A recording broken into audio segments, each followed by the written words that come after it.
everyone, and by everyone, I mean the two people here. How you doing, Lemon? How's it going? Yeah. Just thought I'd start up and play a little bit today. It was a pretty good Lost in Space review today over there on Pop's channel, Pop Culture Curator. So, yeah, I've got nothing today. It's been a crazy day on the old X platform, and yeah, it was fun over there. Yeah. So, I'm checking out here. Whoops. No, that's not what I want. I was going to bring over this here. I was going to wait for a couple more people to pop in. Oh, hey, Gwagnar. How you doing? I was hoping you'd pop in. I'm sure you saw my rant. I saw you were hitting that little like button. Man, I don't know what the hell, dude. I really don't know. I don't know. I just know I don't like it. Yeah, it sure has been one heck of a day, man. I don't understand than to say that I'm not surprised. Yeah, oh, of course. Yeah, I hit like on each one of those things, man. Well said on all of it for sure. Yeah, it's. I'm not going to solve it here by yapping on about it, but I just know that it would have been despised. He would have hated everything that's been happening, and you know, the gosh, how do I say this? The things that the person who hasn't been naming names, just been saying, "Hey, everyone, stop it," isn't making anything up. There's no need for any of that to be made up. Something was being poked in the background. It would have been despised. Whoever's doing this, here's the thing. This is the irony, and I couldn't say all of this in little X chats. I don't pay for it, so I don't get to extend it. Here's the irony here. This whole argument is over what? Saturday night Star Trek, right? What did Star Trek symbolize? Star Trek symbolized harmony. It symbolized people getting along. It symbolized people respecting each other, respecting each other's wishes, being kind to one another. And that is the opposite. The person who's trying to take over that thing is being the opposite of what Star Trek is supposed to be. It's palpable, the irony, and it makes me mad. Makes me very mad. Yeah, it's still going on. Yeah. So I'm of half a mind to record a video of me saying that. I'm gonna record a video and throw it up there. Just of kind of like summarizing the things I said. I'll like go on a rant, say all those little things, those little quips, edit it together, maybe put some. There's a lot more. Oh yeah, I know. I'm aware of some of it. I've been, yeah, I know. I'm aware of a little. I'm aware of enough. It's like just the surface level. Anyone just going on to X can see this and go, oh, well, yeah, you can deduce certain things. And just on what was said at the wake, the live stream wake that night, the things that were said and the things that were promised, that was it. And now those things aren't happening. So, well, there it is. That's all you need. You don't need to know more than that. But anyway, I was thinking I had half a mind of just like, throwing my own little video together, editing a little, put some music to it, and just, say what I want to say about it, because it's disgusting. It's absolutely disgusting. So we're the ones who stream. Yeah, yeah. Sure did. Lemon, I don't know if you're know what we're chirping about here. Let me just step back. Lemon Pie posted a link to Pop Culture Curators channel, so anyone who is watching, go ahead and check that out. But anyway, I don't want to go on the rant here, everyone. So I mean, I know we have a few people who watch this thing, on a replay, and they're surely not interested in. Probably most people watching on a replay probably aren't interested in what we're discussing. And you know what? I'm here to have a little fun, lay off some steam, and play some old video games. So take it offline. Yeah, absolutely. There's plenty of time for that. It's not that situation isn't going anywhere. I'll just say that I side with peace. I side with what would Clobby do. And Clobby would say, no conflict, please. Please don't. Please don't conflict.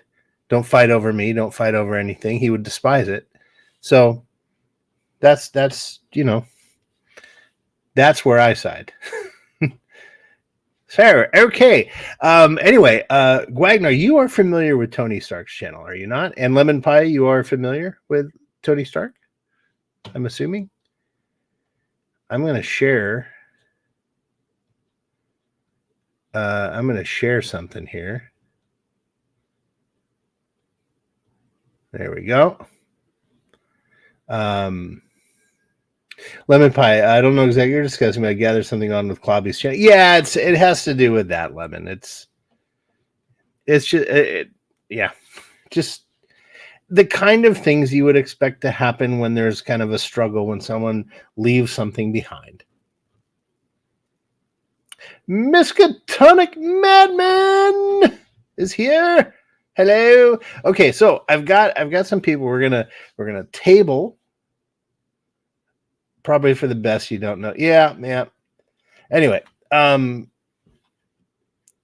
so I'm going to show some. So you all know Tony Stark's channel, the Stark of Iron.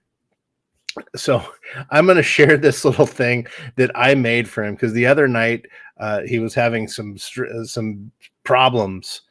With StreamYards was giving him a hard time, and there was a discussion in the chat about the Duck of Death. That's what he calls it, the Duck of Death.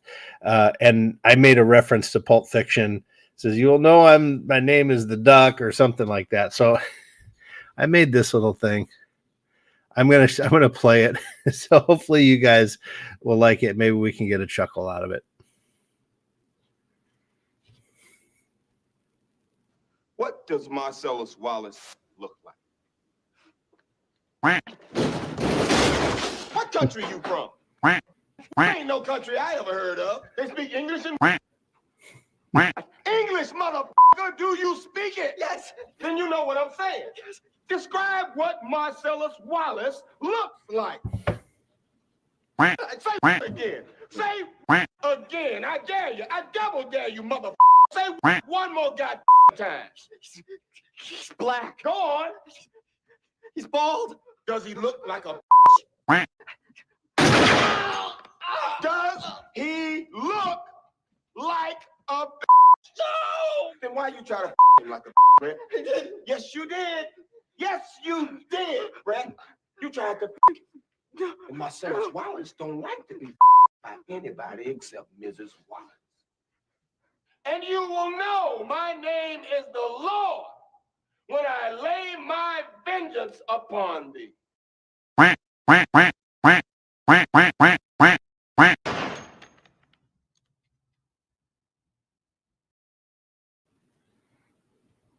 So yeah, there it was. Hopefully that gave you guys a chuckle. I had fun making that. It fits. Hopefully you heard it.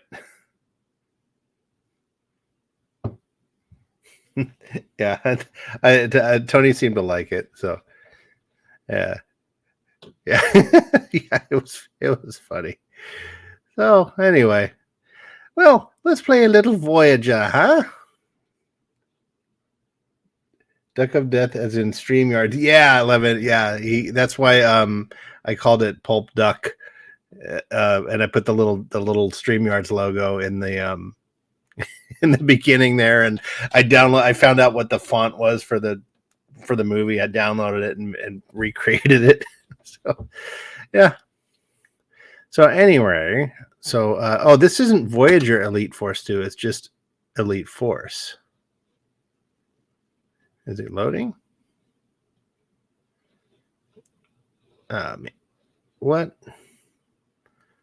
Okay. Let's try to get this going here. There we are. Okay. Do do do do do do do do do. Come on. There we go. Well, here we go. So this is full screen. Elite Force Neelix. It's the Chicken Man. Oh, see there it cut out of full screen. Yeah.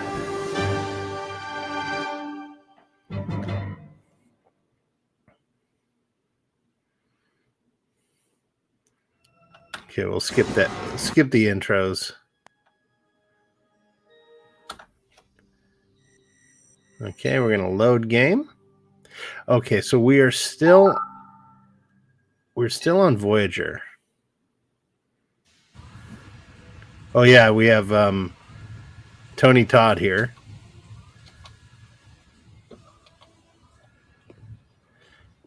What do we have to do here? Escape the Klingon base. There's another one. Ooh. Or these Romulans? Cover me while I open the door. Elite Force Tuvok, loading screen, and then you have...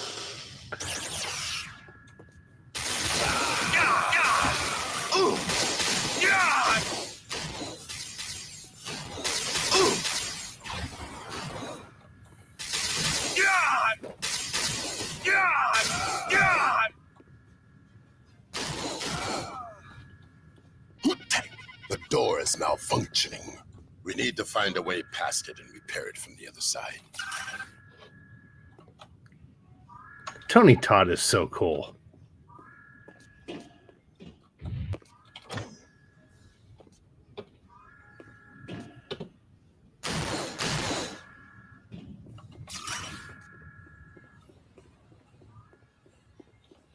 A service duct. This should lead to the next chamber. Ah. I will open the ducts. I will open it. He sounds so menacing about opening the ducts. Ducts are open. I will activate the door when you reach the other side. God, he's very serious. He'd be like, I am going to the bathroom now. I am now going to squeeze.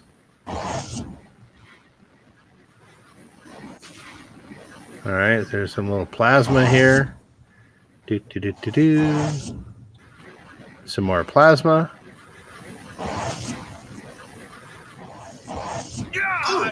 Whoa, whoa, what? My biscuits are burning. Uh-oh.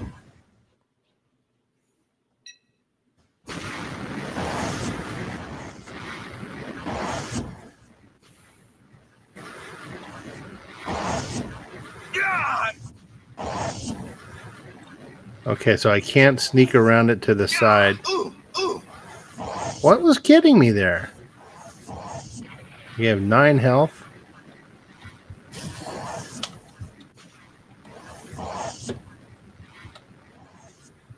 Let's see.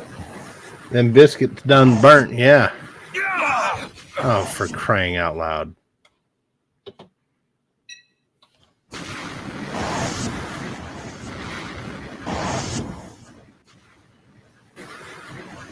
Can I shoot it?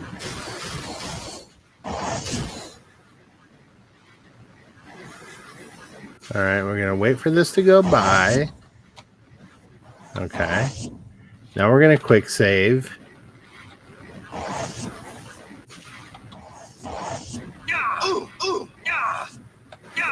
Man, what is this? You're eating blueberries. Blueberries is yummy. Do you eat them with yogurt or anything?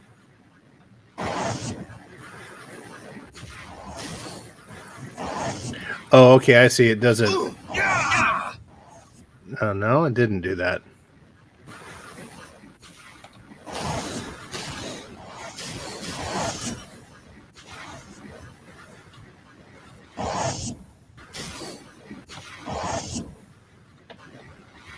Yeah. Can I use my tricorder maybe?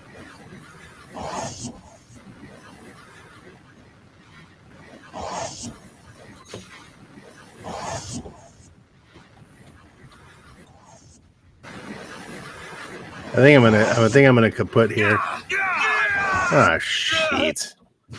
What do I gotta do? Sometimes with yogurt, but right now just the berries. Okay.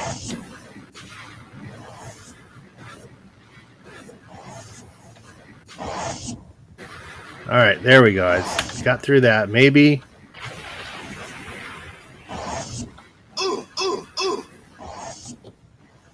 That is not fair.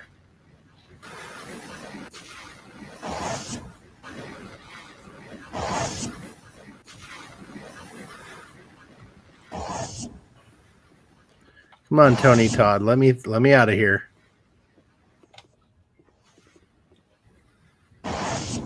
Hot weather has you drinking a lot of water and craving fruit. What about the beer? Oh, by the way, yeah, you said you had 3 beers yesterday, right? How was that?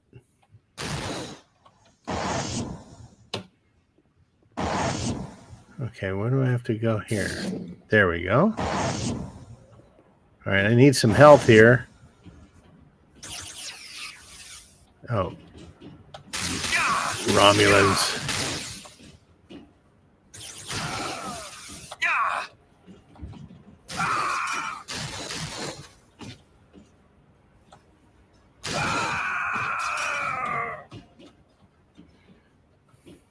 I like how you have to reload the phaser compression rifle.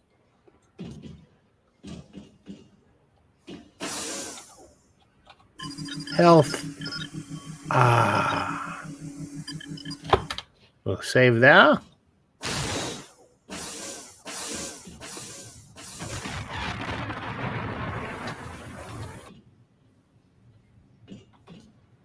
All right.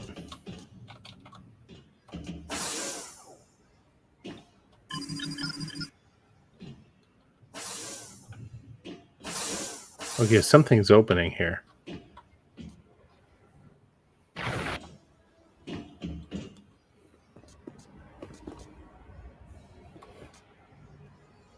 Yesterday 3, it was a bit much. 2 might be the perfect number. Oh, you're on a hiatus, as we say. What's opening? Do you guys hear that? Oh, it's this.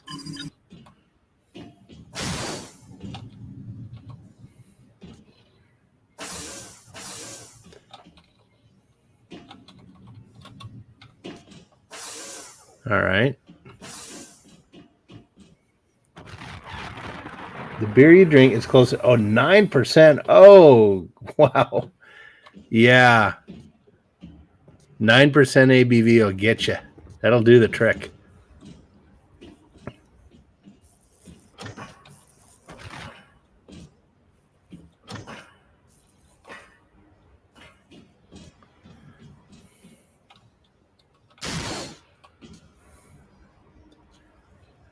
Belgian. A little energy terminal here. Let's reload our weapons. Ah.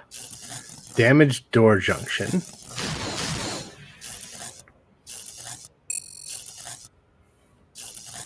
Oh, okay. Oh, look, now I can move the mouse around. Well done.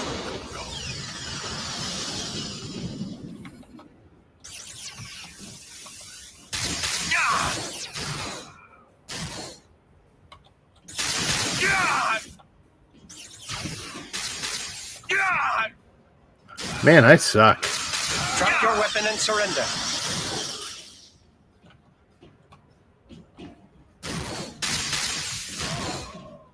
I wish I could aim. Like, I kind of want to hit the right mouse button and aim at these guys.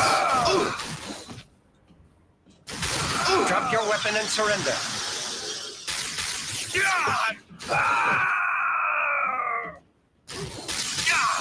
God, Kern is not helping me.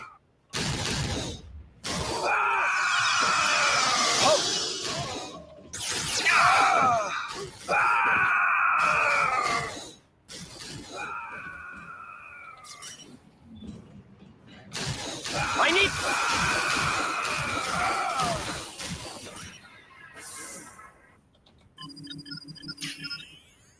Oh yeah, the Belgian and the Doctor. Yeah, I was doing the Tony Stark version of Dr. Evil. The elevator. My father was a boulangerie from Belgium. My mother was a 15-year-old prostitute from. Drop your weapon and surrender. My mother was a 15-year-old prostitute from France with webbed feet, or French prostitute. My father would womanize. He would drink. He would make insane comments like he invented the question mark.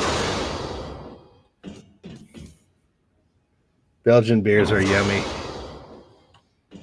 What's this? Corbett, A bat left. execute hazard maneuver Monroe Alpha 3. With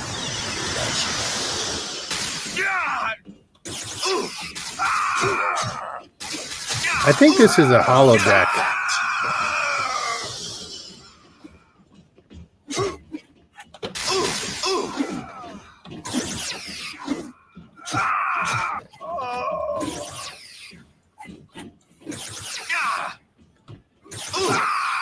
Federation troops in here.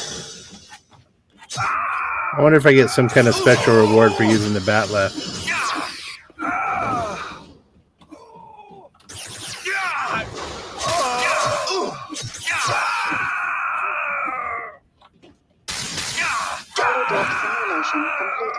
Thanks, Corbin.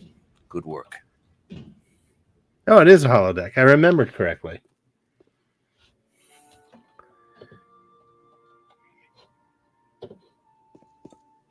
In the summer, we would make meat helmets. When I was insolent, I was placed in a burlap bag and beaten with reeds. Pretty standard, really. Summers were typical. Luge lessons. At the age of 13, I received my first scribe. I'm giving up. I will stop that now. That is Tony's bit. Lieutenant Monroe. Oh, there's this eyebrow is guy. Captain Jean-Luc Picard. I enjoyed observing your holodeck session. Very impressive. Yes, thank you, Monroe. And now we're very sorry, but the captain is on a very tight schedule. I'm sure the headmaster's reception can wait a few minutes. Lieutenant Monroe, I was wondering where you trained. The Delta Quadrant. I beg your pardon? I led the hazard team on Voyager, sir. Hazard team? Yes, the hazard team was... Completely superfluous. Excuse me? Superfluous? Precisely. Federation space is so completely different from the lawless Delta Quadrant. My research clearly shows that Starfleet captains do not need hazard teams. I see. And are you a Starfleet captain? Well, no, but... The challenges we face on the outer edges of Federation space are not so different from what Voyager faced in the Delta Quadrant. I could use an elite force of tactical officers. But... Tell me, Lieutenant, do you ever think about going back on active duty? Every second of my life. I'll talk to your commanding officer. Perhaps I can arrange a transfer. Thank you, sir. Draw up a list of personnel and cadets you would like on a new hazard team. I'm sure Mr. Stemmons can make the arrangements. well, precisely. That was actually pretty darn cool. I don't think it's P. Hardhack.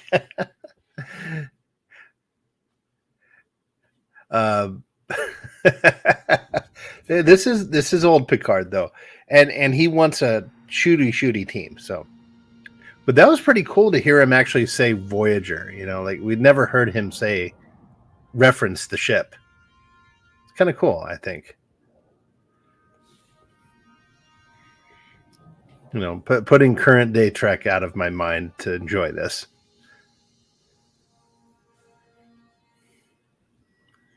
The E's a good ship. Hazard team reporting for duty, sir. Welcome aboard the Enterprise. Thank you, sir. Lieutenant Commander Tuvok has agreed to take a temporary assignment at the tactical station while Lieutenant Commander Worf is on leave. He'll also help us integrate Hazard team operations. Uh-oh. My goal is to streamline the integration of Hazard team operations. Your former student, Ensign Korban, will join Ensigns Chang, Chell, and Jurot to form the core team. Academy graduate Sidney Stockman will serve as Hazard team shuttle pilot, and I'd like to add a junior member from my crew, Ensign Franklin. We'll incorporate him into our next training session. Exactly. Yeah, Very Ragnar. I was Lieutenant, just going to say get that. acquainted with the new Hazard team operations area. When we finished our current diplomatic mission, I'll call you to the bridge for a tour. Ensign Korban has developed a new weapon for Hazard team operations. You will find him in the armory.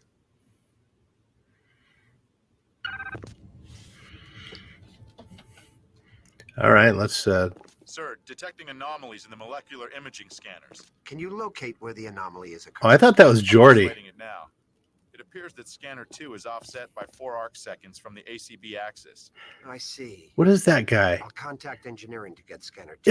Is this guy like a representation of that cat creature that was in the animated Could cause the series? other scanners to malfunction during transport. Better take all scanners offline until repairs are complete. I don't want to be known as the guy who turned an admiral into protoplasmic jelly. Good idea. Hey, Hadwell. Nice to see you again. How you doing? Hey, you'll be glad to know, Hadwell, I used the compass.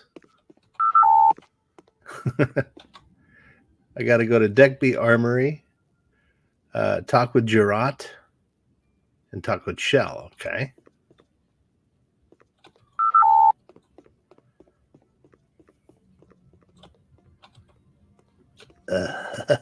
Hey, baby.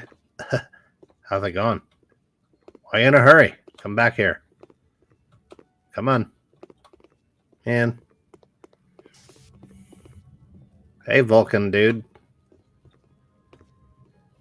Okay, we're in sick bay. Greetings, Lieutenant. I am Dr. Stevenson. I'm Dr. Stevenson. Gates McFadden didn't want to do this game. So here I am. While on board the Enterprise, we can assist you with your medical needs. Wonder if there's a mod pack for this to upgrade the visuals. Did I go to the holodeck? Well, I just came out of the holodeck. I was training with Tony Todd's character. What is it? Mod? I don't know. I don't know if there is one. I'm guessing no, because it uses such an old engine. It'd be neat if somebody recreated the game, though. Okay, we've got a Trill and an Andorian. Sorry, but I'm very busy. Can we chat later? He's busy. You're Sorry, but not I'm doing very anything. busy. Can we chat later? You're laying there. You're okay. Hello, Lieutenant. Man, see, look at this. They don't have curvy ladies in games like this anymore.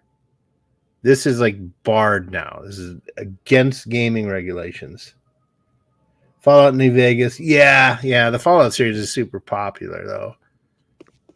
But there's a lot of people have some good feelings on this game though. Oh, here we are. We're Hey, Korban. Have you seen the new Federation assault rifle? No. Sorry, my first stop on the Enterprise wasn't the weapons locker. I will overlook your human failings. And they say Klingons are heartless. This assault rifle will be a good complement to the compression rifle. It's more powerful at short range and has added functionality. Thanks. You have my thanks as well for assigning me to the Hazard team. You do me a great honor. The honor's ours. You're the best person for the job. To assist your training with the assault rifle, I have loaded a holodeck training program. I think you will find it invigorating. So I'm guessing this thing's like a shotgun.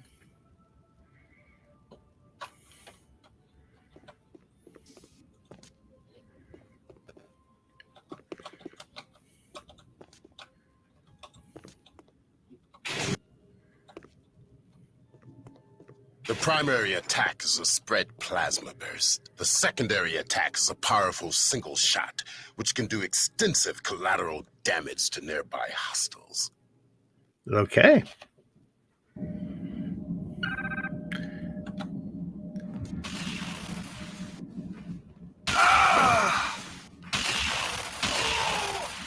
Yeah, it's like a shotgun.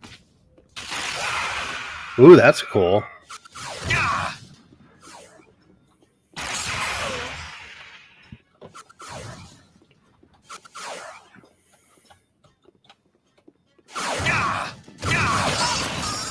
Ooh. Daddy likes this gun.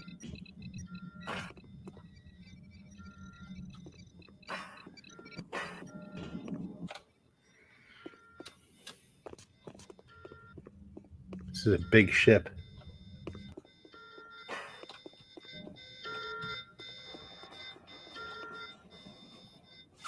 Power offline system.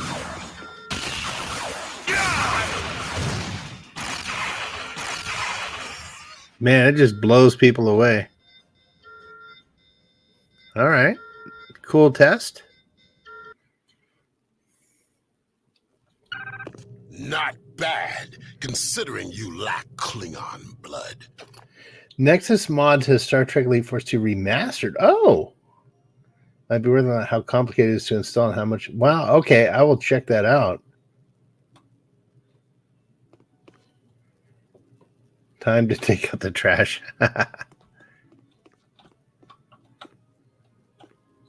Sometimes mods. It's amazing how, like, with mods, how people are so good at programming games and getting these things and doing all these fabulous mods, and yet they can't write a simple instruction manual or make an installer. Like, it's so it's ironic.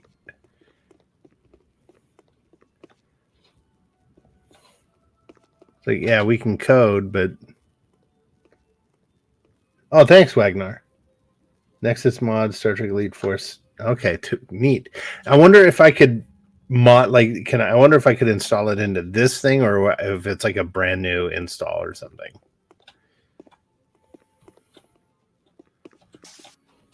I will check that out. And Nexus Mods is a relatively safe place, right? Like, they oh, here's a map. Here's where we have to go. Okay. We need to talk with Gerard in the locker room and then the briefing room. So let's go to the locker room. Okay, hazard operations. Where's hazard operations? Main sick bay, turbo lift, transporter room, brig, main. The armory. I guess I'm going to the armory.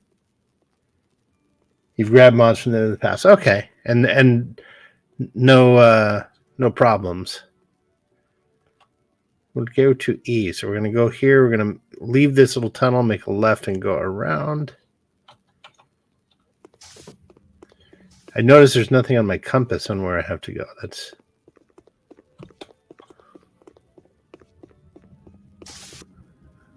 Wait, didn't... The new assault rifle is a pleasure to fire. Yes. May all our missions be filled with glorious battles. Okay. There's sick bay.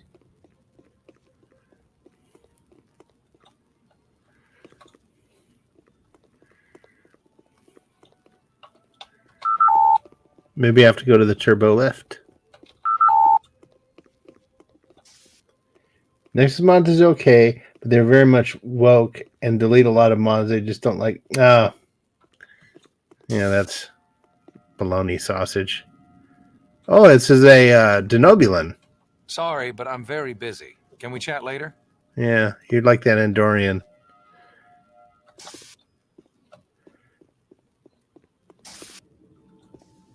Okay, we were in here.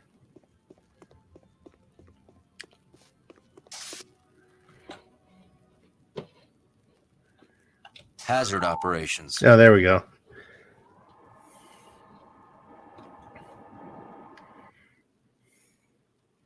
Sometimes mods are a real pain to try to install or don't live up. Yeah. Don't live up to their description for sure.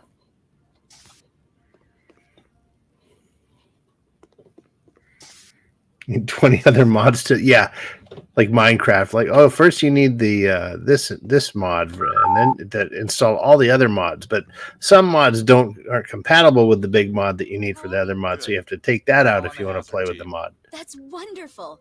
I also got the transfer I requested. To where? I'm in charge of the hydroponics bay. It's really a great assignment. We don't have a lot of plants on Andoria, but the few that we have are very exotic. You should come by the hydroponics bay sometime. I'd love to hear about the plants on Andoria and show you some improvements we're making. I'll drop by after my next shift. That will be very nice. They don't even care that I'm just watching their conversation. Someone makes a mod that turns body type 1, body type 2 into male, female, and they will delete it. Yeah, that's... Are they the ones, or was it someone else? So I know, like with, gosh, what was that? Starfield? Was that the new one? And someone made a mod that got rid of the pronoun stuff. They just took it out. It wasn't like they were doing, and they're like banning modders who did that or something. Okay, here we go. Briefing room. Starfield, yeah.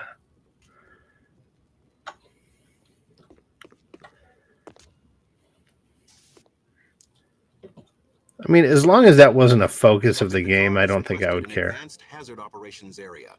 You will find it significantly improved over the design utilized on Voyager. Yeah, it's great. Look, is there any way you could move my locker a little, further from Gerard's? It is inadvisable to allow relationship issues to interfere with your duties. There is no more relationship. That's the problem. I haven't really even talked with her since Voyager returned. She went back to Vulcan soon after we got back home, and we haven't really talked since. I would suggest you speak with her and reconcile your differences. Team cohesion is essential. I like eavesdropping. Probably a good idea. I'll talk to her once we've settled in. Maybe. In the meantime, I will inquire with Ensign Laird about the possibility of trading locker assignments with you. Thanks, Tuvok. Who's this guy? You must be Lieutenant Monroe. Welcome to Hazard Operations. What happened to his legs? This guy's got the smallest legs in Starfleet. Look at this. He skipped leg day for sure. Oh, there he looks okay, but from this angle, look at that. Chicken Man. Ms. Catonic Madman says there have to be alternate sites that don't care. You haven't searched for any. You don't usually use. Yeah, I don't either. I mean, it's hard enough for me to get to complete a game. What's up, Shell? It's great having the Hazard team back together again. Yeah, it sure is. Huh? Man, I'm a jerk tonight. What's this?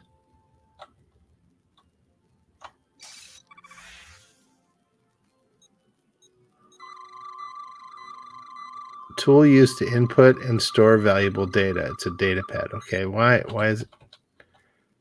Okay. How do I holster? There we go.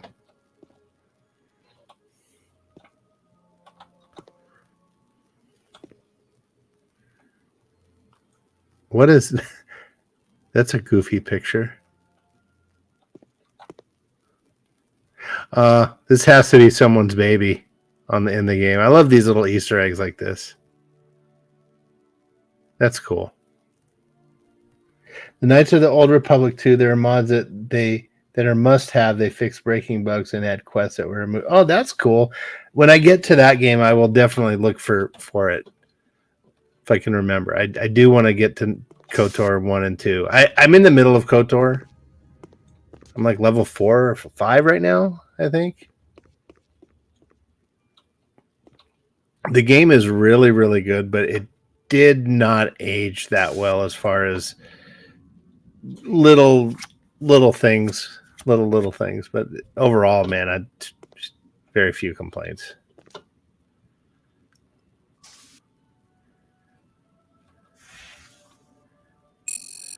Whoa. I wonder what this is. My own thing. I wonder what my password is. The graphics and GUI are really outdated. Are you talking on KOTOR? Yeah, and there's also things like in the beginning of the game, you know, your ship's supposedly under attack, but the guy, I forget the guy's name that helps you. That's kind of like the tutorial, and you know, you hear all these explosions in the game, and he's like, use your space bar to jump, and if you need to look around, press this and move the mouse button. Like, it completely breaks the immersion with this character telling you to press things on your keyboard. 0000. You think so? Or did you look it up? Wait a minute, there's no 0. Gaslight me. Let's scan her. She's a Beta Z medical tech. And she has a hemorrhoid.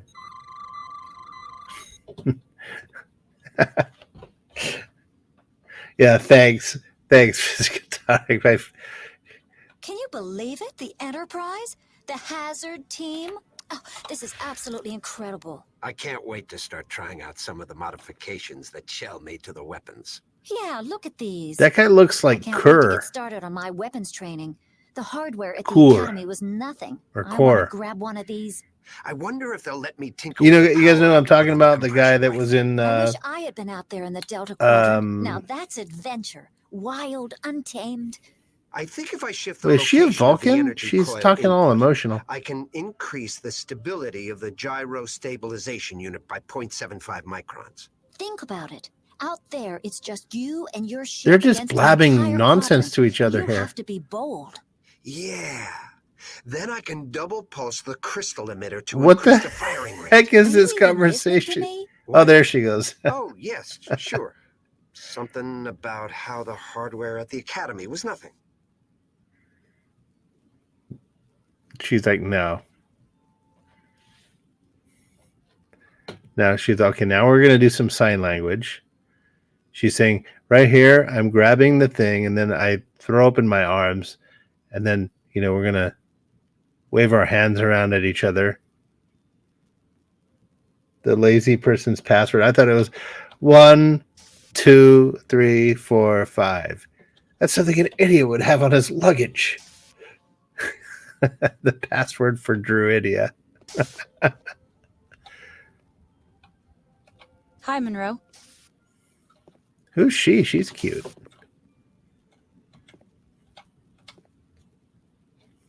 Okay, what do we have to do here? Talk with Gerard in the locker room. Okay, are we in the locker room? I think we're... Is Gerard the Vulcan? While the team was disbanded, I returned to Vulcan for further Yes, study. this is it. This is I've her. greatly improved my medical skills. Lieutenant Monroe, please report That was to the it? bridge. Aye, sir. All heed the great Picard.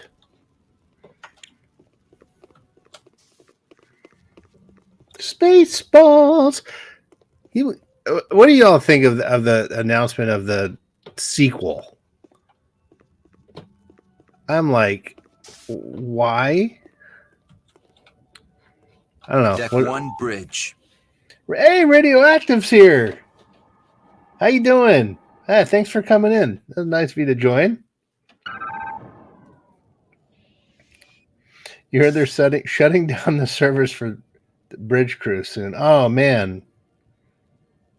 That sucks. Bridge Crew is that VR game, isn't it?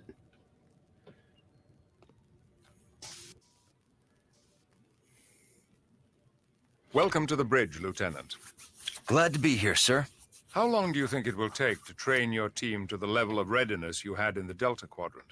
We are receiving a distress call on Federation channels. This is Captain Galloway of the Federation starship Dallas. We've been boarded by an unknown alien life form. Oh, okay. Warn all Federation ships, under no circumstances should you approach this vessel. Set a course for the Dallas. Maximum warp. Course laid in, Captain. Engage. Under no circumstances. Never My mind. apologies, Lieutenant. We'll finish your tour another time. Assemble the hazard team and tell them we are deploying them ahead of schedule. Take Ensign Franklin with you. He's an expert on Excelsior-class ship systems. I want your team ready for transport as soon as we reach the Dallas. Aye, sir. And Lieutenant? Yes, sir? I rely on your team's readiness. We won't let you down, sir. Nice. Let's see. Okay. Spaceballs 2 mixed. Should have done it 20 years ago after the Star Wars prequels. Yes. After the travesty that was the history of the world part 2, I don't have much hope for Spaceball 2 being any good. I heard that that it was horrible. Seemed to be trying to ruin old Mel Brooks movies. Yeah, but he's agreeing to this stuff. You know, and so you think he's just looking for the swan song or something? Ooh, look at the floating dead people.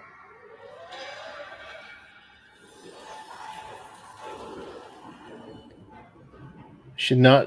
Hadwell says it should not do sequels to movies made before 2015 unless you're willing to understand the culture that existed at that time and try to replicate that. Yeah, I agree. The artificial gravity system is malfunctioning. No life signs in this area. Well, keep scanning. I'll wait for this cutscene real quick. Look at this strange hole. Too irregular for a phaser. Mechanical damage? The edges show irregular rasp marks and trace amounts of liquid. Liquid coolant for an industrial drill? I think it's saliva. No, too little, and it's thicker with enzymes and trace organic compounds. Almost like... what? Saliva. Something chewed its way in? We need to restore the main ship's systems. That was actually kind of creepy. Where are the gravity controls? I'll send the location to your tricorder. So let's see here. I'll just catch up here on the chat. It's like putting black Jewish people on a German U-boat during World War II. Yeah. Yeah. It's like that movie 2017 was reprimanded for its lack of variance. Maybe if they were doing the original idea behind the sequel to the Spaceballs 3, the search for Spaceballs 2. That's pretty clever, Quagnar. That's pretty darn good, man. If and correct me if I'm wrong, and Radioactive, if you're still here, you've got an incredible memory. And maybe you remember, if I'm not mistaken, I think that there was contractually, I think Mel Brooks had to agree not to make a sequel. If I've heard that somewhere, I don't know if it's true, but I heard that he had to, when he did Spaceballs, he did an agreement with Lucas, and apparently part of that agreement was you can't do a sequel to this. But maybe now that Disney owns Star Wars, they were able to make a new agreement and give an okay to it. So that would explain the delay. Where you got Spaceballs animated series? What? Have I been under a rock? Yes, that's about merchandise. Maybe Hadwell. I don't know. Spaceballs 2, the search for more money. Yeah, I don't think it'll be good. I mean, if Mel Brooks comes back and plays Yogurt, like really old version of Yogurt, there's probably going to be funny bits in it. I can see him doing some good stuff there, but We don't need it. What? We don't need it. Radioactive says, no idea about the rumor. First time I've heard. Okay. Yeah, I don't know if it's a rumor. Someone was like reporting it as like it was fact. But I don't know how true it is. Anyway. That's pretty cool. No power. I can't disengage the lock. Can you locate its power console? They could do a Spaceball skit or something on Saturday Night Live. Yeah. No, I did not see the animated series. That's okay. So let's get out the old phaser. We've got the rifle. Okay, we only have the rifle. Explore the ship, find a way to restore gravity, and reroute power to the cargo bay door. Okay.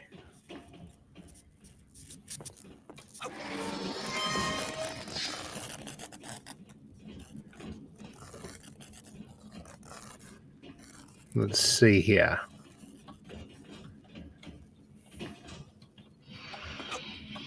Whoa, I can really jump here.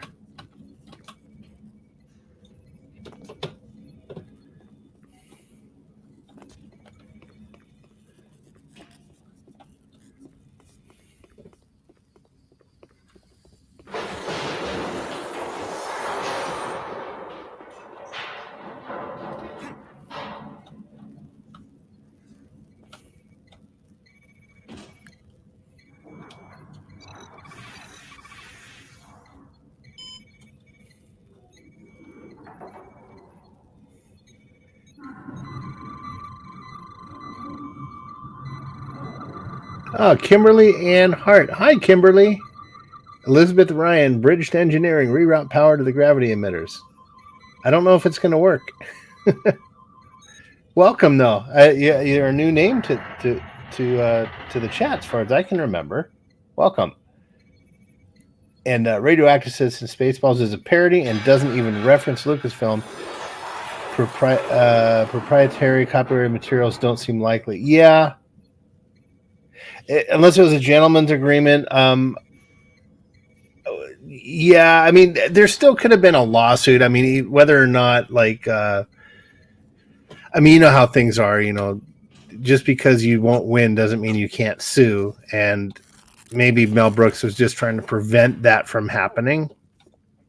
And Lucas might have said, okay, well, if you don't want me to even take you to court, you have to agree to this. Like you said, and then if they did actually make that agreement, then he would be bound by it. But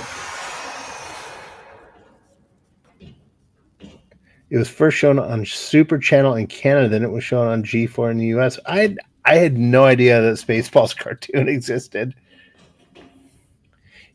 He was worried about Spaceballs action figures being mistaken. Okay, so maybe it was. Maybe you're right, Hadwell. Maybe it was like, okay, you can't make merchandise for it. That makes sense. All right, where the heck do I go here? It looks like I have to go. Where do these stairs go? They go up.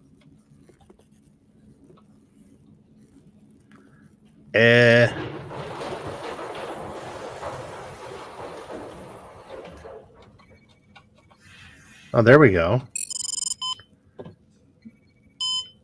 Oh, okay, and a little puzzle to solve.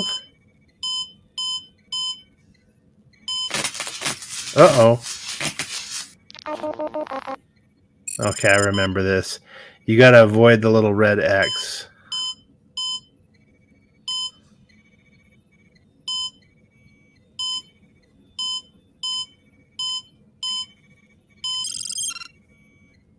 Okay, there we go. The door's unlocked.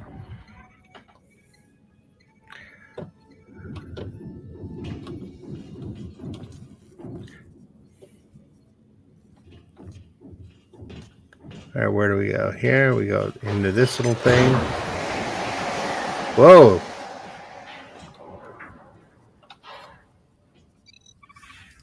It is an X-Parrot.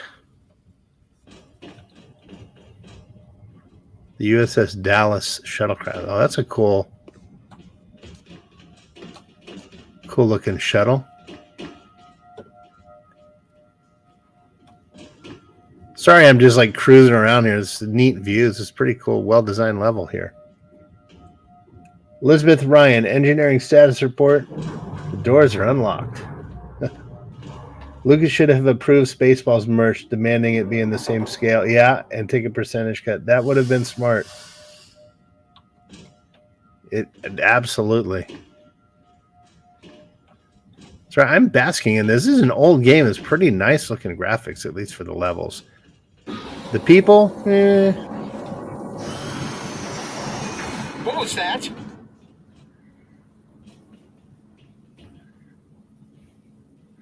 Don't know, Chell. Oh, there's something over here.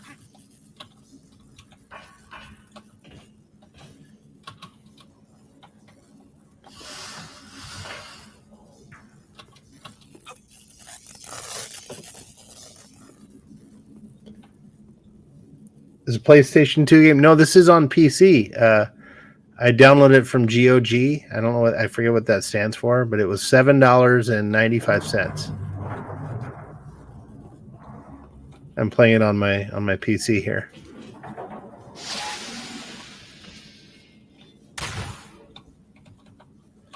Looks like a PS2 game. I don't know if they had it for PlayStation. The NPC AI is janky, but the game itself is good. Yeah, I agree. Totally agree there. All right, where do we go here?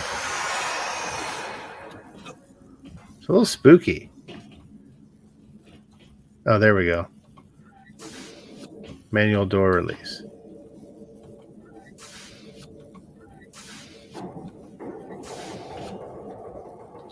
Wait here. I want to see where this Jeffries tube leads. Maybe you're thinking of Elite Force 1. Oh, you've played this game, Kimberly? Oh, that's cool. Oh, you played Elite Force 1. Yeah, I was playing Elite Force 1 the other day. I have it. And I decided to switch games. I was playing Planescape Torment on this. And I decided, like, let's go to a more kind of like a less cerebral game. And I had a game going, and then I'm like, Elite Force 2 was cool, and you don't have to play through 1 to get to Elite Force 2. So I just loaded this one up. The graphics are a little bit better, and they learned a few things. Do I just float? Oh, there it is. I have to get up there. You get through levels almost through the end. Oh, okay, cool. Yeah, the beginning of this game, you're still on Voyager, and in the Delta Quadrant, you play through, like, this Hazard team had a role to play in Voyager getting back to Earth, and it was kind of cool. They kind of intermixed that like it was going on in the background on Voyager's final show. Wasn't a bad. It was pretty well done.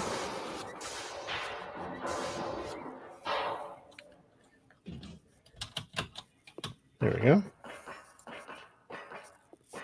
Elite Force 1 has a PlayStation version, but not PlayStation 2. Oh, okay. Yeah, it's that old that it was a PS1 game.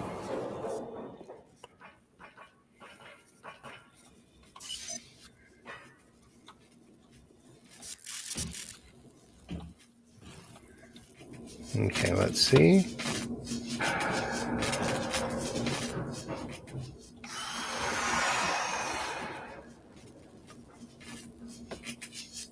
All right, how do I get out of here?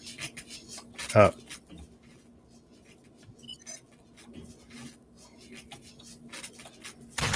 Oh. I like how the game is kind and doesn't destroy things when you shoot them if they're part of the plot. They still use the Quake 3 engine, so PC is definitely the way to play. Yeah, cool. Okay, wow, look at this. All right.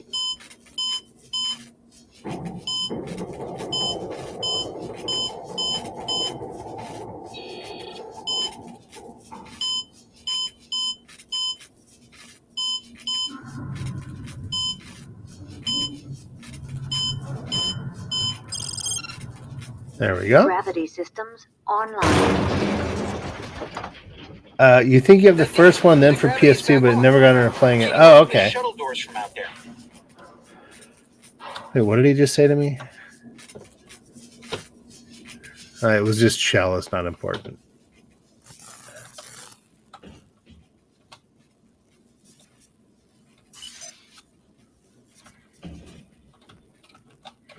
Come on now.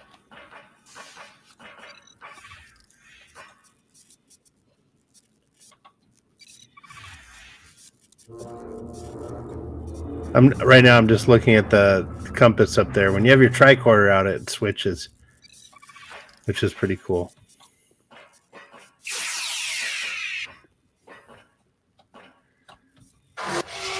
Uh-oh. Well, that hurt.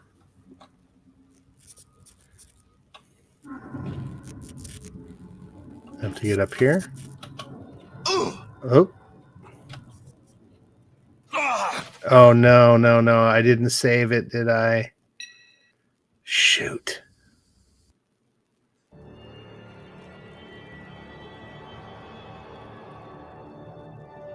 I don't remember this.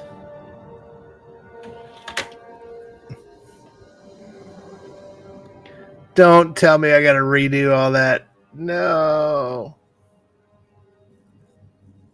Oh, shiza. Okay. We need to restore the main ship's systems. Well, frack. Franklin, where are the gravity controls? I'll send the location to your tricorder. All right. We'll zerg through this. I forgot that this game is not kind with I can't disengage the lock. Can you locate F5 is your friend. It sure is. It sure is. Hopefully this won't take long. Oh, crud. Sorry, guys.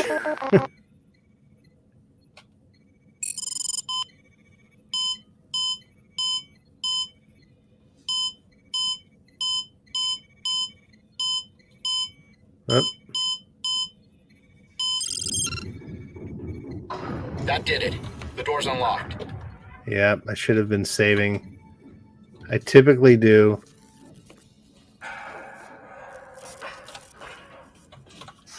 And I just forgot. Get out of my way, people. The Elite Force games, Starfleet Academy, are your favorite Star Trek games. I used to play the Star Trek TNG game on Game Boy. Oh, yeah, I had that for the Super Nintendo. Star Trek Next Generation. Look at this guy. No one told him he could take a break. He's just lounging around.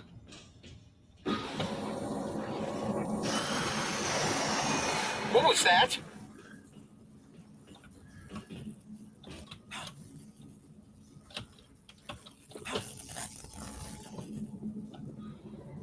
Okay, what was over here? Oh, there was like a... There it is.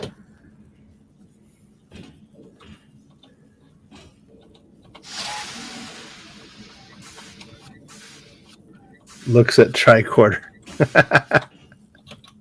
Wait here. I want to see where this Jeffries tube leads.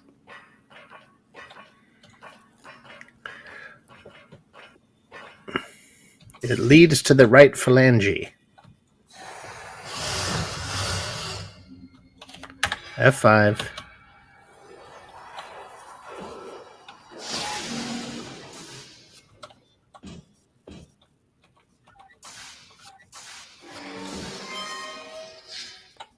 Pretty creepy level.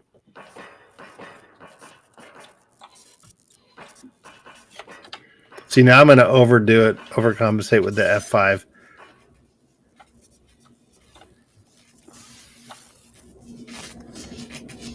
What they should make is a mod that just automatically does it every 40 seconds or something. The music on Deep Space Nine Sega game is good. Yeah. I think I remember that.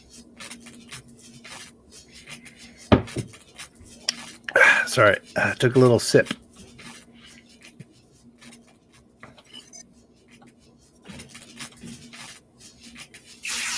Yep. Okay.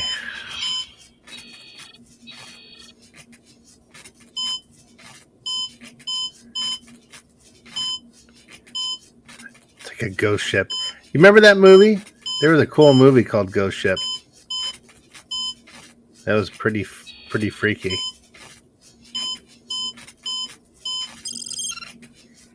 Quick saves would be bad in the middle of a battle, though. Yeah, that's true. That did it. The gravity is back on. Can you open the shuttle doors from out there? Event horizon, yeah. There we go up. You go up and through this door.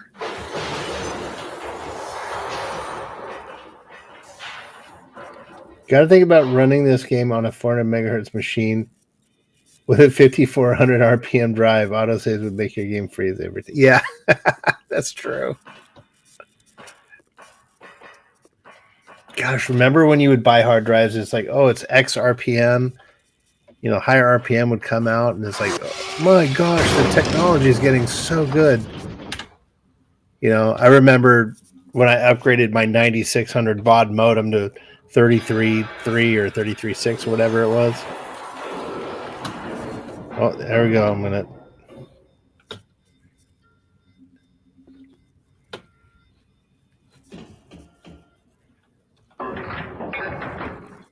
Okay. It's too bad we don't have a flashlight. Oh, there we go. I fell. All right, I have to get up here. Well, that didn't work.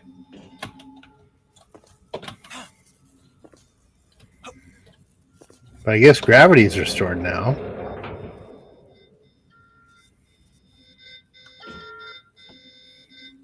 NCC 2019. What if it was the USS COVID? I keep falling. Kimberly helps with the repairs. Thank you, Kimberly. Oh, wait, is this a ladder? It sure is.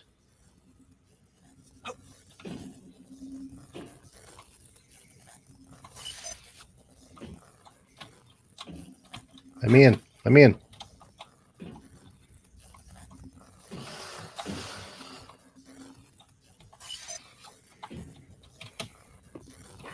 There we go.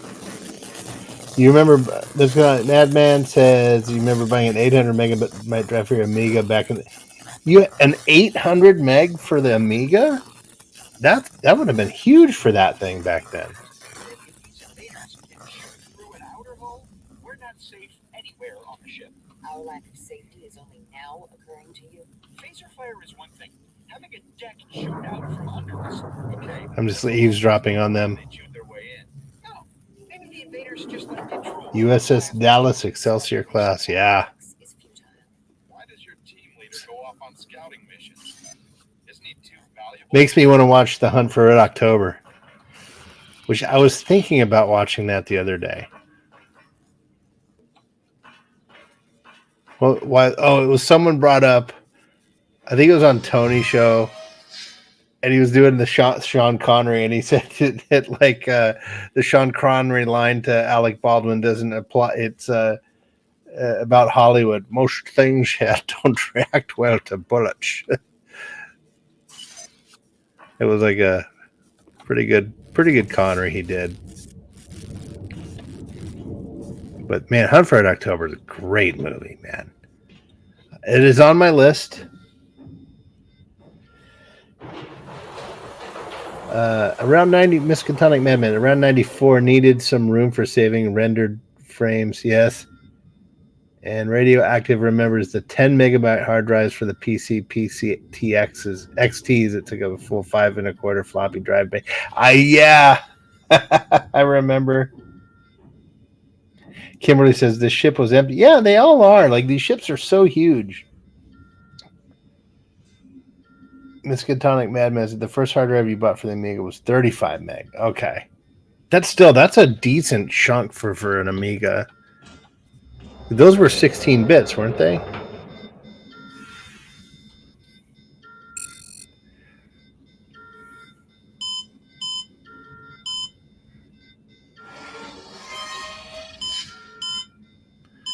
Okay, we need to do.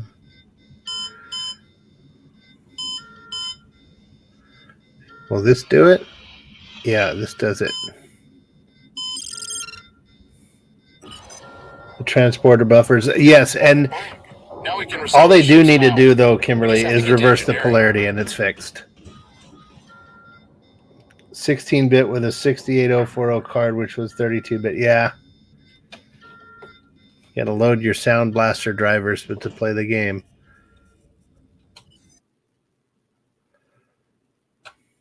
See, I feel so lucky that I'm old enough to have been around for the first console. Pretty much the Atari 2600 is what I grew up with. I know there was stuff before that, but I think with the Odyssey was before that, and then of course a Pong console. But Life support systems at 50% efficiency. I got to see the dawn of that, the dawn of the home PC, and then where we are now.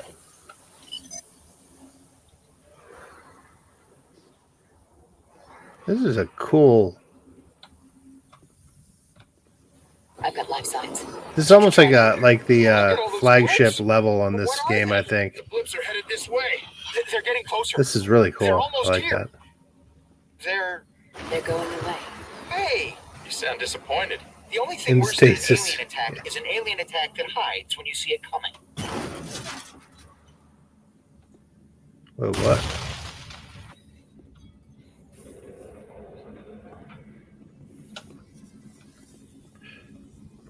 Not going that way. We've reached main engineering. Locked. We have to find a way in. These Jeffries tubes lead to an observation lounge near engineering. Good enough for me. Stay here.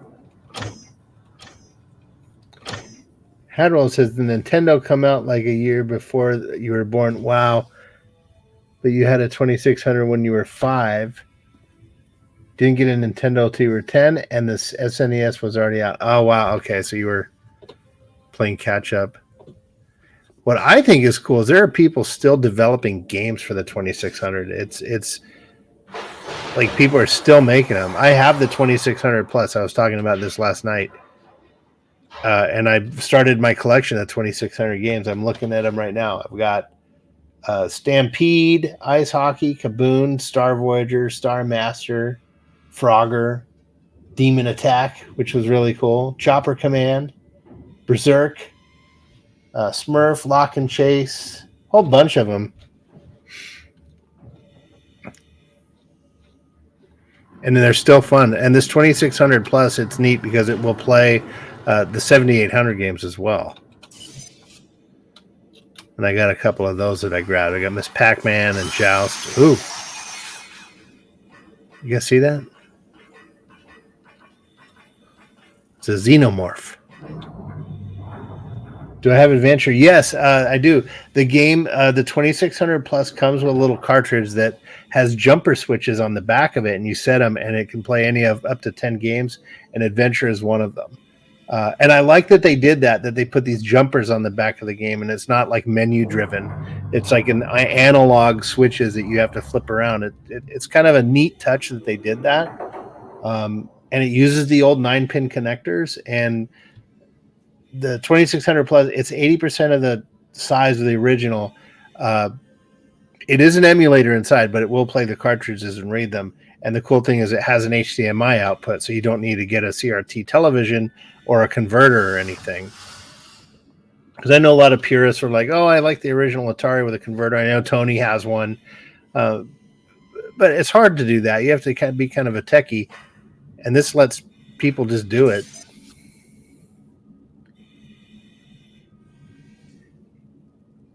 Kimberly will have to help find another way to engineering.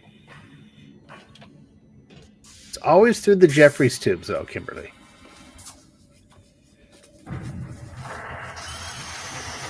Oh. See that little guy? All right, who brought the dog?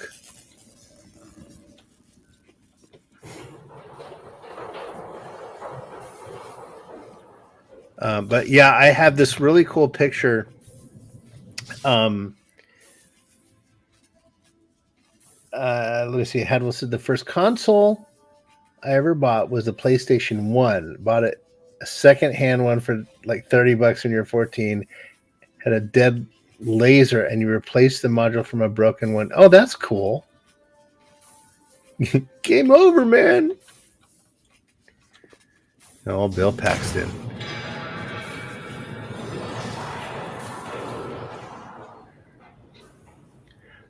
Everyone here's got like jaundice. Look at them there.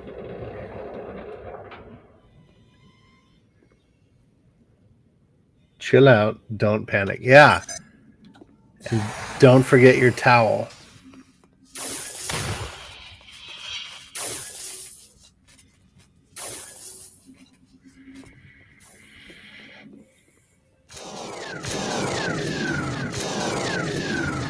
Uh-oh, what's going on here?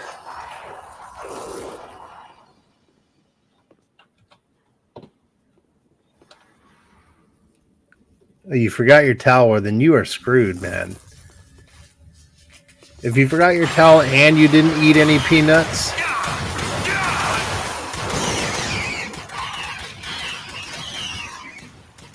Oh, I didn't know that this thing could do like a machine gun fire.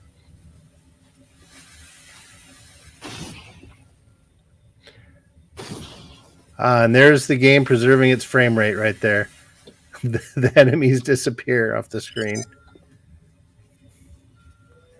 Oh, but you do have peanuts. Okay, well, you... We've got blips again.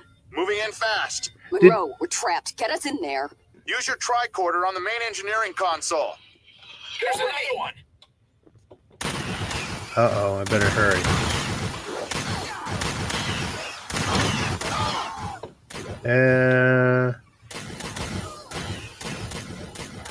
Better hurry. Okay, we're gonna... Alright, this should work. Cover me. What's going on here? Why is this not working?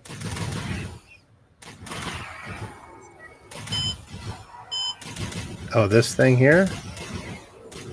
Wait, what? Cover me.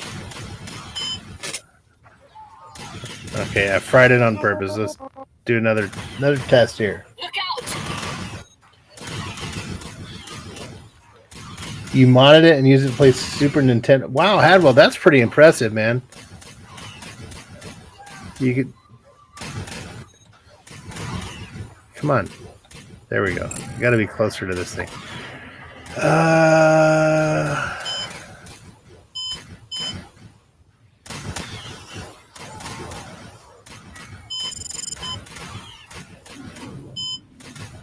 Want some more? Watch out!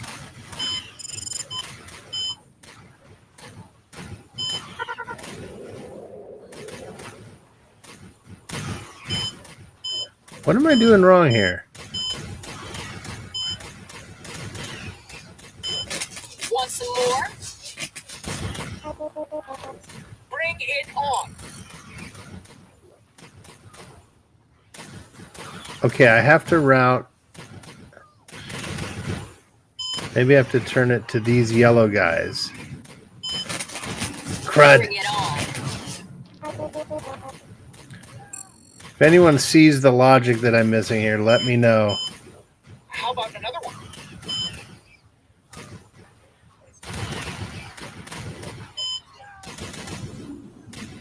How about another one? You don't know how to hold them up.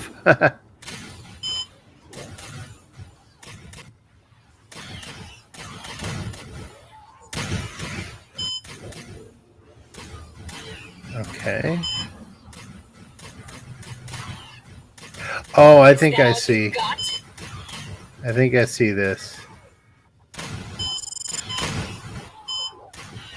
No? Is that all you got?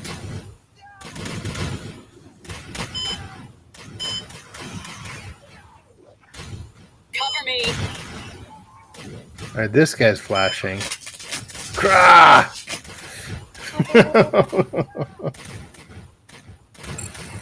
streams. Blue to blue, yellow to yellow, don't cross the streams. Oh, okay. Blue to blue.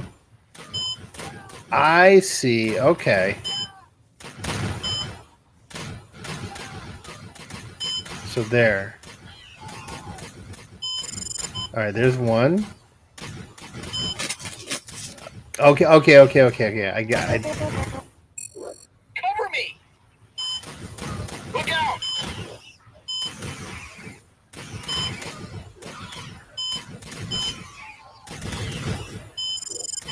There's one. And this should be good. Okay, good. Thank you. Take that! Thank you, Miskatonic Madman. You got it. You nailed it right there. Thanks. What the hell are those things? I have no idea. Their attacks seem savage and instinctual, as if they are not sentient species. Sentient enough to hold their attack until we were cornered. Monroe to Enterprise. Go ahead, Lieutenant. We've engaged hostile aliens, sir. Unknown life forms. Team status. Intact. And the Dallas? We've restored partial power. Proceed to the bridge. Find Captain Galloway. I think Captain Galloway's dead. Retrieve Captain log on Captain's on the bridge. Okay.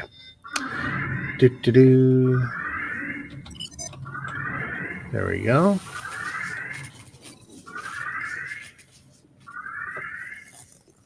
All right, that alert sound's going to get annoying in about 3 seconds.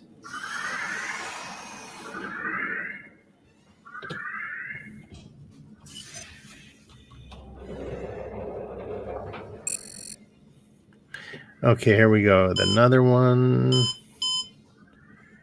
I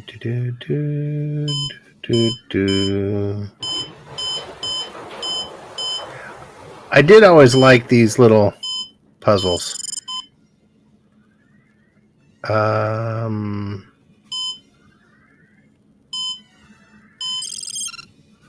There we go. Turbo lift power restored. Trying to hold them off. I don't know for how long. Where do we go here? Where do we go? We go back up.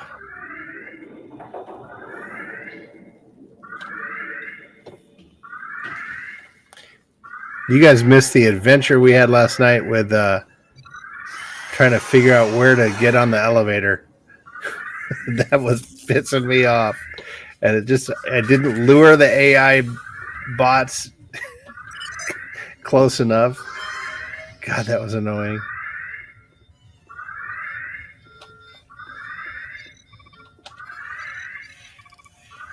All right, we got to go.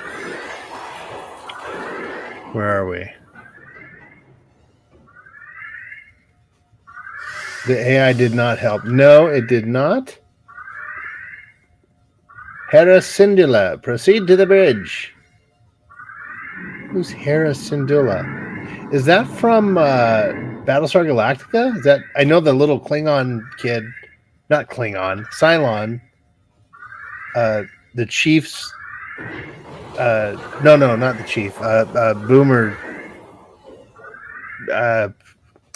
Hilo's kid was named Hera. Is that the last name?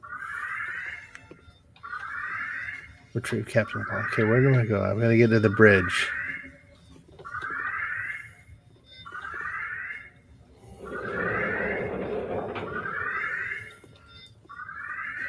I guess it's this way.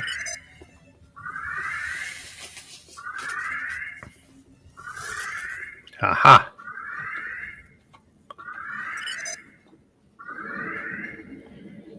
Wait, did I go already this way?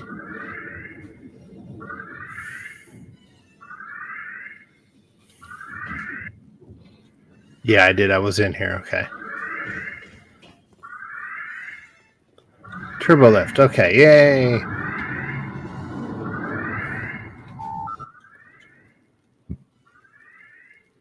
Don't think there are any children in the newer one. Are you talking about the new remake that's coming? I know these Excelsior class ships well. I'll show you the way to the bridge. If you're talking about the 2004 remake, there were some kids. I know they did have Boxy in there in the first, and I think it was in the the little miniseries, there was a kid that played Boxy, and Hera. It was a hybrid baby. Okay, yeah. There, Boxy appeared in the initial 2 or 3 little miniseries episode that they have, or series, and then Hera is Hilo and the Cylon that Boomer was. I don't know what number she was, but they had a baby.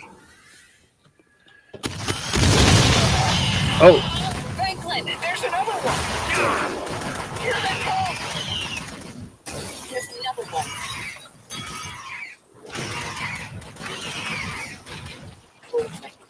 Stay sharp. I don't want to lose anyone else. yeah, I'm rewatching the 2004 one right now, and it's most excellent. I forgot how good it was. And I had a chance to get Mary McDonnell's autograph. I went to the Dallas Fan Expo last month, and Mary McDonnell was there, and I almost got her autograph.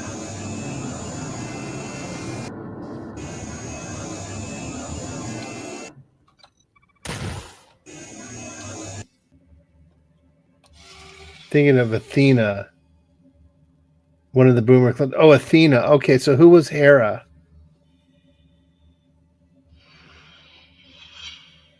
Stargate Universe, yeah. So who was Hera? I know Hera was the name of. Well, no, Athena. Yeah, Athena. Okay, wait. Hera was the baby. Athena is the Cylon clone. Is that what you're saying? Yeah, I think they named her Athena.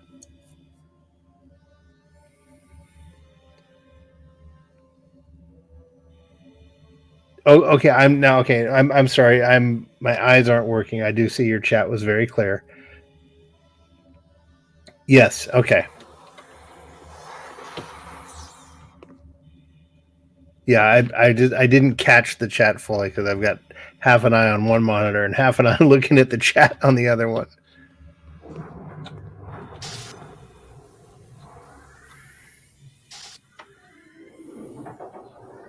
Which way do I go?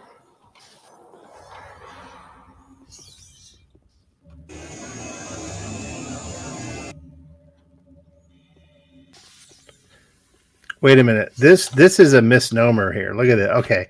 Nitpickers. Anyone here seeing this know why I'm nitpicking on this one? And it's a little nitpick. This little screen there, what we're looking at, I have a little bit of a problem with what it says there. And then I'll move and wait to see if anyone knows why I'm nitpicking. Oh wait, there was a thing. Exactly, Hadwell. It says Federation power. It should say Starfleet. Federation is the government. Starfleet is the military operation that built the ship. 100%.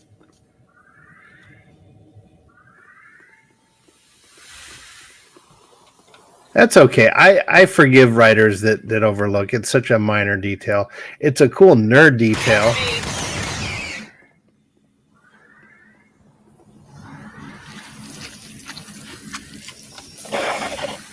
We're going to go. And where'd you go, little guy? Hera's role in BSG is concluded at the end of the show. Explains what her role really is. Yeah, I've forgot. It's been so long I've forgotten. So it's really cool that I'm rediscovering the stuff. I'm right where Starbuck went into the gas giant and blew up.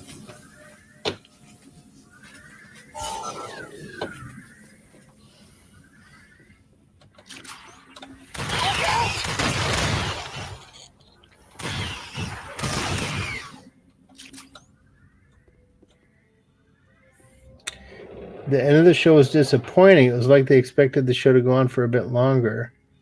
Really, I rather liked the ending. I like how they tied it to our current day, and I was okay with it. It would have been nicer to get another season or two, but I think they had done all they could. I mean, how many stories can there be on that? And it's That's like, odd. Why would a force field be blocking? here, I'm going to pause it. Anticlimactic. Well, there was the climax with the Klingons, but I think it's a great nerd discussion. Probably not one we should have here. It would be one to have with a panel.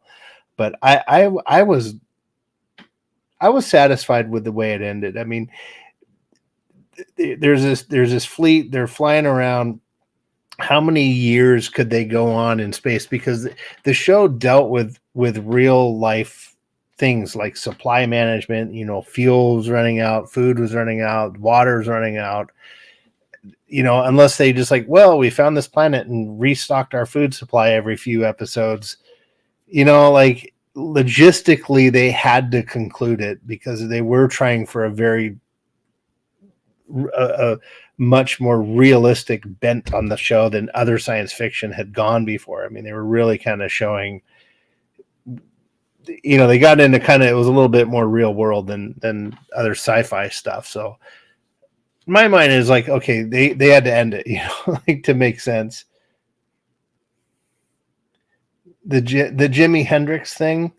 Yeah, I mean, there's some stuff, but all in all, enjoyable to me. Have the intelligence to do that. Unless someone is controlling them. Okay, what do we got? What do we hear? We still got to get the captain's log. This guy's warm. How do we get out of here?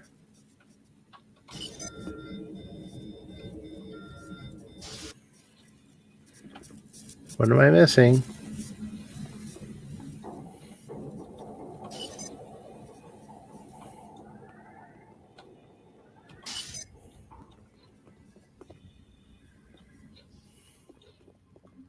It's really neat. They do these. The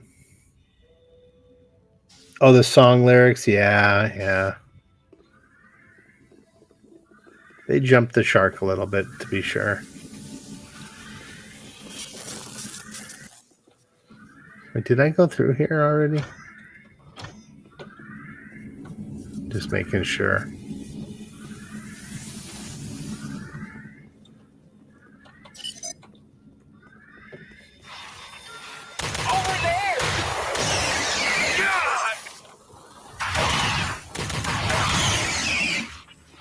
Oh.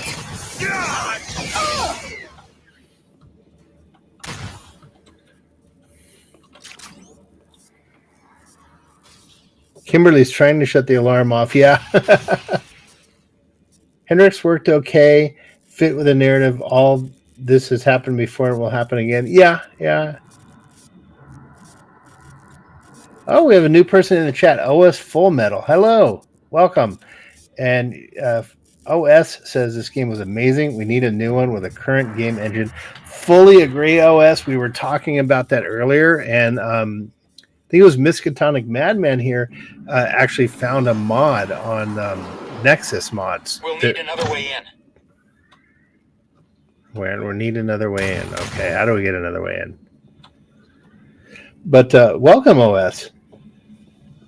Yeah, I'm going to look into that mod.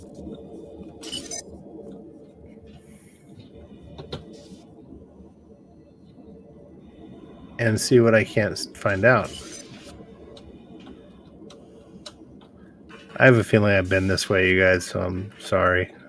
Oh, wait, maybe not.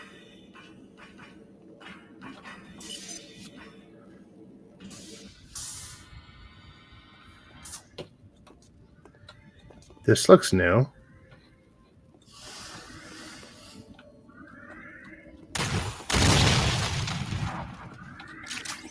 I'm on the bridge.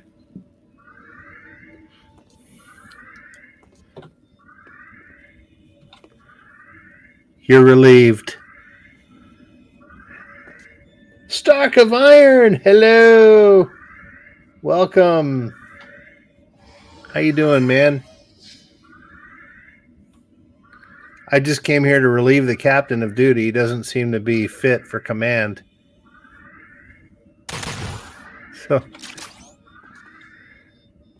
okay, what do I have to do here? I have to retrieve the captain's logs. All right. Or do I have to like let everybody in first? There we go. Come on in, guys. OS Full Metal says the algorithm did me a solid with late night scrolling, Gerard, and this popped up find in out my how he feed. died. Lifelong access the Trek fan. captain's logs. Well, hey, awesome, man. You found a friendly group here. Died from asphyxiation. Presumably when the Dallas Kimberly lost says the life captain support. is dead. Yes, long live the captain. Wait, hold on, cutscene. Cutscene. Play it. Captain's log, stardate 56535.1. We're responding to a distress call from an Atrexian station just outside Federation space. The attack crippled us. I've sent most of my crew to the space station. I hope they can protect the Atrexians. I've kept a small skeleton crew led by my security chief. We're going to try to salvage the ship by getting it away from the space station. There are too many of them. We've got cascading system failures. We're losing the battle to keep up minimal life support. We can't last more than a few hours. I've authorized my chief engineer to try an experimental procedure. He's encoding our remaining crew into the transporter pattern buffer. Oh. It's risky. The signals might degrade beyond recovery. But if it works, it may be the best chance for survival. Apparently, she didn't know that Scotty had already done that. Chell, can you disable the green force field blocking the transporter room from here? Done. Gerard, let's head back to the transporter room. Okay, Striker of Iron just got off work and Captain sleeping on the job. Definitely relieved. Absolutely. And OS, he says, OS Full Metal, the first step into one of the best Trek communities. Hail and welcome. Yes, absolutely. If you really like, really like Star Trek, you might want to check out Admiral Teague. He's a friend of the channel, and he has a great show that he does called Saving Star Trek. He does a lot of conversations. Really great show to talk about Trek, classic and current, actually. No one seems to like the current stuff, but I don't. But no one attacks it. Like if you do like it, no one's going to attack you for it. But yeah, Admiral Teague. And Tony, if you're in there, can you throw a link to Admiral Teague for OS? If you're near your computer, definitely you would like it. OS, it would be great. I think you passed out. The captain. Thanks, Tony. Kimberly's saying, "What now?" I don't know. What do we do? Okay, we have to rescue the crew. We got to go to the transporter room, right? Oh wait, maybe there's a turbo lift here. There better be a turbo lift on the bridge.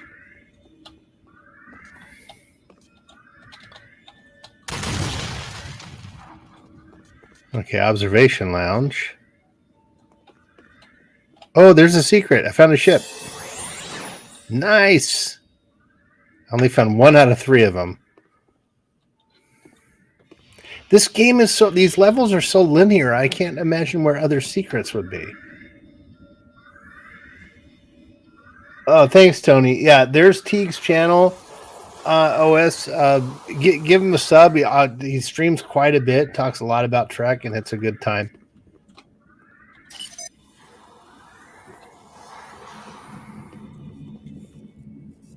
And then, and there's Jill. Jill has a, well, I think she finished her discussions of Trek, but right now doing other stuff. It was smart blowing the door up. Thank you. Jill's good for Trek. Yeah. Okay, I think we're going to go this way.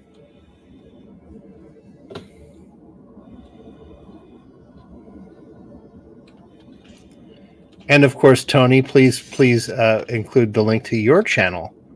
We cannot ignore that. And you always have the authority to do that, sir.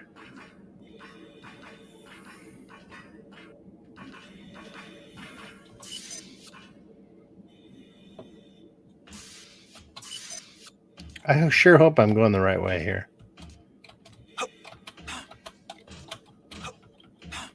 Oh, thanks, Kimberly. Yeah, Jill's a great channel. Oh, come on. Streams during the day a lot. Unfortunately, with my work, I can't catch the streams as much as I would like.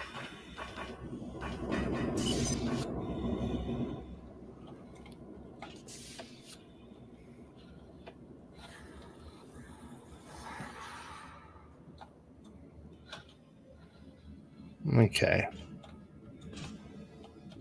And guys, for those of you who are just joining, I am sorry about the screen resolution here. I don't know how to get it to go full screen.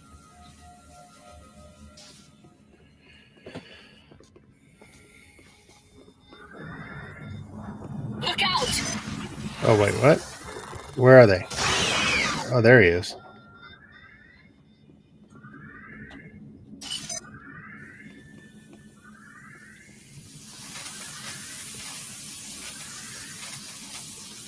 Oh, and there, yeah, Overlord DVD.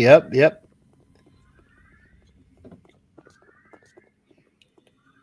Dropping a sub. Check me out sometime if you like.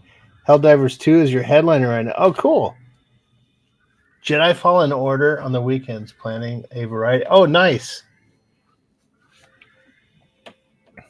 Is it just the name there? OS OS Full Metal.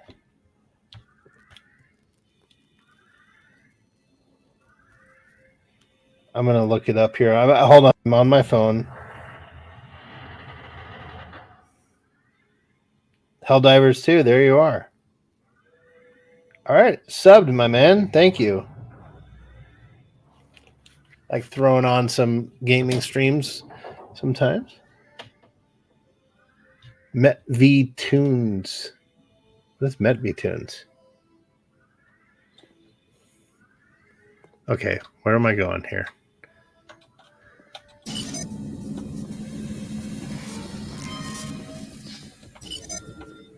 Ah, transporter room.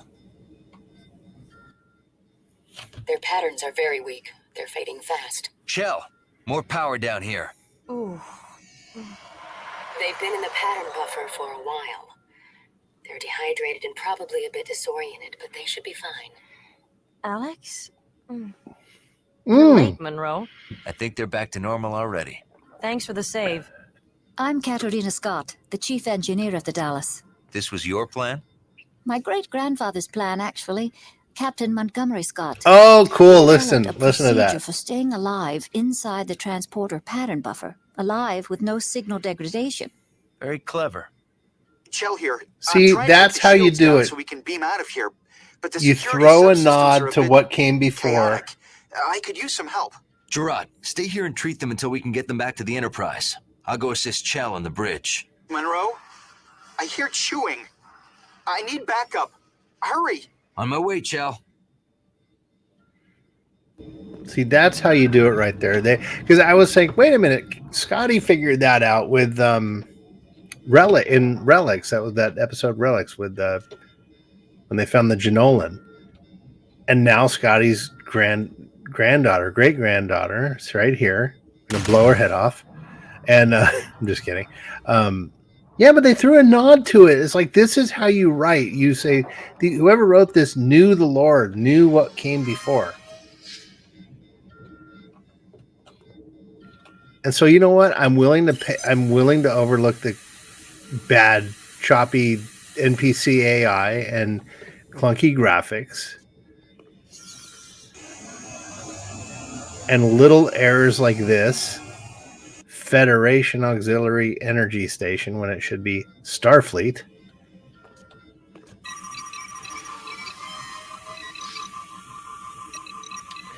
And Hadwell says it's not even about knowing the lore or not. It's about not disrespecting the lore. 100%. Yeah.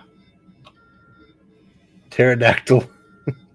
All right, what do we have to do now? Rescue Chell. Oh, yeah, we forgot. Chell was taken.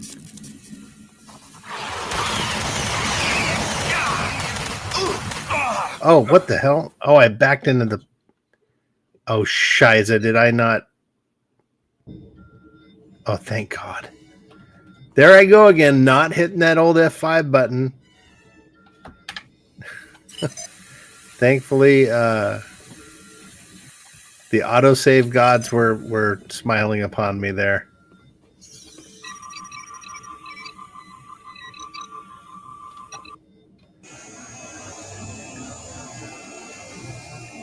It's not allowed.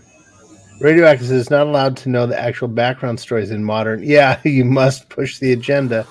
Yeah.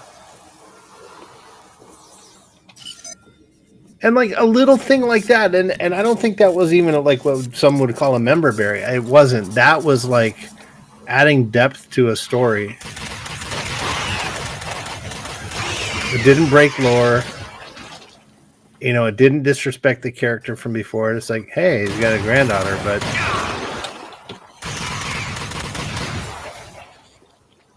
they did never talk about Scotty having any children. That is a little off character for him, but you know. F5, my old friend. We meet again.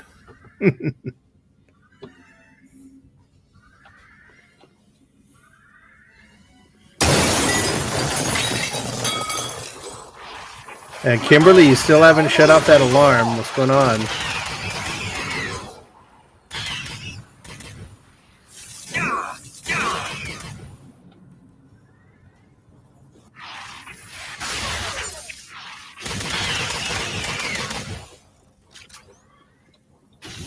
All right, I'm going to have to go around this.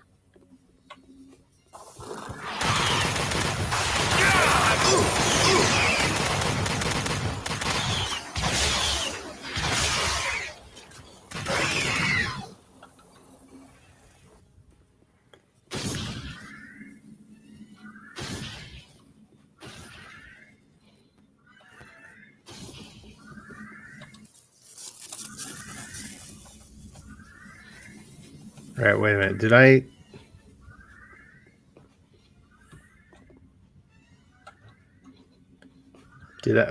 What am I doing here? I think I gotta go this way. This game really needs a flashlight.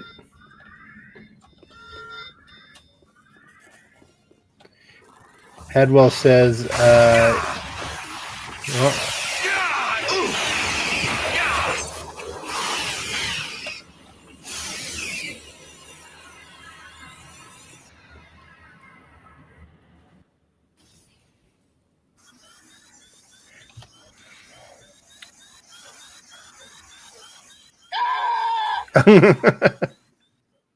oh, wait, what the hell?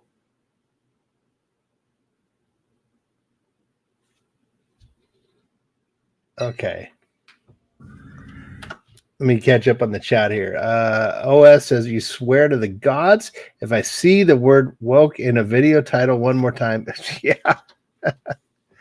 You can blame the people who disrespect lore and basic story by telling skills for the word woke. Yeah. And a crowbar. Okay.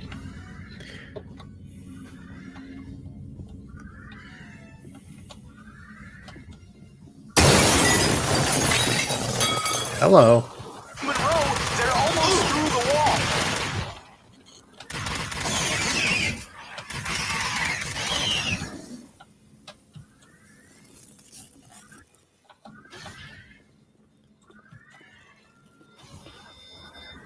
All right, what's going on?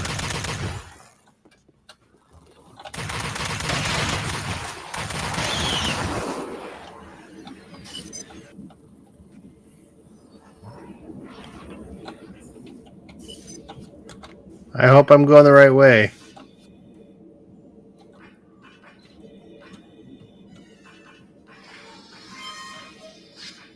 What is non-content content?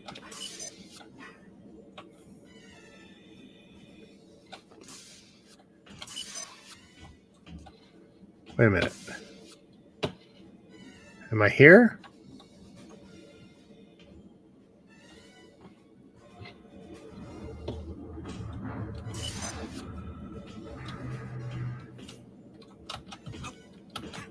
Come on, get in there.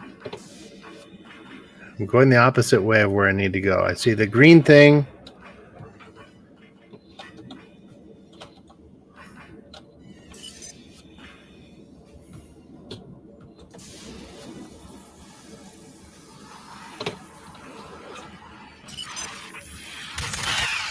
No, no. Oh, come on.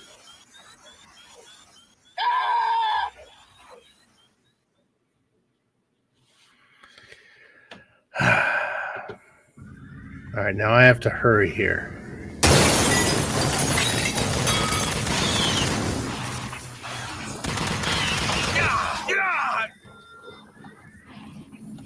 Monroe, they're almost through the wall. I don't think I'm going the right way here. I'm not going the right way here.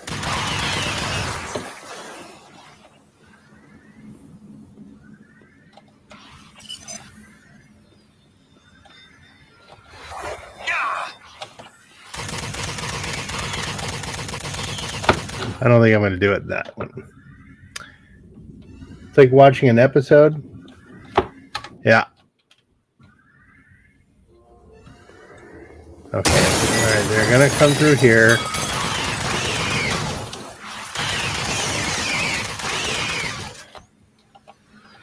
I hope I don't have to like. They're almost through the wall.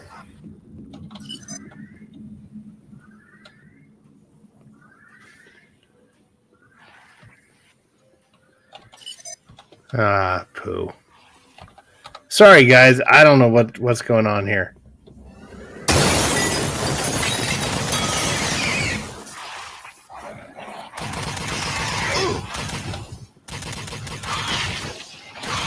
Monroe, they're almost through the wall.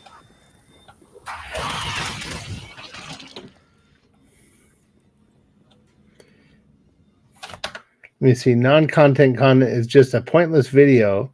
No context, no substance, just recorded garbage force-fed to the public via upload. Even clickbait is a higher class of it. Yeah.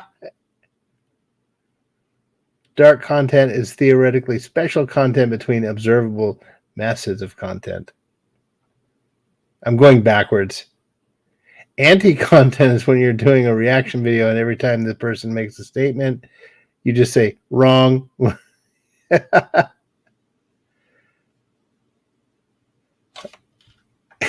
Okay, you guys are having a fun exchange that I don't understand.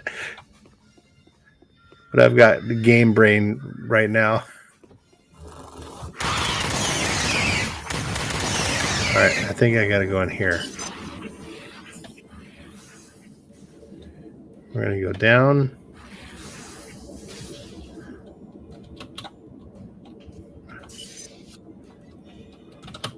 Come on, come on, come on, come on. Get in there.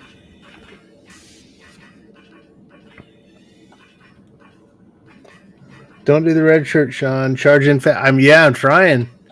I've got it on auto run.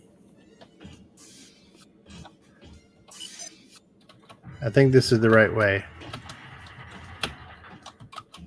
Oh, come on, you fucking thing. Get in there. I swear to God.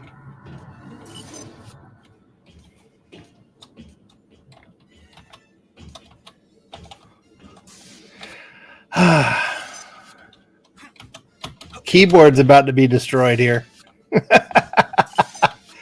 Get in there, you son of a bitch. All right, Shell's gonna die here. There he is.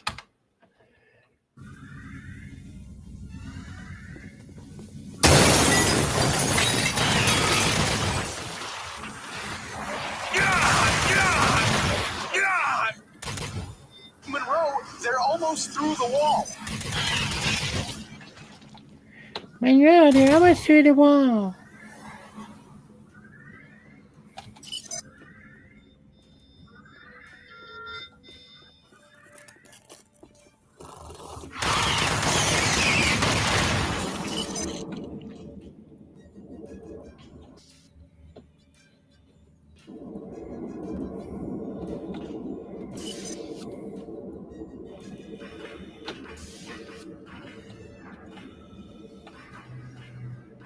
Being a nerd here, yeah.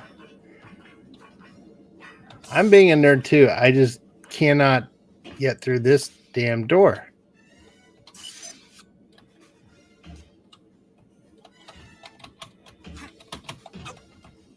There we go. Jesus Christ.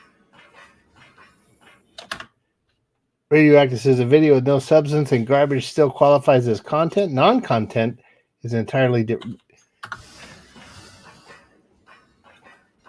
I agree with you all.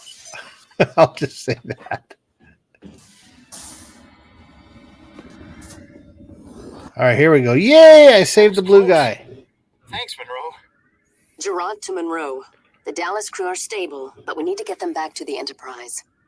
I've deactivated the Dallas' shields. We can beam out now. Monroe to Enterprise. We're ready to beam out.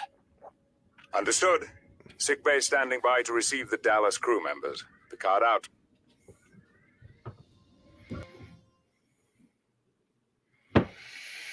Well then.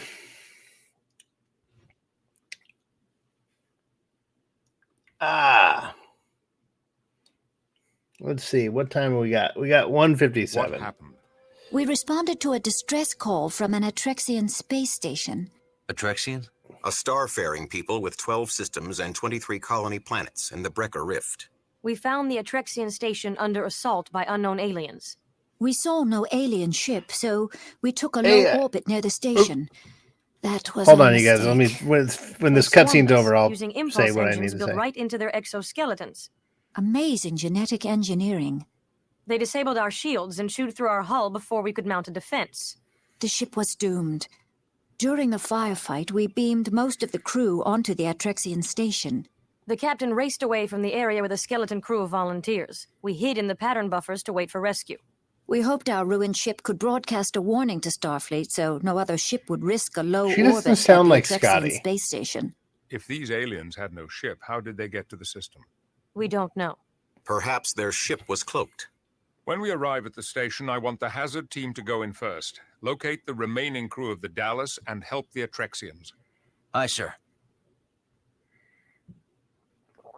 Okay. We're gonna save this here, and Chell to Monroe. I'm on the final stage of the shuttle prep. well, good for you, Charlie. OS Full Metal says the best part of this game is that it gave us more Enterprise E. Totally agreed. Totally agreed, OS. And earlier, before you joined in, there was a scene where Picard kind of recruits Monroe, and he mentions he asked him a question like something about his time on Voyager, and it was cool because we actually hear Picard mention the ship. He says, "Yeah, when you were on board Voyager," and it was just a neat little thing that we had not heard Picard say.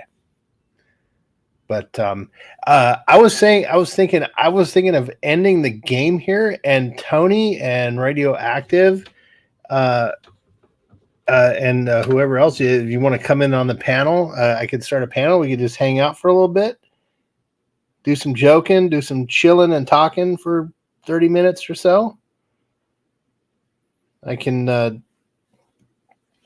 put the old link in the old X, the swatter.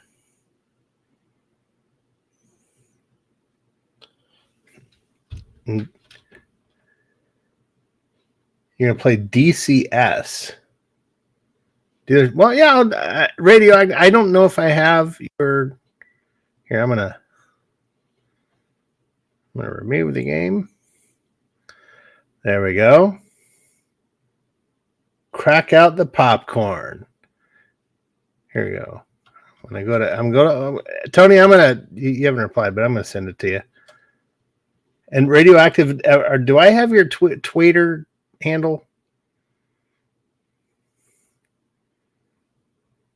It was fun. Thanks, Kimberly. Thank you for popping in. I enjoyed your quips. Hadwell, do you want to hang out too and do that? Because I was kind of my balance is getting a little weird. I'm staring at the screen too long. But I was gonna just hang out and chat. You're not on Twitter, just old school email. Tony knows. Okay, all right, I'll do that. I will forward that to you. Let's have some chat. Tony, hopefully you're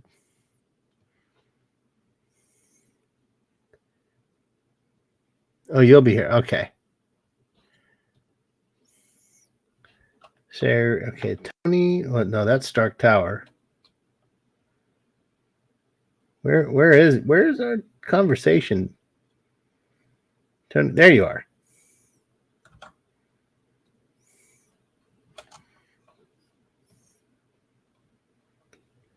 All right.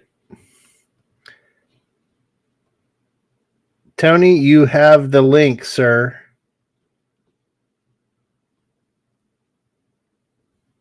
I need a little human interaction. I'm not getting quite enough from Hillary these days.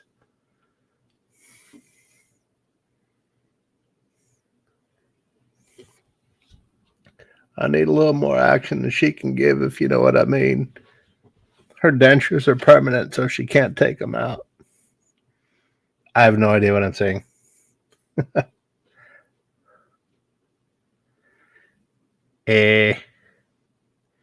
Stop screen. Let's see. Tony isn't here and he's not responding. Or maybe just ignoring me now.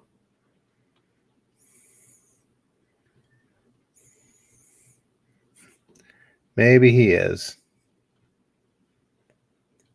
But while we're waiting, we can continue the conversation. Let me see. What was the last time? OS said that the best part of the game was that it gave us more enterprise. Yeah, totally agreed. And if I remember, there is a really cool level later on where we get to man like the phaser cannon, almost like it's like a flak gun. Total World War II-esque feeling, but it was really cool. I remember that. I remember it being hard too. Harrison Della from Star Wars Rebels. Never saw Rebels. I heard it was okay. But one of the things I was thinking of with like this game, and I've seen people actually do a modeling of the Enterprise D, where because we've been given the specifics of the Enterprise D, how long it is, how many decks, the length of the ship, and so on. And someone has modeled it in a 3D engine, and they say there's like 1,000 crew members on board, and that ship actually would have held like 15,000 people or some crazy number with the amount of decks and living quarters and stuff. And they said it would have been like a ghost town in there. Like you'd be walking down corridors and there would be no one around. But and we kind of see that here because it does look like they tried to model the ship accurately as per the specs. Again, another nod to the lore and the people respecting the canon and what was, the Michael Okuda had done the technical things, and you realize how enormous these ships were, or really would be rather, if they were as big as the specs say. So. Oh man, like I stopped playing and people are dropping off. We had 9 folks in here. Now we got 6. Hadwell's taken off. It says have fun. If hopefully you're still here, Hadwell, thank you for joining. It was really nice to have you in again. Some good conversations. Kimberly lost your grandma. Oh, I'm sorry. That's oh man. I hope you're okay. Wow. I never know what to say about things like that. I hope you had a chance to say goodbye at any rate, and that it was peaceful. That's always a big thing. And OS says, I'd never tell anyone I won the lottery, but there'd be clues. 1701E themed bachelor pad. That's pretty cool. Yeah, you put like an L cars in your house. Train Alexa to respond to hello computer. That would be cool. Have you ever I know with Alexa, like you can tell Alexa to beam you up and it will play the transporter effect sound from TNG. And you can say fire photon torpedoes and it will play that sound. I don't know if phasers work, but there's a few little Star Trek Easter eggs with Alexa that you can have her do. Yeah, I think you can say warp speed and it'll do the warp speed sound from TNG. As I pour some Jack Daniels. Kimberly says she was special to me. I'm really so sorry. I have no grandparents left. I have one parent left. My father passed away 4 years ago. 5 years ago, I'm sorry. Doesn't seem like that long. But yeah, it looks like we may have lost Tony. I think Tony just ducked out. But that's okay. Oh man, Radioactive. I wish I had a way to get you the link. I do wish. You know, I'll just hell with it. I'll just throw it in the chat. Whoever wants to come in and say hello. Why not? We'll just open it up to all. There you go. There's the StreamYard link, everyone. If you want in, there it is. You come on and chat me up for a few minutes.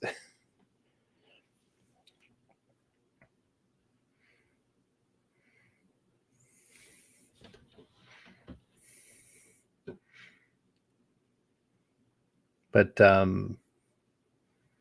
let's see here. Let's find another topic to talk about. Scrolling through. Oh, there's a message from OS that says, I saw a CCTV video titled Checking Wi-Fi Lists. You were literally a guy stopping to check his phone and then continuing on his way. That was it. That was the video. No commentary, no context.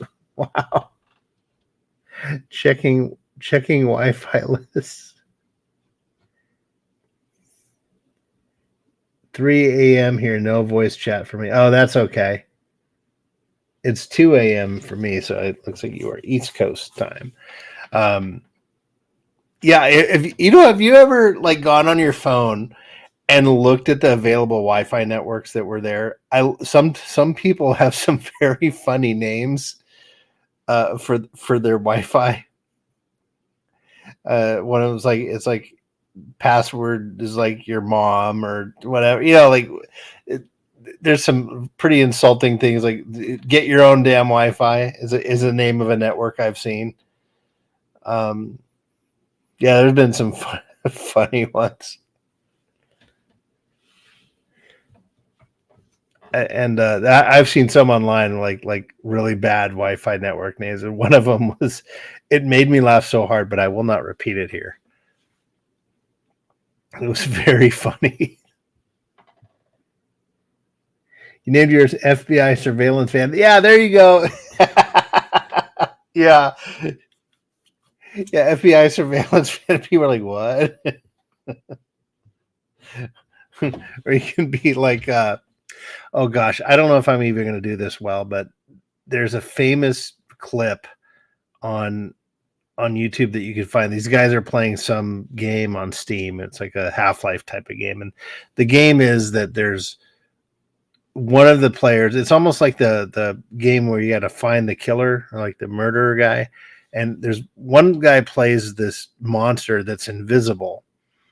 And you can climb walls and climb on ceilings, and you have to go and like get rid of the other players. And the one guy is the invisible guy, and his friends go, "Hey, pretend you're Morgan Freeman trying to kill us." And he's the invisible thing, and I'll try to do the Morgan Freeman. He goes, "I can smell you," and then they all start laughing. He goes, "I have advanced invisibility, and although I may have a measly shiv, it is quite effective when applied to the jugular." But that's what he said, but he did it in the most perfect Morgan Freeman voice. And when he goes, "I can smell you," it was hilarious. I wish I could do a good Morgan Freeman, but I can't. Sometimes I can. Oh wait, who's here? Radio. There he is. Radioactive. Hi. You are online, sir. Hey, dude, what's going on? Oh, nothing much. Thanks for popping in. Yeah, it takes me a little while to get this figured out because I don't use Streamlabs and stuff too much. So, oh no, that's no problem. I think I don't know if we lost Tony. I think he just abandoned. We may have. I don't know. He probably just hopped in for a while and didn't even think twice about it. And yeah, he may hop back in, think at some point. But if he thought you were already shutting things down, he may have just left. Maybe. I mean, he usually says that. You know what I'll do? I'll just text him.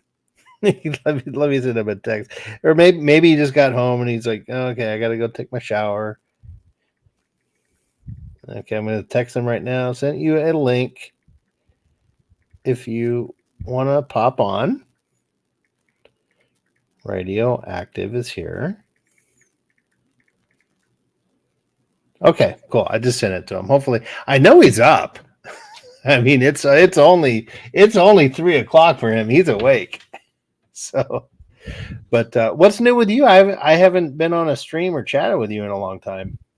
Oh, not much. Just vanilla, real world stuff. Yeah, I mean, man, I miss those cool technical conversations we've had about stuff. And for those of you listening, Radioactive here has a wealth of knowledge, just that will surpass anything, and it's just incredible. So, I mean, yeah, I don't know about that. Oh yes, come on, don't be modest. It's amazing. I just like listening. It depends on the subject matter. Okay, well, what is your here's a question. What is your favorite thing to talk about? If someone asks you about things like what do you like? What do you know a lot about that fascinates you? Well, that would probably get into what I studied at school, but then that would be a real deep dive, and then people's eyes glaze over. So I've generally learned over the years just not to even go there. Okay. All right. Well, then I'll just ask you, because I mean there are only a few people in here. One of the people watching is my phone, so it's no big deal. Okay. One of my favorite okay. Tony says, "Give me a second. He'll be in here in a minute." Oh yeah. Okay. So yeah, Tony will add something to the conversation. Sure.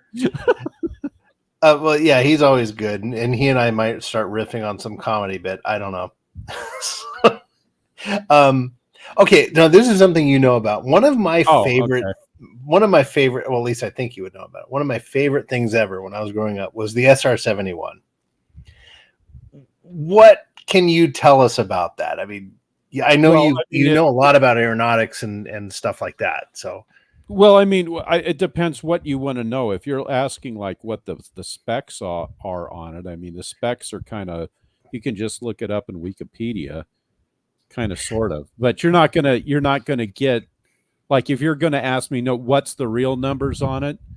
I don't know off the top of my head what the real numbers are, but I will tell you that the numbers that are quoted, say, on Wikipedia are not the real numbers. That was going to be my question. Those numbers are going to be what we call in the business the unclassified numbers, or the things that are within safety specs. Well, they're what we call the unclassified numbers. We're going to sure. So, because well, the few people that are in here, I was in the service, so I mean, I do know a little bit about what its capabilities are. Just a little. Okay. No, yeah, I think it's a well-known secret, right? That yeah, we don't know what the Blackbird could do. No one, I mean, at least the general public doesn't. But I mean, a lot of it has kind of been declassified over the years because it's not an operational platform anymore. So, like if you were to go to, I'm trying to remember. I think they do have one at the Air Force Museum in Dayton. Mm-hmm. I'm trying to remember because it's been quite a while. No, good number of years since I've been through that museum, but I was stationed at Wright Pat. So the odd thing is when you're stationed near a lot of these places, like if you're like in DC, like if you live in DC and you have the Smithsonian there, at least for me, I found out that I never went to anything where once I lived there. I only wanted to go there when I didn't live there. And as soon as I lived there, I was too busy working. So right, yeah. I never went. And then you get done, and then it's like, well, once you move again, well, crap. Then you go, I really should have made a trip down to like the Air and Space Museum. Yeah, I've been there. I was very young when I went there. I don't remember it, but I remember seeing the Apollo capsule, and which was really neat. At the Smithsonian. Smithsonian, yeah. Okay, yeah. You're talking Dayton. Well, I've been to both. I mean, I've been to both. Okay, and so Dayton. Okay, so if you go to the Air Force Museum, if you go through the full thing, and let me put it this way, you could walk through the whole museum in a couple hours. Mm-hmm. But if you actually want to like read the narratives on plaques and all that, expect to take 3 days. Wow, I need to go there then because I love going through museums on a slow burn. I can't just walk through. Oh, look at that! I got to read everything. I will read every plaque, everything. Then you want to take at least 3 days because it's that dense. Okay, wow, stuff there, and so it takes you all the way from Wright brothers all the way through because, of course, the Wright brothers were in Dayton. Right. That's why the Air Force Museum is in Dayton is because Dayton is where the Wright brothers lived, and that's where they actually built the Wright Flyer. They didn't test it there. What they did is they then took it to North Carolina. I think it was Kitty Hawk, right? Yeah, Kitty Hawk, North Carolina, right? And then they did their first flight at Kitty Hawk. So that's why Kitty Hawk is famous. But they weren't really living there. They were living in Dayton, and that's where they did all of their initial experiments. The flight was in Dayton. Okay. Hence why the museum is there, and hence why Wright-Patterson is called Wright-Patterson. Technically, when it was wait a minute, Wright for Orville Wright. Well, yeah, okay, so the Air Force Base currently known as Wright-Patterson, way back in the day, initially when it was still the Army Air Corps, there were two Air Corps bases. One was called Patterson Field, and the other one was called Wright Field. And was Wright Field named after Orville? Yes, it was named after Orville and Wilbur Wright. Okay. Interesting. I never knew that. Never. Okay. Wow. And then after, I'm going from memory here, but I want to say after World War II, they merged the two airfields together because they're not that far apart from each other. Sure. And then it became just Wright-Patterson. Wright-Patterson. Okay. So it became Wright-Patterson Air Force Base. And so the old Patterson Field is what we now call Area B. And Area A is the original. Area A of Wright-Patterson Air Force Base is now what used to be called Wright Field. Okay. Okay. Just real quick, I just want to acknowledge OS said that all I need to know about the SR-71 he learned from Helsing abridged. That's over my head. I don't know what that means. If you can explain in the chat. And then he said the Daystrom Institute. Daystrom Institute in track. Yeah. Okay. Yeah, so I've actually I saw the bird fly. I saw the blackbird fly once. Okay. It was what an experience, man. I'm assuming you've probably seen it fly. I may have. I'm trying to remember if I've seen it take off or not. Oh, because I don't remember now. I'm drawing a blank, but one of the interesting things about that plane, because of the way it's constructed, of course, is that when that plane actually takes off, it's leaking. It's leaking fuel. Yeah, I learned that from a movie called Space Cowboys. Have you seen that movie? I never did watch that one. Oh, you'd like it. It's good. It's really good. But it really does leak. Yeah, it's Tommy Lee Jones' character, and he says, "Yeah, it leaks like a sieve, but when it takes off and it gets up in the atmosphere and speed, all the seals and the heat expands and it seals up and it takes off like a bullet." Like he says something like that. It's faster than. Well, yeah, but I mean the phrase he used. I'm trying to recall recall the line from the movie, but he talks about like it gets up there and the seals expand, and that seals everything. Yes. Yeah, it was very interesting. It was very cool engineering solution. But I saw it. I went to Beale Air Force Base, which is near Sacramento. Yep. And I was maybe where it was stationed out of. Mm-hmm. That was the primary base. I went to an air show. I was probably 10 years old, and I saw the U-2. They had a U-2 fly, and to watch that thing land, it was because it lands like a bicycle on the two wheels, and it was just incredible. Right? Am I correct? The U-2 had, which was very odd. The U-2 still flies, but the modern variant, I think, goes by the name TR-1. But that might be the commercialized variant that NASA uses. But we still have a few of the U-2 planes around. A few. But I think most of those were given to NASA. Oh, okay. But yeah, that was really interesting watching that thing land.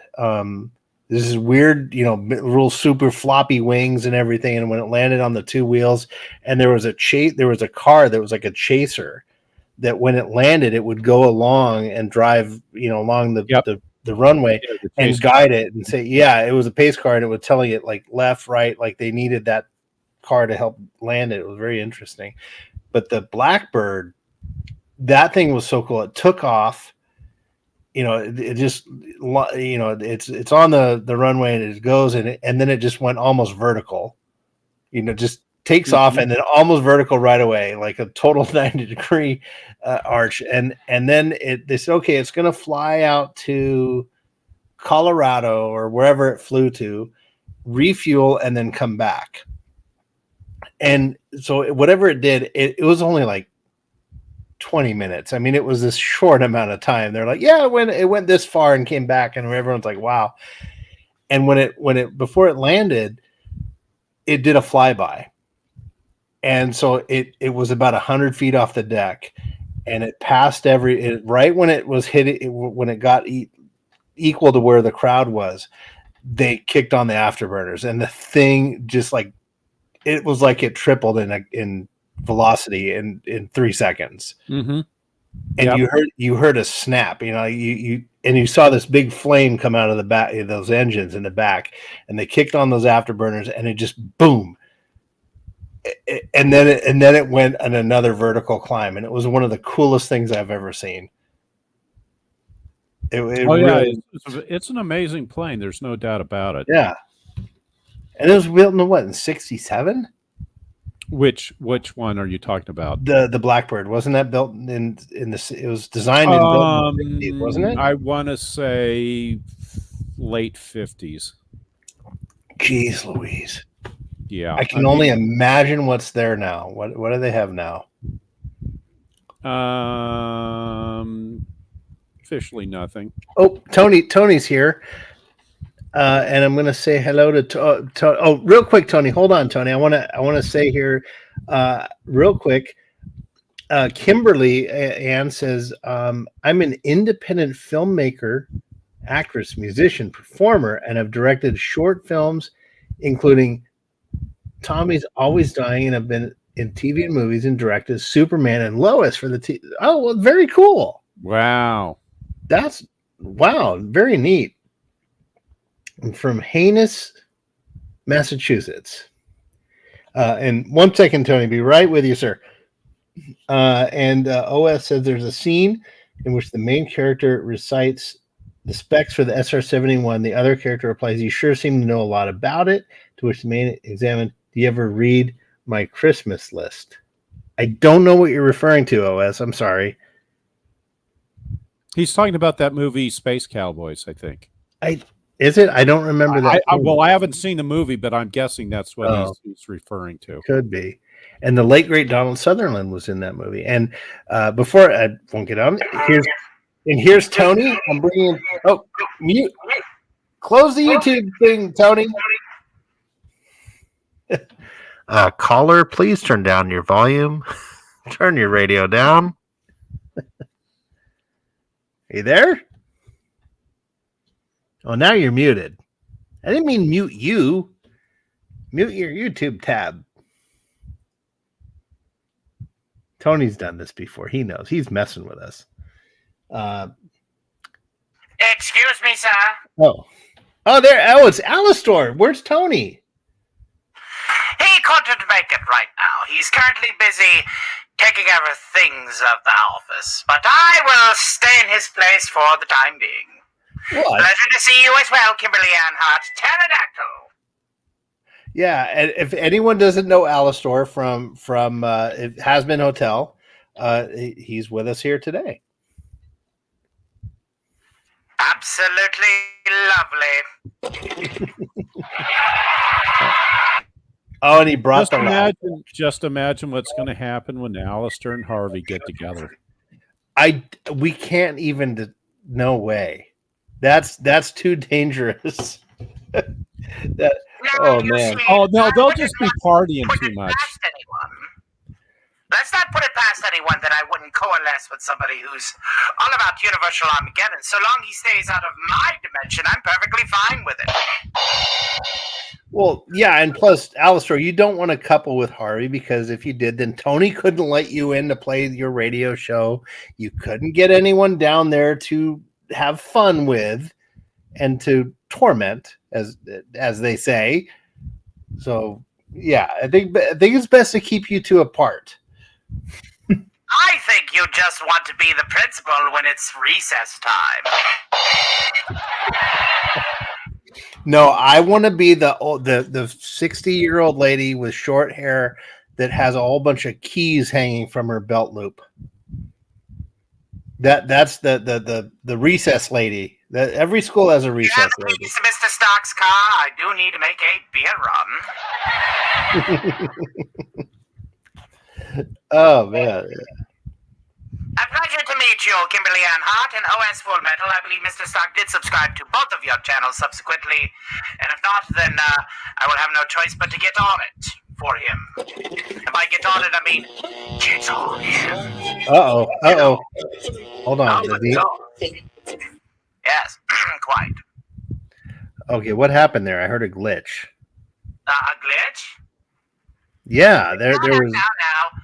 When I get tempered, I get really tempered. Okay, well, if there's anything we can do for you, Alistor, please just let us know. I mean, I would like a fine Merlot followed with Scotch whiskey on the rocks, please. Well, if you look around Tony's apartment, I think he's got a plethora of things, but I don't think that any of those items you mentioned are there. I think there might be some Tullamore Dew. There might be some Buffalo Trace, I believe. There's some there. I believe I have secured some of Mr. Stark's Lagavulin 16. I hear that that's supposed to be a favorite whiskey down at the center of the earth. Well, I'm enjoying some Jack Daniels.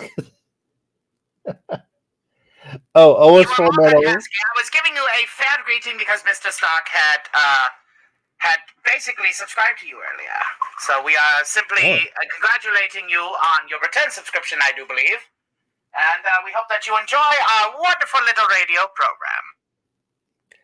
Oh, great. I'm sorry, I was distracted there. OS is saying, wait, what? I heard my name, but I was multitasking. Oh, kinky. No, OS. No, OS, I was reading your mention of a scene where the main character is talking about the specs of SR-71. My thanks, he says. Well-mannered, too. We got ourselves a keeper. Welcome to the biggest community on YouTube, my good fellow. So, how is the radio show going? We're going to be doing a bonus radio program for the Road to Knoxville initiative so that Mr. Stark doesn't have to eat cheap. I do not know exactly what day that will be, but it will be 110% hosted by yours truly. Oh, wow. Very, very well. So, yeah, for those of you out there who may not know, Mr. Stark, Tony, is raising funds to go to Knoxville. And in Knoxville, there's going to be, I think it is a... almost like a fan expo or a Comic-Con. What is it called again? It is Fanboy Expo and Comic-Con. Fanboy Expo, yes.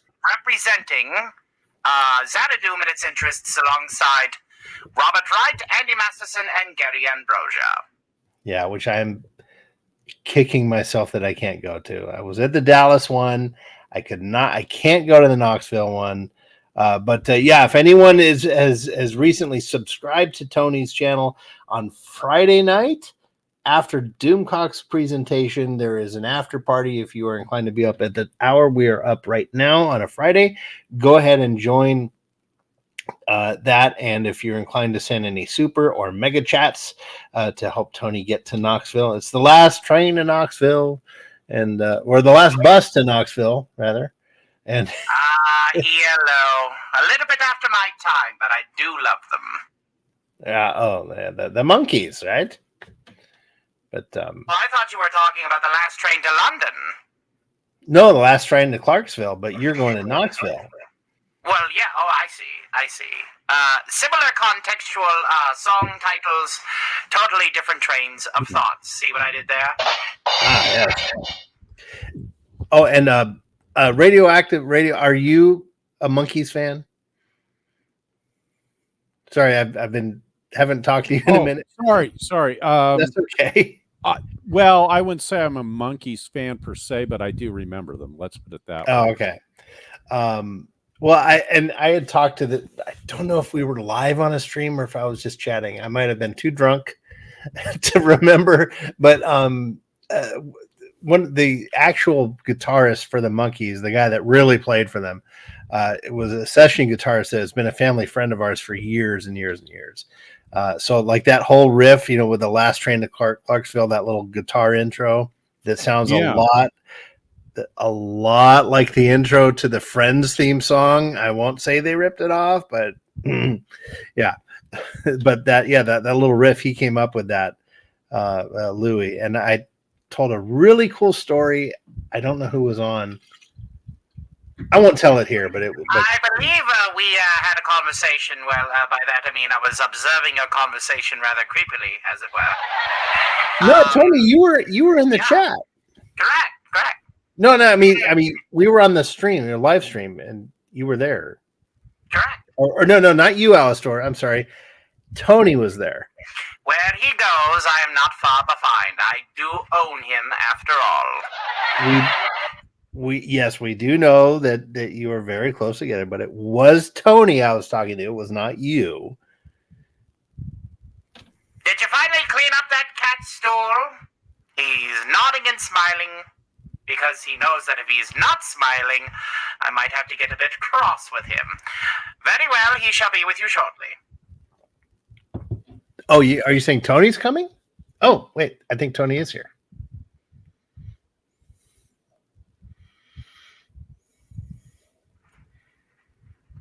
Hello? Hello. Oh, hey, there he is. You're And I back. also got the spider. Yeah. Mignon. Yeah. So yeah, that was. I was trying to include radioactive in that conversation with Alistor, and I just couldn't. I was trying to find a way. I couldn't do it. The radiation interferes with Alistair's. That's why mojo. we have to upgrade all of our radios to Radiation Kings. Well, there is. I mean, Alistor is quite far below the surface of the Earth, so I'm sure there's some lead. There's some things going on. Maybe some uranium happening there. So, yeah. While you were gone, Tony, we were having the really cool discussion about the SR-71. I don't know if you heard any of that, but I thought it was a really cool subject to talk about because you are a gearhead. Radioactive is a ultra gearhead. Oh yeah. And I thought it'd be a cool subject for the three of us to yap about. I don't see why we couldn't. The SR-731. No, the SR-71, the Blackbird. Ah, yeah, the spy plane. Yeah. So the spy plane. The spy plane. The spy. Yeah. So Lockheed Martin. Yeah.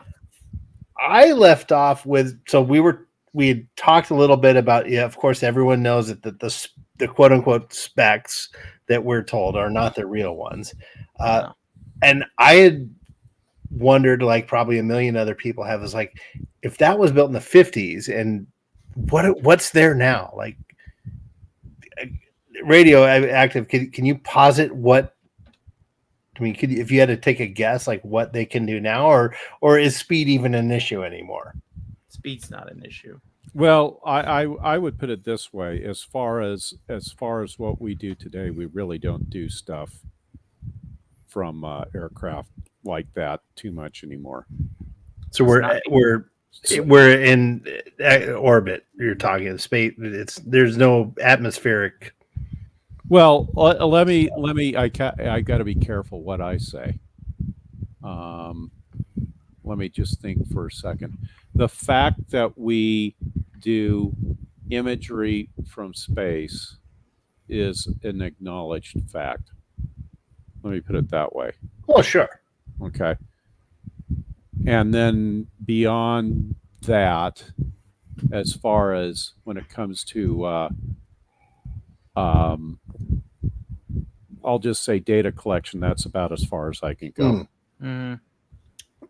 Oh no, I'm just referencing speed things with speed. What he's saying is we don't need those planes anymore because we have a more efficient means of. We have. We don't need planes with a camera on them any longer. I mean, we still use planes with cameras, but not to the level that you're thinking of. Like, for instance, not in that role. No. For instance, like if you look at for what we call tactical reconnaissance, any plane that has an R designator in the front of it is considered a reconnaissance aircraft, and so that's how you know it's in that kind of same vein of mission set. So we have some planes that are basically derived from fighter aircraft that are used for reconnaissance purposes. And then other platforms like the rivet joint, which is the RC-135, which has special capabilities on it. That's used for reconnaissance purposes. Is that like a descendant of the KC-135? The KC-135 is the tanker variant. They're all variants of the Boeing. I don't know what the original. I guess it'd be the C. Well, not even. Well, maybe it is C-135. C-130. Yeah, C-135. There is no cargo variant of that aircraft that the military uses. But effectively, the KC-135 is the tanker variant. Okay. And that also served as a cargo plane, not just a tanker, right? Yeah, it could be used to some limited degree. It has some limited cargo capability. There's a commercial variant, I think, that they had at one point that was used effectively for air freight, but I could be wrong on that. Okay. But as far as the military variant, which went to the Air Force, because the Air Force had the contracts for that plane. We have a cargo variant that is used, or I should say a tanker variant that is used, and then we have a reconnaissance variant. And the reconnaissance variant, its name is rivet joint. Okay. Is there a hidden funny meaning behind that, like a meme or? Well, it's kind of more like the code name that was given to it, but it's the open name that is used. So it's not like it's nothing that would get you in trouble or anything. It's just the designator for that plane. Oh, okay. Yeah. It just sounds like almost like the old rust bucket or It's well, I don't. To be honest, I don't know where that designator came from. It could be like some things we have. The people that come up with these designators, they'll come up with it may have started out as a classified designator and then it became declassified, and so that name sticks with it because that's what everybody calls it. And but that's just the name that it has, and so that's what we call it. For instance, like the F-16, its official name is the Fighting Falcon, but that's not what it's called in the pilot or in the flying community, operational community. It's not known as the Fighting Falcon. Nobody calls it that. Everybody, huh? Is it? Well, it wouldn't. In a way, I was thinking the F-14 was the Tomcat, right? Yeah, the F-14 is the Tomcat, and everybody is not having been in the Navy, I don't know if they have a different name for it, but I know it as the Tomcat. You know it as the Tomcat. They may have a in community name that they call it, but the F-16 in the operational community Air Force is the Viper. And yes, it does come from Battlestar Galactica. Oh, really? Yes, that's where pop culture kind of merged in with it. But yeah, we call them Vipers. Really? Oh, that's interesting. But it didn't have the third engine.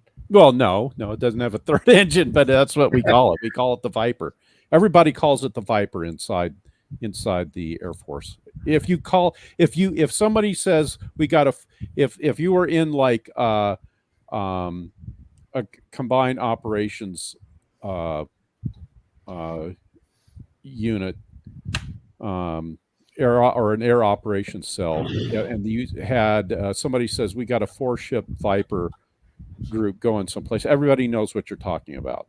Okay, nobody calls it the Fighting Falcon in that thing. It's just like with the F-15. Nobody calls the F-15 Eagle the Eagle. Eagle, yeah. Okay? Yeah. You call the F-16 C variant was called the Gray. The F-16E variant, which had a ground capability, was called the Strike Eagle. And sometimes people abbreviate and say we got like a 4-ship strike group going in or something, but everyone would know what you meant by that. But the names that are officially given to these planes aren't the names that we call them in-house. That's just the official name, on the contract with whoever makes them. Well, that's just standard designation deterrent methods that Well, it has nothing to do with deterrent. That's just the name of the plane.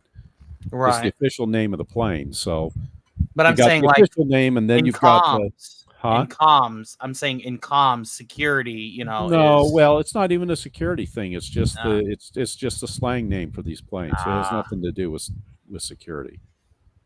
Because all the other countries know what we call these planes. So. Right. Well, I figured there was some OPSEC incentive. I didn't know No, not for that. No, OPSEC comes into play in other stuff, but not that. Yeah. Well, yeah, I was trying to I've got the little movie theater screen up here, and I haven't yet figured out how to do a little picture to present right in that screen. But I was trying to bring up an SR-71 just for some giggles. I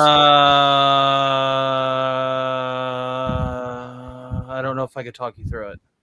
No, don't worry about it. That's fine. I'm the kind of person that just presses buttons. It goes button, button, button, button, button, and then everything's like pretty. Oh yeah. But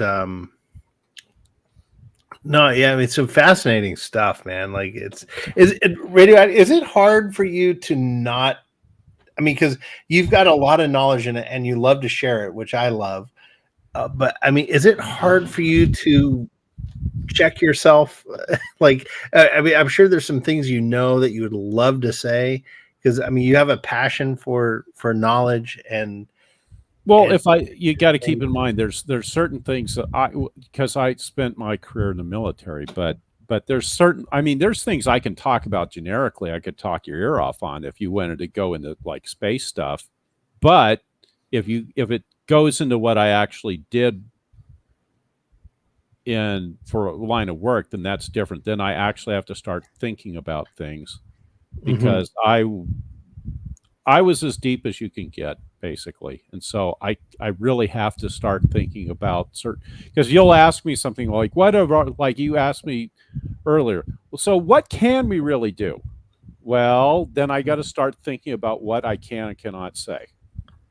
Oh, no. I apologize. I wasn't trying to drag facts out from you. I was trying to say I realize that because you guys aren't used to that type of environment, but yeah, and I wasn't trying to like get you, like put you on the spot to divulge. I was like, it was more of a generic question, so I apologize if it seemed I was trying to get you to say something you shouldn't. Kimberly loves the SWAT cats. And by the way, I did figure it out. If you can see there, I figured out that the when I present a window, I did set it up correctly. It will show up. You can resize the window. Yeah. Yeah, I already had it set up for this. So ta-da! God damn it, Napa! Look out, Blue Angels! Here are the SWAT cats. Right on. Okay, so the Blue Angels are the Navy. Yes. What's the Air Force team? You would ask me that. The Air Force team is what do we call our Air Force team? I used to know it, and I'm drawing a blank, and because everyone knows it. I didn't even notice you were here. Good to see you, pal. Wait, where is it? Oh yeah, the Thunderbirds. Yeah, the Thunderbirds. There it is. Where's Gwagnar? Gwagnar says goodnight, everyone. I guess he was lurking. Oh yeah, I'm sorry. Gwagnar been here since the beginning. Well, I didn't see him whenever I swung through because. It was way early. It was way. Yeah, I was driving home from work whenever I was saying hi before. Yeah, we started the stream reviewing the things that are being talked about on the old X. I think you know what I'm talking about. Yeah. But yeah, a bunch of nonsense. Anyway. Nonsense. Listen here. Whoever that individual is that we're talking about needs to understand we got our eye on you, and that's not the kind of attention you want. Man, that's so creepy, dude. Would you rather me bring back the radio team? No. Well, we just want you, Tony. That's what we want right now. Just Tony. We just want Tony. We you don't know want me. Herbert. You know me. I switch off the entertainment mode on a dime. Although that Herbert is so good, man. I hope that it merited a laugh from Gwagnar. That was the intent of that entire ensemble. Oh, and OS did correctly identify the Thunderbirds. Yeah, and OS was JROTC in high school. Very cool. JROTC. Did you serve OS? I mean, did you go in after, or did you say nah? Like, I learned how to march and do the things, but nah. See now, Tony, I don't know if you know this. And this I'm actually very ashamed of, and it would require a full 2 hours of a private conversation to talk about. But I actually did enlist in the Navy. I enlisted for a 6-year term and didn't go.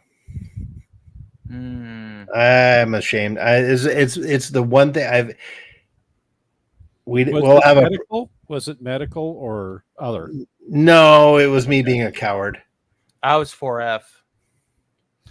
I had a 98 on my ASVAB, and they called me basically immediately and said, "We want you for O." And I said, "Well, I can give it a try, but I'm flat-footed, bow-legged, really shitty vision, asthmatic. But I could give it a shot." And I got on a gym regimen and did the best I could to get in shape to get down to the weight limit. Went in and had my physical, and writing on the wall 4F. So I was like, well, thank you for your time. Yeah, really. Well, yeah, I will tell you guys off public at some point. Why do I have two? Oh, never mind. I'm sorry.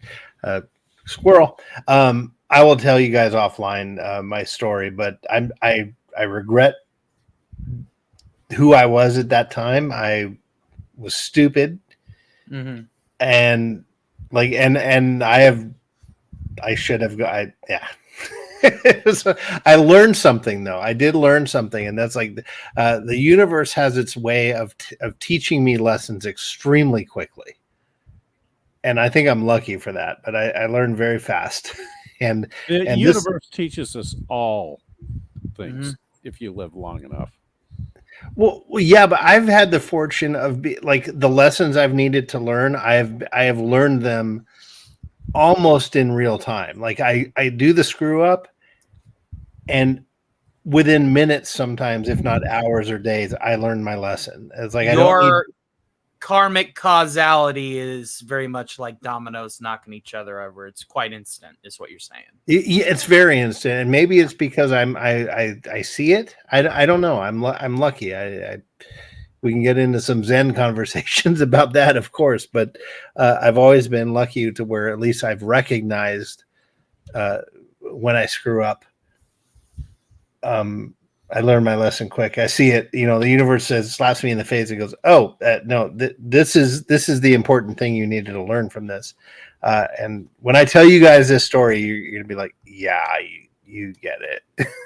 So, let me catch up on the chat real quick. Kimberly says, "Let's see. There was a cartoon." Oh wait, I'm sorry. Let me go back. OS says wanted to enlist, but you just didn't have the drive to get my body fit. Okay, like many of us. And I said probably good. I didn't get in. I was recently diagnosed schizoaffective. Don't know what that means.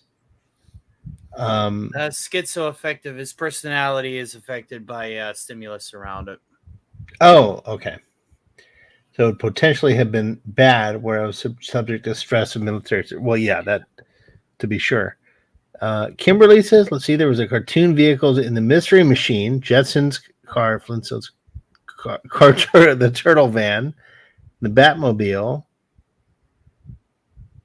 and then some more conversations about fictional vehicles. Okay, all right, we're caught up. Sorry about that. The Turtle Van rocked, but it didn't match the old Technodrome now.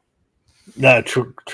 Man, now I was that weird kid. I was a Decepticon enthusiast when I had my Transformers.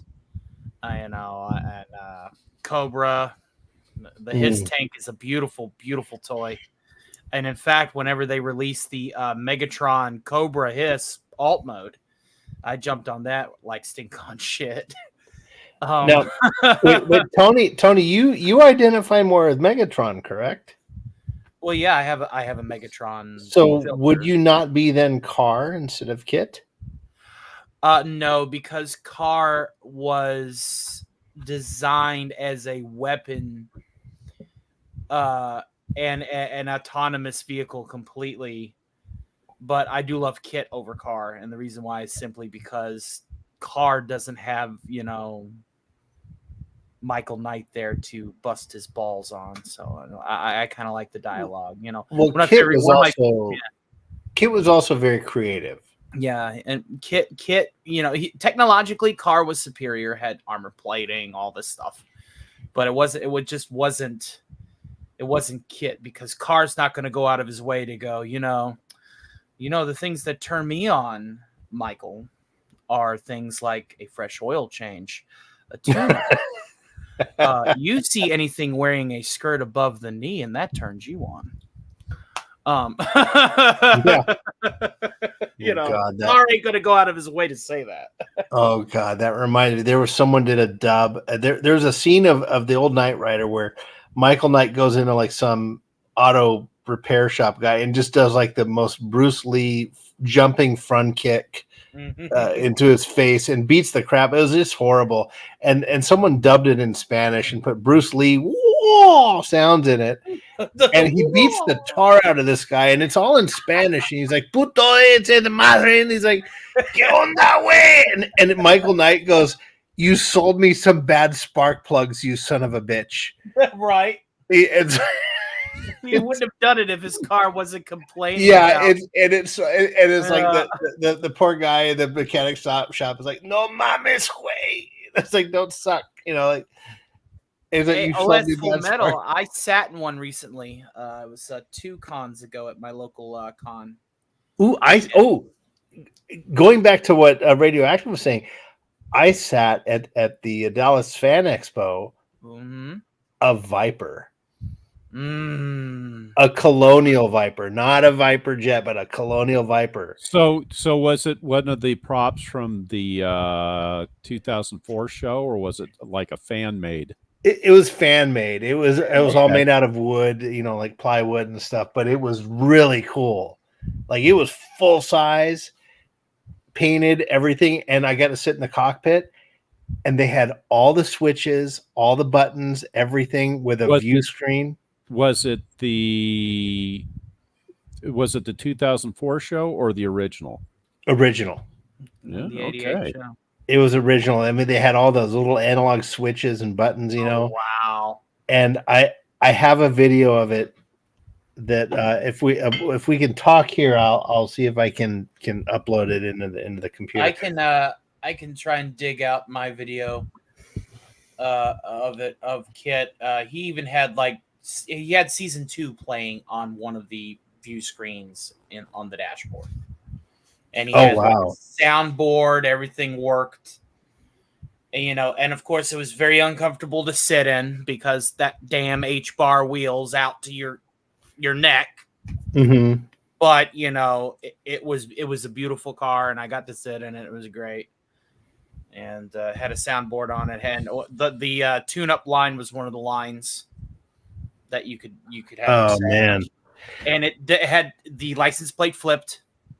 It flipped with the legal license plate to the Kit license plate from the show, and obviously it had the power light scanner in the front. And I said, "Does it have a pursuit mode?" He's like, "No, it don't have a pursuit." But if it did, man, that because he said that some of the pieces of that car were pieces from the original car. The hood he got in Florida, most of the dash and the steering wheel he got in Indiana. So the original Kit has been chopped up and divvied out.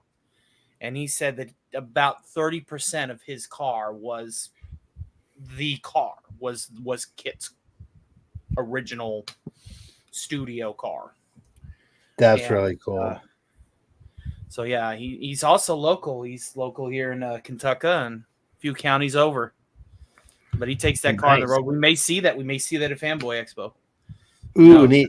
And then I can introduce him to Gary. I'll be like, "Hey, I met this guy 2 years ago." Oh yeah, Gary would be like, "Yeah, let's talk props." All right, I'm going to step away. If Radioactive and Tony, if you guys can hold the fort for a moment, I'll be back we can do that. Seconds. Okay, I'll be right back. I'll hold a perimeter of the fort, like a section of the perimeter. I'm only one guy, but we'll try. So, what's your agenda for the Fan Expo, Tony? I want to meet Danny Glover. I want to meet. I just want to meet Danny Glover. That's like my priority one. If I make more money via Mega Chats to be able to afford getting another autograph, then I'll get another autograph. And of those, let me pull up the celebrity So Danny Glover's going to be there because of Predator or something else? I'm sure he's just going to represent Predator, Lethal Weapon, etc., etc. But hold on, let me pull up the Fanboy Expo for Knoxville here.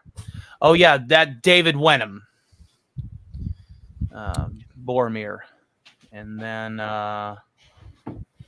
Oh yeah, okay, I know who that is. What show has he been in recently? He's been in some show recently, hasn't he? Some sci-fi fantasy show. I'm trying to remember. The Celebration Friday night. Okay, I'm back, and I see OS is leaving. Sorry, did you guys say goodbye to? Have yourself a good night. Don't split too much, or else the reaction is going to be hard to clean up after. Yeah, but OS, it was a pleasure to meet you. Thank you for joining and hanging out with us for this long.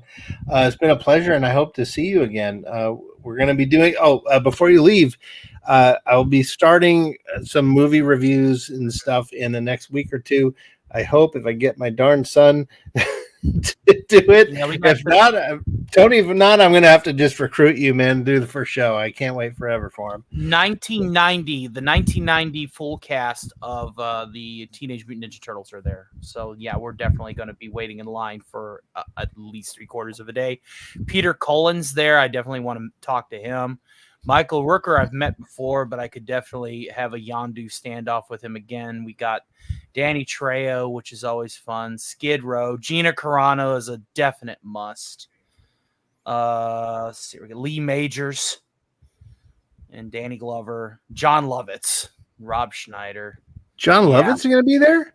John Lovitz is going to be there. Adam Savage is going to be there. Definitely going to want to get up with him and just for the Iron Man tech, just to talk his suit. Looks like most of the Ravagers are going to be there. We got Kirk R. Thatcher that's going to be there. Bill Beretta, that's the voice of Rolf the dog. No.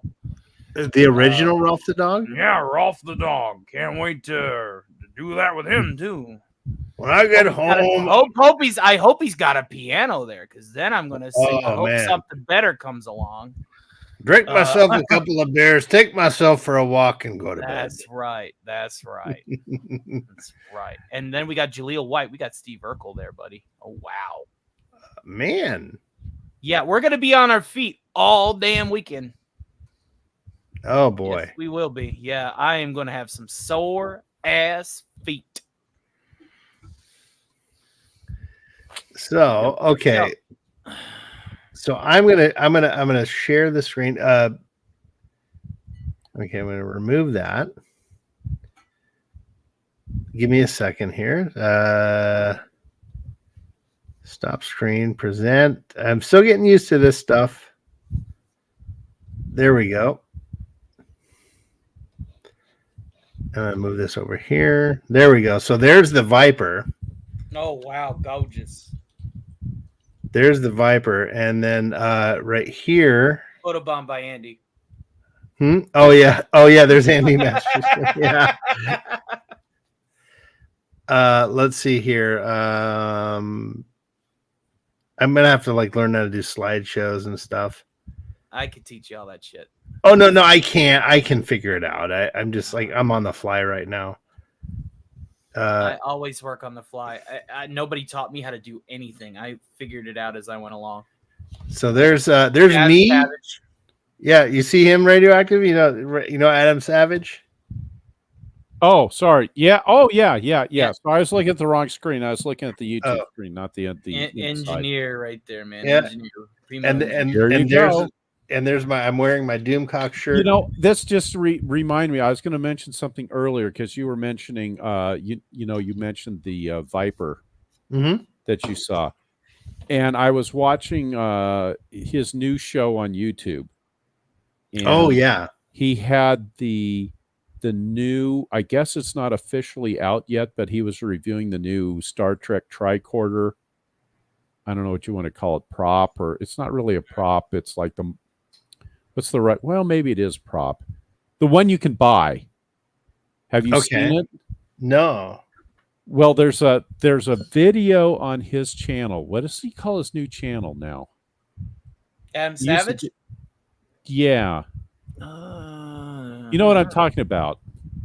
Yeah, but I don't know the name right offhand. I'm just gonna look it up. Okay, so anyways, he did a review of the new original series tricorder. Tested. That's the one. If you can find, just do a search in this thing or look at the videos in the last 3 weeks.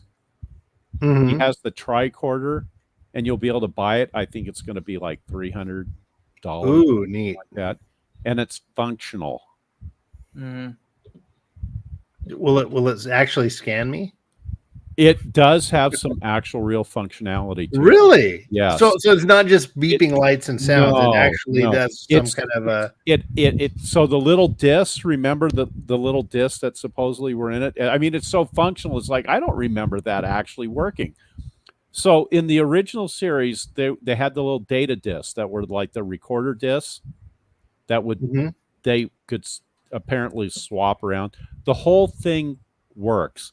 And these data discs have, I don't know, some little like a USB or not USB, but like a like an SDI card. Yeah, an SDI card or whatever in them, and Yeah. so you could swap them out. And it even has the section from City on the Edge of Forever. It has that whole sequence. Oh, how cool! That Spock was looking at. Yeah. To review the history of what was, or the future history that could potential that could happen.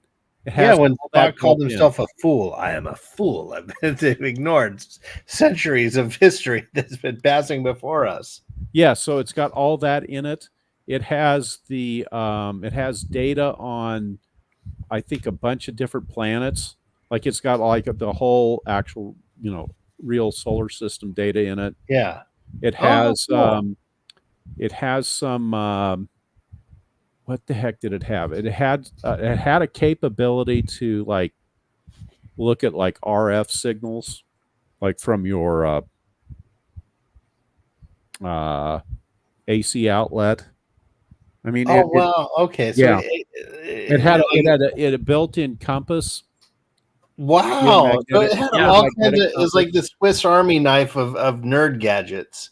Oh yeah, Yeah, this thing yeah. actually had Tricorder, some it actually had some real functionality to it. That's I mean, pretty mostly cool. were kind of gimmicky, but still. No, Yeah, but they made it's it things like that that develop real world things. I'm sure I could imagine someone in the military going, "Make me these." Oh well, well look, if you look back at there was a documentary series or something that, or maybe it was just one show or whatever that that Shatner hosted. He was like the narrator for it, and he went through different technologies that we have today, but it was like inspired by Star Trek. Oh yeah, I've seen that. It was really interesting. Yeah. So one of them, of course, was the cell phone, because the people that were working at Motorola and a few other companies back in the late 60s were looking at it and going, how can we actually build something like this? Yeah, the flip phone. That's exactly where their inspiration came from. Yeah. Yeah. And there's been sick bay, like the medical beds with monitors and sensors and stuff that have been the modeled. sick bay, and then the medical tricorder, of course. That was actually, I remember about 10 years ago, there was a actual competition to build a real medical tricorder. Right. Yeah, there was a huge prize involved, like $100,000 or some crazy thing for. Yeah, it was incredible. And what the little sensor that opens the door at the grocery store was inspired by that. And flat panel displays, although flat panel displays technically have been shown in much earlier sci-fi shows than Star Trek. Mhm. But Star Trek was so much broader appeal, or maybe it just got broader. It was seen by so many more people that I mean you could to some degree say that. I remember as a kid going, wow, wouldn't it be cool if you had like a television set that was just that big and a flat? And of course now we and Kimberly's saying in the chat that documentary is on Netflix. So we can go back and look at that. Okay, that's cool. Really cool. So I'm gonna show this. This is Tony. I don't think you've seen this. This was Gary filming Andy interviewing an Ewok. Mm-hmm. So I don't know if he posted that, but it was funny. We have a Jawa that usually hits up our local con, and I always go hoo dee dee. He goes yato. So there's this thing here, and I'm loading it up. Okay, oh wow, that's loud. Okay, so I'm gonna let me present this. This is I'm in the cockpit of the Viper. Oh, here we Oh, go. we got okay. This should be cool. Yeah. So here it is. I'm gonna turn on the audio here, and if you guys can just either don't talk or mute yourself because there's some sound to this. So here we go. Yeah, let me mute. Yeah, no worries. Okay, here we go. It's only 20 seconds, so I'll mute myself here.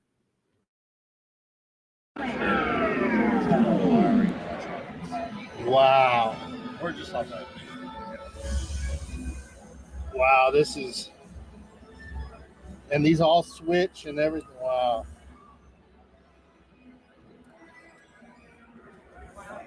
So cool.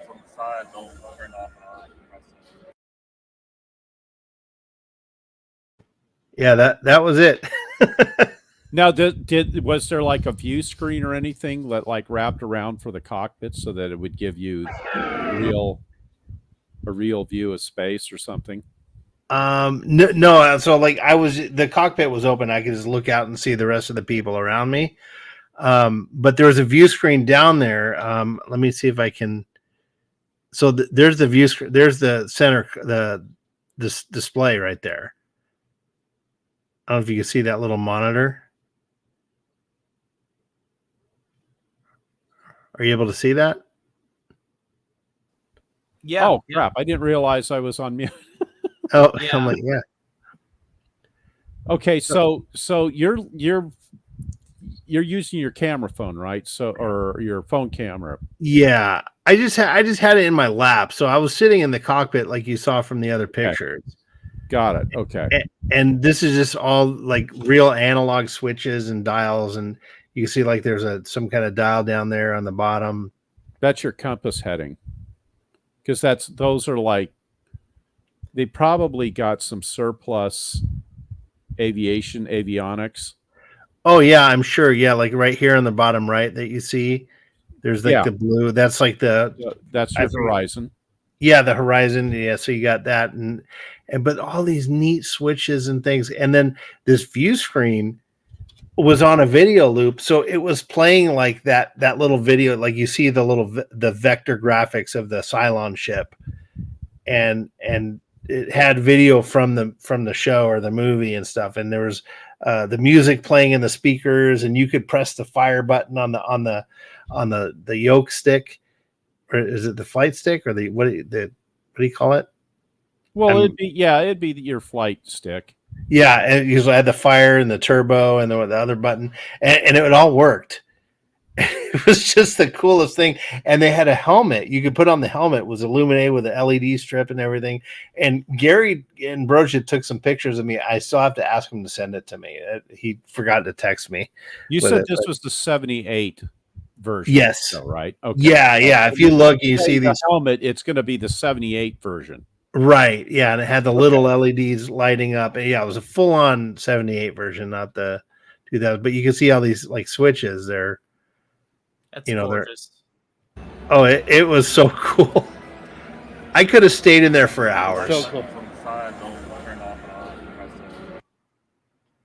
Yeah. If y'all will indulge me, I'm going to try and see if I can't flag down my time that I sat in Kit. Oh, go for it. Yeah, absolutely. A recording of it too. Oh, listen, Kimberly says sits in Colonial Viper, uses the manual for the Viper. Absolutely. Yeah, wasn't that in the original show where when Starbuck was flying in and he had been his stuff was frying and they were trying to cross circuit to B and do all this stuff and switch. weren't they looking at a book? You know what?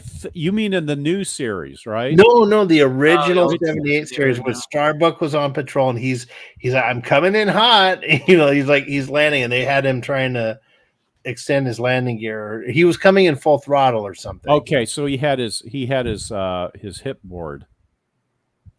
Yeah, and they were trying to guide him, talk him through to recircuit stuff. I don't remember distinctly something like that, but I'm not denying that may have happened. I just haven't seen the original show in ages. So yeah, I watched the that. biggest thing I remember from the original show was when they interrupted the actual broadcast. See, outside the States, as you probably know, outside of the U.S., the Battlestar Galactica pilot was actually put in theaters, and so it was released as a theatrical film. And wait, wasn't there some big news event that happened in the middle of the podcast? Yes, and that's what I so remember, because it freaked me out at the time, because I'm watching it. What it was the big event was the signing of the peace accords between Egypt and Israel. Oh, okay. Oh, I remember it to this very day. Trust me. All right, I got Kit queued up. I was able to find it. So I'm watching Battlestar Galactica because I couldn't believe we had something equivalent to Star Wars on TV. On TV, right. And so we're watching this, and it gets to the point right when they're entering. They're fleeing from the Cylons, and they enter into the nebula. Okay.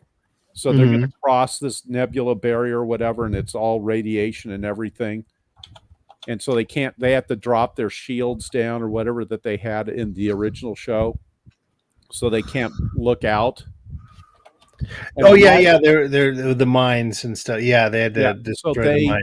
They all of a sudden the show stops, right? We interrupt your regularly scheduled broadcast to bring you this thing from the White House, because it was at the White House. And I'm thinking, well, wait a minute, where's my show? What are they doing? Of course, I'm in elementary school, so I'm watching what? Because you don't have like VCRs and everything or whatever. There's no TiVo. Right. There's nothing like that. I'm thinking the show's still going, and that this is gonna and it just kept going and going and going, and finally they sign the accords and everything, and it's this big event. Of course, I'm in elementary school. I didn't care about the war and the wars going on between in the Middle East. I'm thinking, where's my Battlestar Galactica? Yeah, and no, it comes back on, right, and it comes back on right where they left off, which shocked me, actually, even at the time. I'm thinking that this never happens. But they actually, so they actually aired the full movie, so to speak, that the TV release of that, Universal, because it was Universal Studios that had Battlestar Galactica at the time. And so no, it started back up right where it left off. Oh, good. Okay, so they didn't. They paused the tape. They paused it, which surprised me.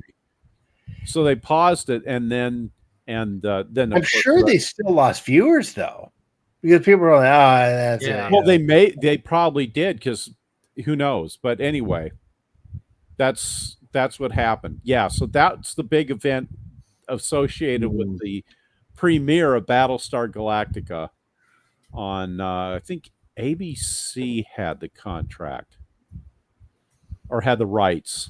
So I think it was ABC that aired it.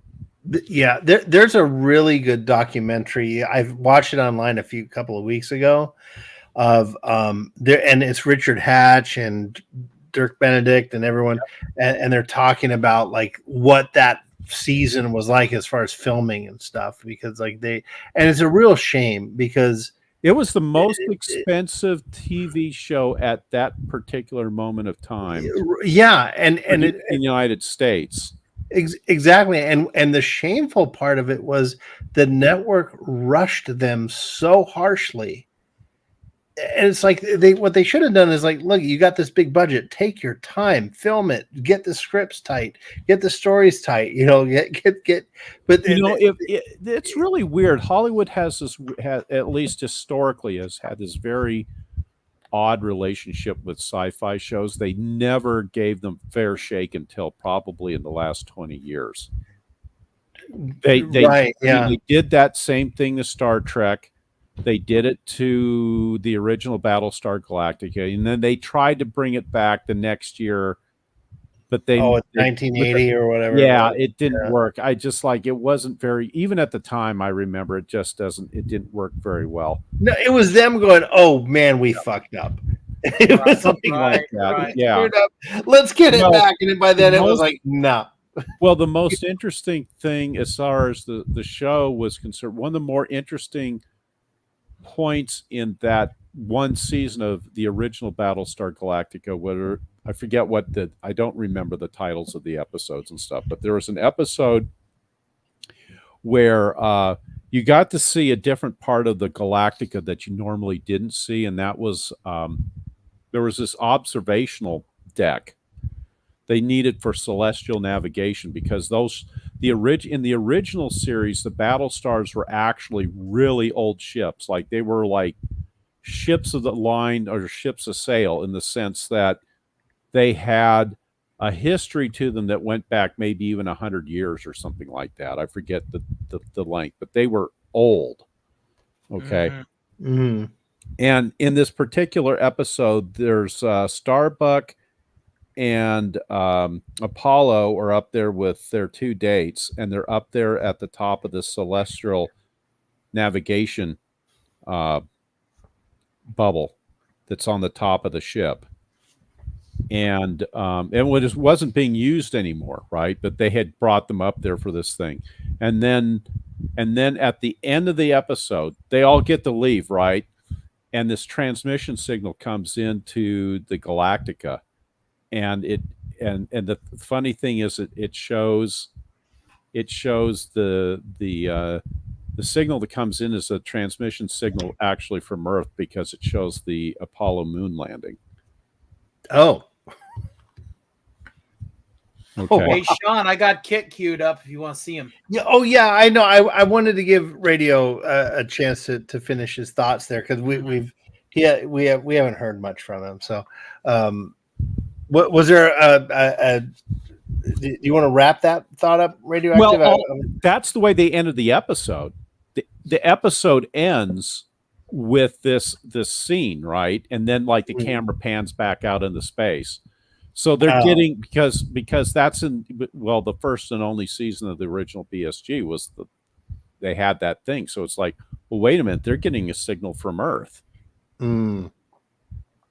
Yeah, I Time never to go home. Yeah, I never got into that. I remember they made it to Earth, and it's like I just remember Starbuck, and there was a Viper landed in some grass field or something. And it was so what that episode implicated was then what happens with the next. It's like a soft reboot of the series, because it's Galactica 1980. Mm-hmm. Because they're getting a transmission signal from Earth, which was 1969. So then, okay, how far are they from Earth in reality if they're getting the 69 signal, right? Oh, okay. Well, at least they threw some science in there. Okay. Well, indirectly, they kind of did. I don't know how well the writers were thinking about that too much. They're just thinking, okay, wouldn't it be cool if we put this transmission signal in? They're not really necessarily thinking distances and all that. It wasn't like, oh, we're 21 light years from where this. Exactly. Yeah. But anyways, that was in the original series. Okay. Yeah, such a cool premise. And we were talking about BSG the 2004 earlier. Tony, I think it was before you came in. And it's like, I can see people knocking it, but I think they wrapped it up properly. Anyway, I mean that's a full panel discussion, but I'm going to add in here. Tony's got it ready to go. I'm going to load up the kit car. So here we go, there, Tony. I think you are gonna let it. It's nice. See if I can't fool it. All right, there you go. Can I come in and get a good view of the dash? Thank you. Oh, yeah. Were those velvety seats? Were they like They suede? They were suede. Can you flip the plate? I asked him if he could flip the plate, and he's like, "Yeah, I can flip the plate." Wait, no, he doesn't do it. No. Oh. Jessamine County. That's I bet. I wonder how many people ask if he could do that. Is that a drivable car? Yeah, he drove it in there. Oh, okay. Yeah, I was about to say we got to have the scanner on. If the scanner What is that like an 82 Trans Am? Is that what that was? Beautiful car. 87? Absolutely beautiful. I will be back tomorrow. Look at that. Did it have the sound effect? The silent sound? The soundboard is, you can't see it from that angle. It's on the left side there. The soundboard is. Absolutely. And you have to push behind the buttons in order for him to get the phrases. But I wasn't able to catch that today because I came back the following day and was able to play with it and took some screens in it and whatnot. Oh, how cool is that? That is just, yeah.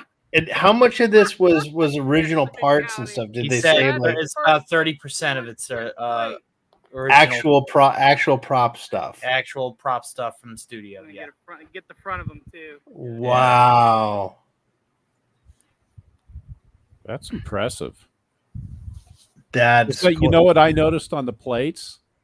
I don't know if you caught that, but he's got his registration stickers on one of the plates, but not on the other one. Oh, the other one's for the He's based in Jessamine County. I guess I doxed him a little bit, but it's not like we showed his face. Well, he's showing it to everybody there. I mean, was it California? Or no? What state was that? Kentucky. Okay, and was it a Kentucky plate? Yeah, the real plate. Okay. Yeah. So that's the flippy thing that he did, like. Yeah, the plate that was default was from the show. Okay, and what state was? I'm assuming it was California. Yeah, California. Oh, okay. Yeah. It was blue, just solid blue. Yeah, with the orange text. Yeah, that dumb blue and yellow thing. Yeah, yeah. It's funny. I remember the license plate number from my mom's old Chevy station wagon. She had a Chevy Malibu station wagon. I remember the license plate number for it. Wow, I think that's weird. I can't remember my wife's, but I know my mom's. But yeah, so yeah, I was showing that little picture of when I met Adam Savage. Out of all the people there at that con, I mean, there was Richard Dreyfuss. I mean, all kinds of Peter Welker. Who's Optimus Prime? It's escaping my brain. Peter Cullen, Frank Welker were there. Yeah, the only other person besides Adam Savage that I almost went up and talked to or paid was Mary McDonnell, who played the president from in BSG, and she was also the first lady in Independence Day. And in Dances with Wolves. Dances with Wolves, yeah. She usually plays presidents or princesses or something. Like this seems like her calling. But I chose Adam Savage because I wanted to show him my Enterprise model that I made. Oh, yeah. So the one you made for Teague? No, the one for Doomcock. Oh, okay. The 3-foot version with the spinning nacelles and all that. And I queued it up, and I was waiting in line, and it was like there was no signal in that freaking place. And I'm like, load, like just holding I'm like doing the whole Lion King, holding the phone up like Rafiki, trying to get a signal. Yeah. And it finally it pulled the video, and I was able to queue it up, and I got to Adam Savage, and I said, because he did a really neat episode on his YouTube video, channel, where he goes to the Smithsonian and he got to see the Enterprise model, the 11-footer, Got it. close up, and it's like this They've been 30-minute. refurbishing that, haven't they, or something? Yeah, they were in the middle of doing that when he went and did this episode. It's on his YouTube channel, and he's looking at it. He's like inches away looking at it, and just the whole video he's got this goofy smile on his face. I mean, the guy's nerding out, and it's just he's not hiding it. And when I got a chance to say something to him, I'm like, that video is so cool. Like, you were just nerding out. And he just looked at me and he goes, that was the best experience of my life. And it was so cool. Like, I was like, and I told him, I was like, you kind of inspired me to do my YouTube channel. And I showed him the video of my Enterprise, and he goes, did you scratch build this? Like, he looking at the video, I said, not the model, but the console I did. And radio, I don't know if you've seen the. I think I've seen some of it. You showed it on a different, or previously you've shown some part of it. Maybe it was just a still picture, but I think I've seen some of it. Okay, I'll bring it up. You know that, speaking of the Smithsonian, you know that model used to be hanging up on wires in the Smithsonian. At least when yeah, I did, yeah. And then so the fact that they brought, I guess they don't do it now. Now it's like in a glass case or whatever. Now there's actually two parts to the Air and Space Museum for the Smithsonian. The main hall is down on the what is called the Mall in Washington D.C., right? Because that basically there's different parts of the Smithsonian Museum all over the place. Like, so there's the original building, then there's the Air and Space, and then there's like American history, and then there's a bunch of other ones all along that mall. But the Air and Space Museum Annex, which houses all the stuff they can't put down there at the mall, is over, which is called the Udvar Hazy Annex, is over by Dulles Airport. So if you fly into Washington, D.C., if you fly into Dulles, it's right next door to Dulles. Oh, okay. They have what's called the Udvar Hazy, and that's where the shuttle is, and that's where, I'm trying to think, what are the other big planes there? Oh, that's escaping me too. Is it the? Because I've been to both the Wright Pat Museum and that one. I'm gonna get things mixed up. Yeah, I need to go to that Wright Pat Museum, like you said, Tony. I don't know if you were here, but he was saying, like, if you were to read every plaque and everything in that Wright Patterson Museum, it would take 3 days. Right. And I would do it. Oh, I should also add that the Air Force Museum also has the actual official presidential plane exhibit. Oh, wow. Oh, well, I've seen the Air Force One in the Reagan Museum, which was really cool. Yeah, there's his version is over at the Reagan Museum, but then there's the other planes that they had flown earlier, and plus they have their own workshop where they're refurbishing everything. They have like the one used by Truman and Franklin Delano Roosevelt is at the Dayton Museum. Oh, okay. Okay. Maybe is it Eisenhower? There's like a couple different presidential planes at Dayton. Okay, so those obviously they're the smaller planes that predated the Reagan display at the Reagan Museum. I want to say, did they have the JFK one? I think the JFK is there at Dayton as well. Was there a Marilyn Monroe room? Well, there might be, but they didn't have that ready yet. When I saw the Air Force One at the Reagan Museum, you get a chance to walk. I walked through it. Yeah, and they show and it's like the upholstery and everything is total 80s colors and everything like. Oh yeah, yep. Vibrant. Yeah, it's very like greens and oranges and stuff, and I'm walking through this thing. Yeah, yeah. And I'm walking through this stuff, and I'm thinking, I wonder if he and Nancy ever. He's like, well, Nancy, why don't you just go down there? It's like, give me a gut. Give one to the Gipper. but I don't know. I mean, I'm sure the Secret Service people have all sorts of stories that they could tell, but they don't. Oh yeah, yeah. I doubt they did stuff on there, but I'm going to turn up the volume on here. And so, like, this is the thing I made for Doomcock, and what you're looking at there is the transporter console mock-up that I built. Yeah, it looks good. It's good. Yeah, it was cool. So I put all these switches, and I put a soundboard in there and computer speakers with it. After that's over, to show you the rest, and that's me talking on the video that you'll hear. So rest of the sounds, so you can hear it's pretty good sound quality. I'm just gonna let this play for a sec. And you showed this to Adam Savage. What's that? This is what you showed Adam Savage.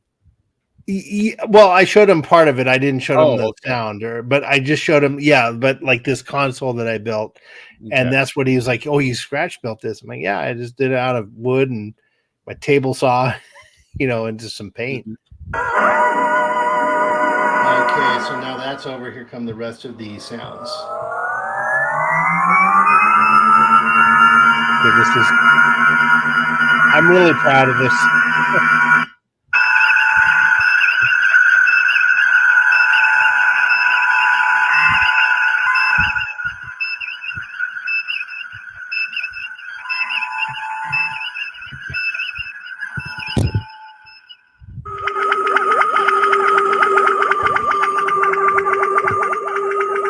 We're going to hear a little battle simulation here, which was really fun to make.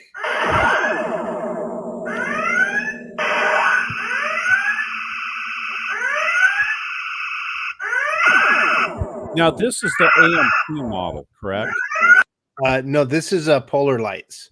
Oh, okay. The Polar Lights is a 350 scale, which is about 3 feet long, 36 inches. Oh, so this is much bigger. Yeah, the AMT is 18 inches or so. It's a 650 scale. Okay.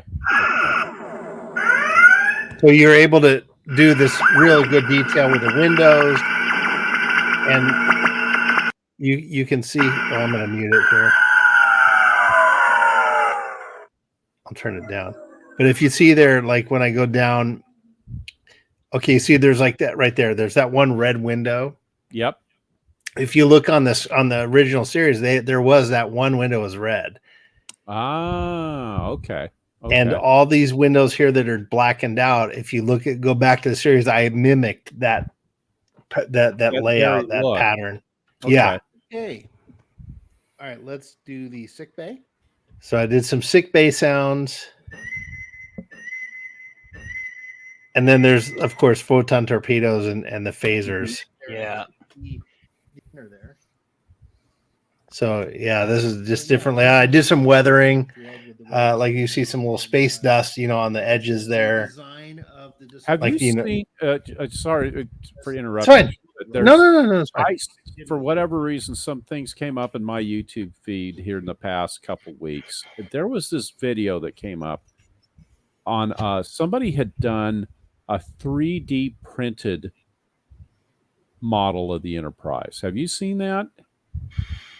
I'm sure there's several. Okay. Oh yeah. That's there's STLs for just about everything out there. I thought it was really cool what was done.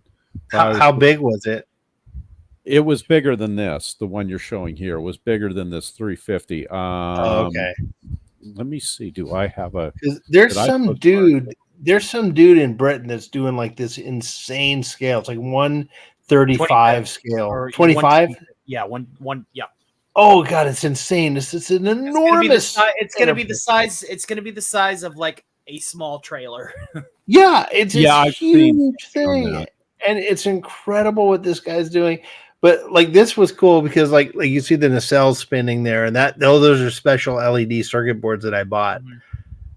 And there's a nav board inside this controlling the blinking nav lights and the strobe, and then I've got a couple nav boards in the console. So like, there's a lot of electronics in here going on, but all these buttons I made out of resin. You know, I just had a little mold and the A and B resin that you make, and simple switches and stuff. But I was able to thankfully get it down and deliver it to the. Can I put a link in your private chat here? Yeah. Okay, let me put this because I found the video that I'm thinking of. Check out this guy's channel because he's going through, what is it, 20 minutes long almost. He goes through building this thing with a 3D printed model. I thought you would find this interesting. Do you want me to share it here? Or? It's up to you. I mean, you might want to just look at it and see if that's something to be interesting for people. Yeah, but we don't want to get in trouble. No, yeah. Wait, oh, this is an ad. Sorry.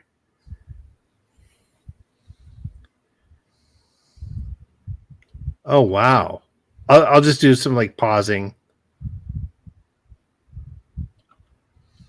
Wow. No way. Look at this. Something for you to check out at your leisure. But I've been wanting to send you this link in the past but since we started talking about the Star Trek model, this came back to mind. So I thought you would find that interesting. This is gorgeous ship. Oh, no yeah. lights or nothing, but you could definitely tell that the paint job on it is beautiful. Now, I think there are lights, but you got to go to the end of the video or something. He shows what he did. The prop whiz. Okay, I'm gonna pause it real quick. Okay, right here now, for anyone still with us or watching on a replay, if you look here, it looks like those nacelles are misaligned. It looks like it. I would guarantee you they are perfectly fine. The weird thing with the Enterprise with this design, because you've got these angles coming out and you've got a perspective of the camera, I guarantee you that these things are perfectly aligned. It looks off when you look at it from certain angles. Like even the ship I made, when you look at it from straight on, it's fine. And then from an angle, it's like, oh, it's off. I was going to say, even in the series, it looks a bit off, depending on what angle it's at. Exactly. It's the angle. It's camera and optics. It's not actual stuff. So yeah, I just in case I just want. Oh, so that's the 11-footer. Now that right there. If you look at this part of the video, okay. So this is what apparently the display is at the Smithsonian. Yeah. This exact. Yep. It didn't used to be this way. See, it used to be hanging from right. wire. Yeah, it was up high in the air. Right. Yep, and it was there for years, I guess, because I remember seeing it a long time ago. That is the original TV model. Yeah, and they restored it. Yeah, and they restored it. And the cool thing was that was made out of wood, or it is made out of wood. Okay. But that model, the original Enterprise, is at the Smithsonian in the center of DC versus the Uvar Hazy Annex. Just so you know. But yet again, that's the Udvar Hazy is a monstrous place. It takes you, I want to say, you could, well, maybe you might be able to go through it in a day. But if you, like I was saying, if you want to read everything, even that place, you can't really go through in a day. Yeah. Look at this. You got the panel lines in here, airbrushed in. They're a little thick for my taste. So I want to go back here. Where is it? Okay, right here. You see these lines? Yep. Yeah, it does look a little thick. So yeah, so on the 11-foot, and this is why I don't put panel lines in my builds, because the 11-foot model, those panel lines were made with a mechanical pencil. So if you're talking scale, an 11-foot model, if it was a mechanical pencil, how thin that is, if you shrink that down to even this size, you wouldn't see the lines. Yeah. They would be too small. So that's a little bit overdone, but Oh, now this is nice. Now, here's the other thing about this. This is 3D printed. And when you go through this, he's going to say one of the drawbacks to this particular 3D printing that he does is that it depends on your point of view. It's not canonically correct as far as the show is concerned, the model, because actually all the stuff where it shows NCC there is all raised. So when it prints out, it's raised print on the pieces. Yeah, they didn't make decals with it. Yeah, it's not decaled, but in a way, but from a just purely model perspective, it's almost better, I would say. If you're viewing it from a distance, you won't care. I mean, it's only going to be if you're an absolute 10,000% purist that's going to bother you, right? I'm just surprised that he didn't light this thing. Well, why would you do that and not put lights in these windows? I don't remember. I watched it once. I haven't watched it since, so I'm not sure. Maybe he just didn't feel comfortable. I forget why he said that or what, or maybe he does later on. I just don't recall. I'm not sure if there's a follow-up video on it or not. There may be. I just came across and I bookmarked it, and the first thing I thought of was your channel because you built. Oh yeah. Clip. So it's like, oh, you got to see this if you hadn't seen it before. Yeah, I appreciate that. Wow, thank you. I will absolutely watch this and maybe even reach out to this guy. Because I'm really close to being monetized. I've got 947 now. I've gained 2. There you go.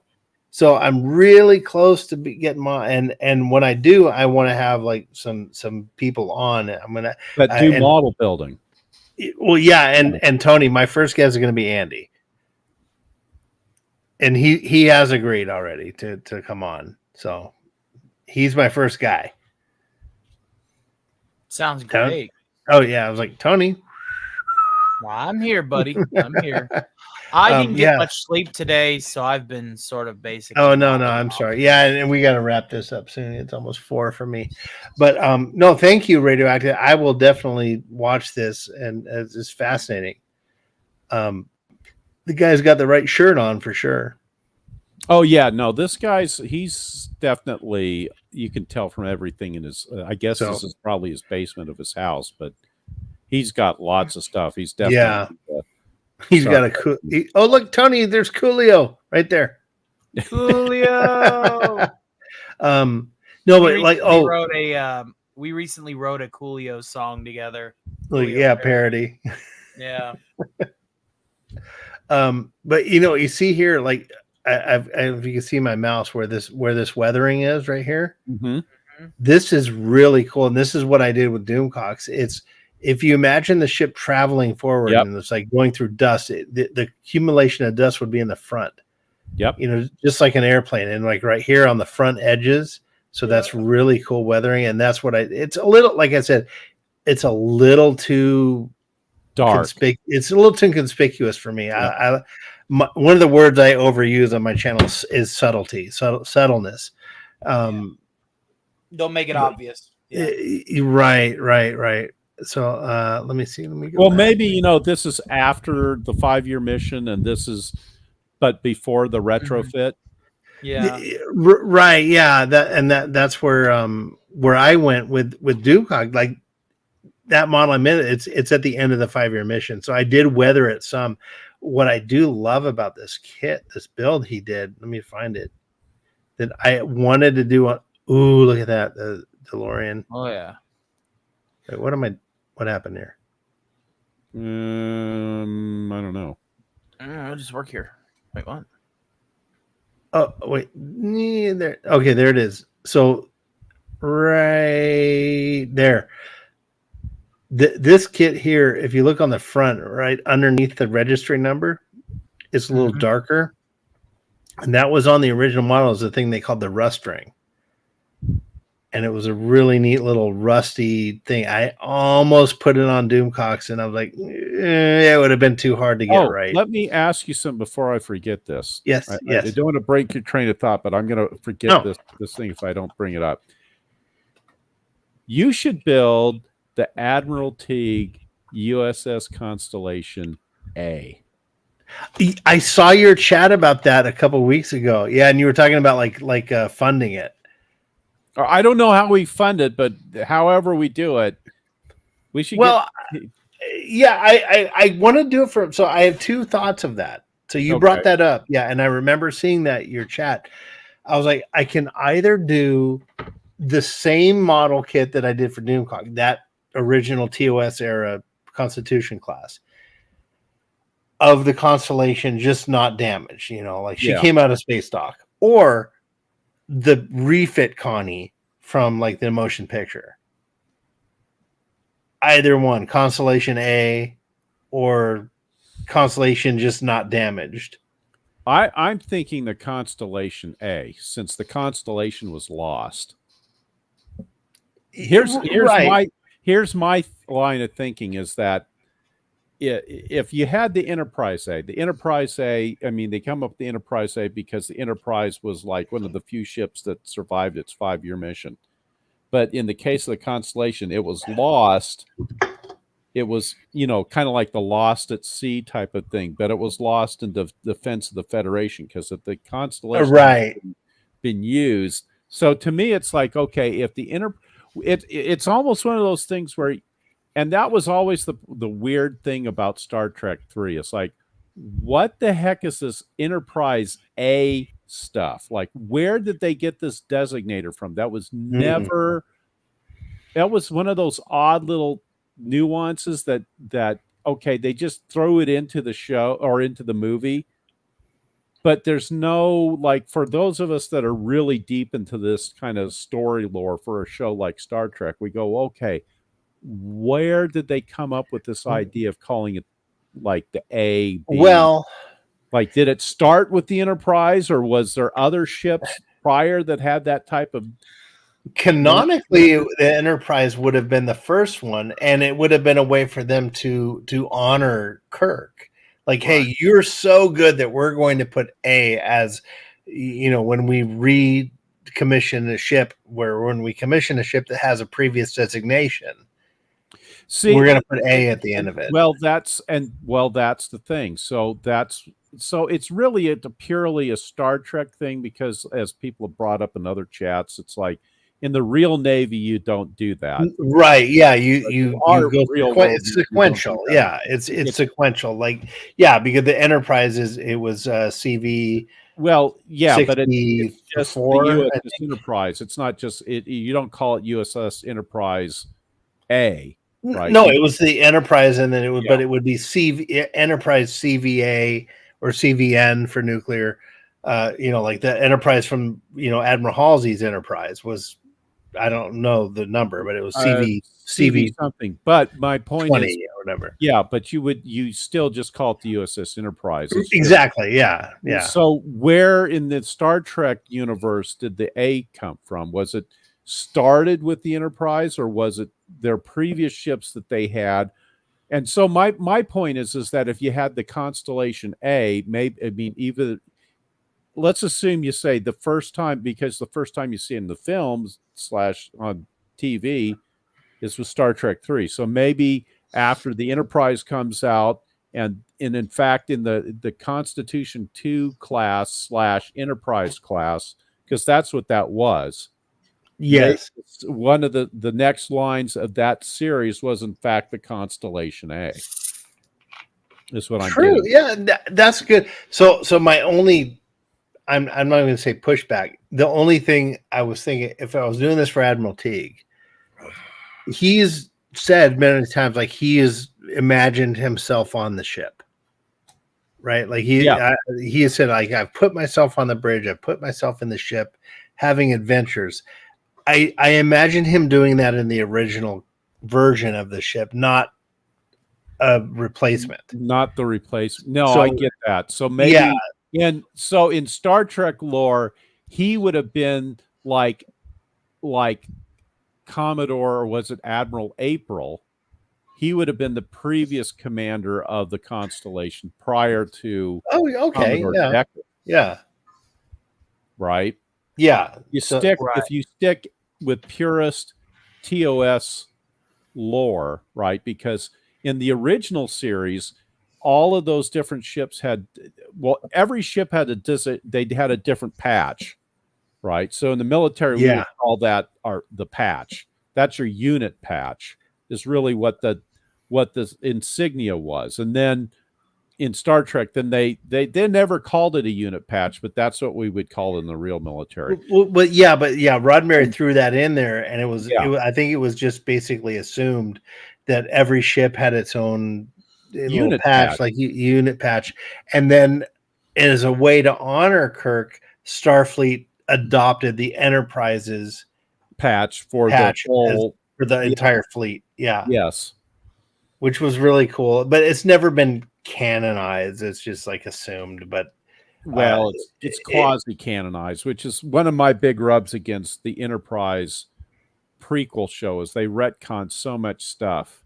Yeah, it's fine because they had good intentions and they were doing nerd stuff. So I give them a pass. I'm like, hey, they're trying to do cool stuff. We can have geek and nerd arguments about it. Yeah, and that makes it fun. You can have fun. I miss those days. I wish we can get back to those nerd. Well, we can. We just have to constrain ourselves to real.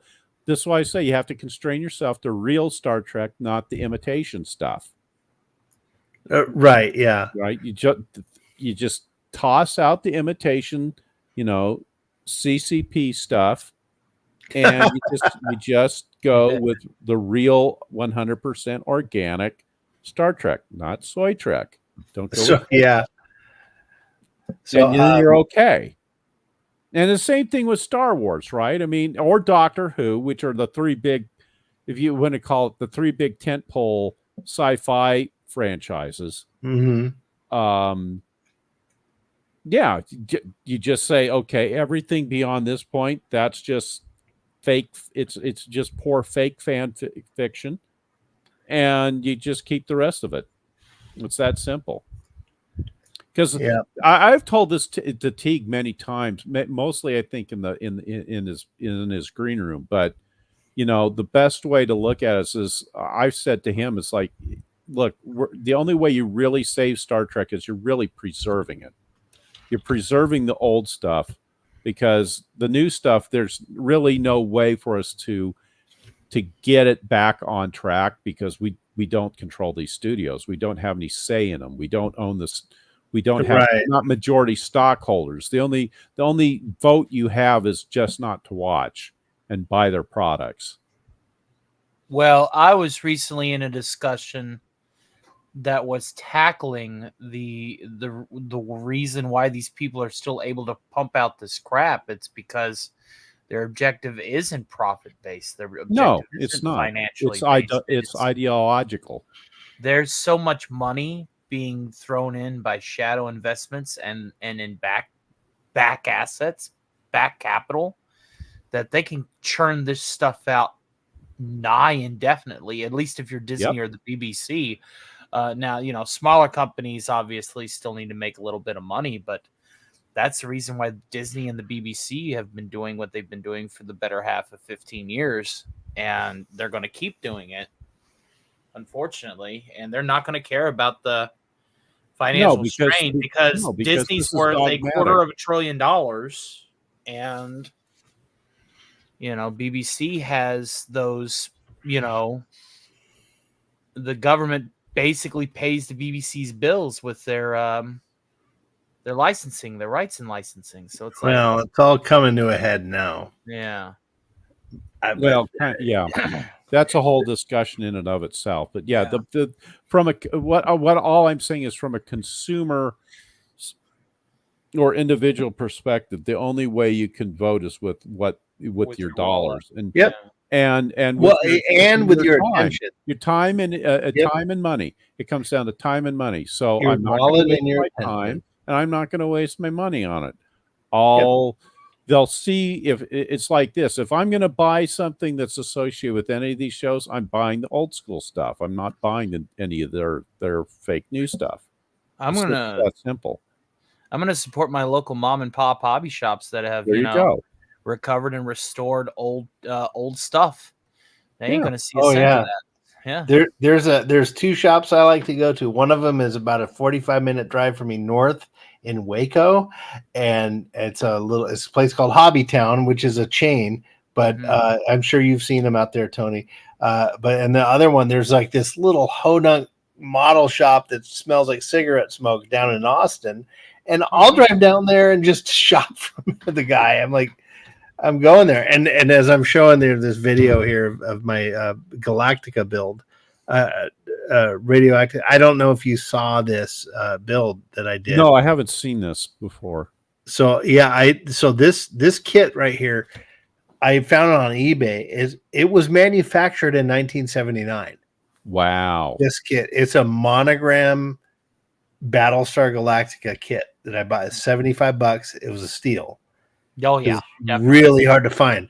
Now the Mobius one is better, but I found the monogram, and I drilled these little holes in there, and I lit her up. Okay. And I took a ton of screenshots and found out, okay, where are the windows, because they weren't marked on this kit. This was before. Oh, and Kimberly saying, "Wow, thank you." But yeah, I took screenshots and like I drilled like, okay, where are the windows on this thing? And I just drilled them out with a Dremel and lit it from inside. But it was so cool to build this thing because it was like this thing was just sitting in a box. Mm-hmm. Collecting dust. And I bought it, and I mean someone had it, never built it, and it's here I am just yammering, but it's gonna. Did it freeze, or I'm probably just blabbering here. There we go. But then, in low light, when you look at this thing. Now you had to drill the holes for the light, I assume, right? Yes. Yeah. But those are, but where you drilled the holes was that already demarcated on the model itself? Not really. No, okay. No, like the Mobius model was a little bit more accurate. This is. Wow. Child. Hello, Hive. I tried to make it screen accurate. I took a lot of screenshots and stuff and tried. Got it. Okay. But yeah, it's a cool thing. I love this kit. It was so much fun. And there's the boosters in the back. On a side quest note, can I ask you guys a question? Have you guys ever played that latest Battlestar Galactica? It's kind of turn-based game called Deadlock. No. You've heard of it though, right? I have not. No. Okay, it's a game on Steam, so it's a PC-based game. I don't think they have it for any consoles that I'm aware of. Maybe they do. But I only know it from Steam. But so Battlestar Galactica Deadlock, it kind of is based more on the 2004 version of Battlestar Galactica. However, I thought they did a very clever job of integrating these Battlestar ships, okay, from the original series into the game as well. Oh, neat. So they have both series of Battlestars in the game. And they come up with a clever way of integrating it into the storyline so that there was an original set of Battlestars, which was these Battlestars from the original series, and then later classes of Battlestars. Oh yeah, I've read that the lore goes so deep. There's all these different versions. Yeah, like even in the BSG miniseries, the Pegasus, when they brought the Pegasus back. back, Pegasus was a new Battlestar class. Yeah, it was a newer with Ensign Rowe was the admiral in command.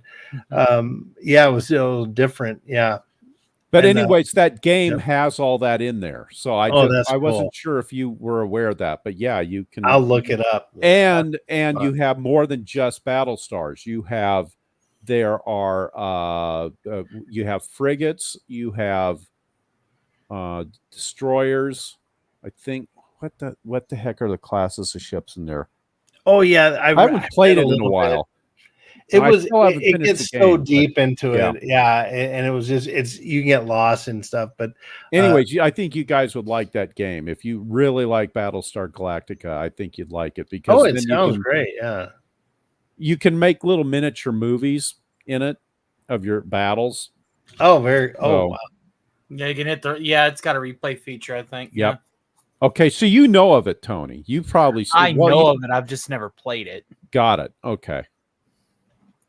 But yeah, so like this little screenshot here, that you can see on the right, my landing bay. The camera I use is just my phone, so it isn't clear. But Sure. you can see it kind of matches what you see on the screen on the left. Yep. So what I did was I just took some decal paper and I actually I think I used this screenshot here, and I just took the. and I took the printed it image on a today. decal. Yeah, I printed it on a decal and threw that in there and just mounted it. And so the light behind it is illuminating it. In person, it looks a lot nicer than what you see here. Yeah, your camera's not giving it any justice. Yeah, it's just my cell phone camera. But I mean, like the idea is there. You can kind of see it. You know, there's some depth there. And it was a fun kit to build. But I felt blessed to be able to put some life into this model. That was like, The thing about a lot of these models is a lot of there's two sides to the collector community. There's the side that goes NFRB till the end of time, and then there's you know the side that you are a part of, where you go, no, this thing was meant to be assembled, it was meant to be painted, it was meant to be. Yes, exactly. I'm this wasn't the final reveal. There it is. Here's the final reveal. Not this thing. But yeah, no, it's meant to be looked at and admired and lit. And what's it going to do in a box sealed? Like, this thing was meant to be built like a car is meant to be driven. You may not drive it much. You may not drive it often or far, but you want to hear that engine humming. Looks gorgeous, brother. Looks very good. Oh, thank you. You have the ability to, like, you know, whenever my stuff is rudimentary compared to yours, because I build totally different types of props and models, you know, that are motorized and simple, and you know have a tertiary function, and that's it. But to go to this scale, you know, this is different than, you know, an Iron Man gauntlet or helmet. Don't short sell yourself, man. It's all art. It's all passion and creativity and stuff. So I mean, you put as much love and knowledge and hard work into it than I do. You know, it's just a different presentation. That's all it is. So no, I'm not saying no. I'm not accepting your premise there, sir. How dare you? Here I am trying to keep myself humble and based, and you're over here. Well, you can still be humble. I'm just telling you, it's a different thing. You know, now you've got me curious. I'm going to have to do some research and see if I can find a cutaway view of what the original Battlestar Galactica looked like. Oh, with the decks and yeah. Have you seen From this the way one the channel ship called? is designed? Have you seen this one channel called Half Screen? No, but You heard of I it? want to share this from Kimberly real quick. Okay. As long as the 80s exist, we will remember everything, and 100% agree. 100%. There's a phrase in our community that we often coin, where it's not just the 80s, it's the motherfucking 80s, and it is the best time. The reason why I bring up this one channel called Half Screen is they have these. This guy has gone to an extraordinary amount of detail, at least for Star Trek cutaway views of all the ships. All the ships. Something to check out if you get a chance. There are some models, I think, of the Enterprise that's a cutaway version of it, and you can do the model. I've never been a fan of them, but I appreciate them. Well, this guy goes through deck by deck. He doesn't just do a cutaway. Oh wow! Hold on, I'm going to have to share a link with you guys again. Okay. Let me see if I can. Let me find his channel. Okay. So incredibly retro, says Kimberly. Yeah. Paste. That's his video list, but he's got all these different ships. But I loved going through the one with the original Enterprise, and then he's got another one where he does the Enterprise A.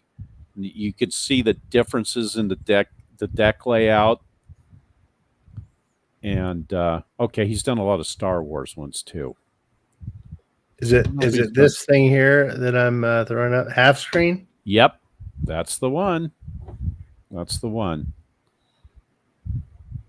Okay, so he basically, I'm trying to remember. Okay, so he's done a lot of the Star Wars, and then he did the. Oh yeah, okay. So there's one down there where you go Star Trek Inside the USS Enterprise, 1701A refit, and he goes through because he's got two parters because he went through like the saucer section, and then he does the rest of the ship, and then he did the one with the original TOS design.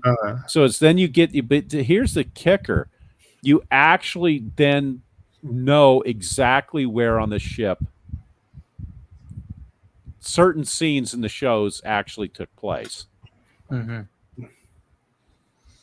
Oh, like the turbo lift that didn't end, or the elevator shaft? Yeah. Look at that.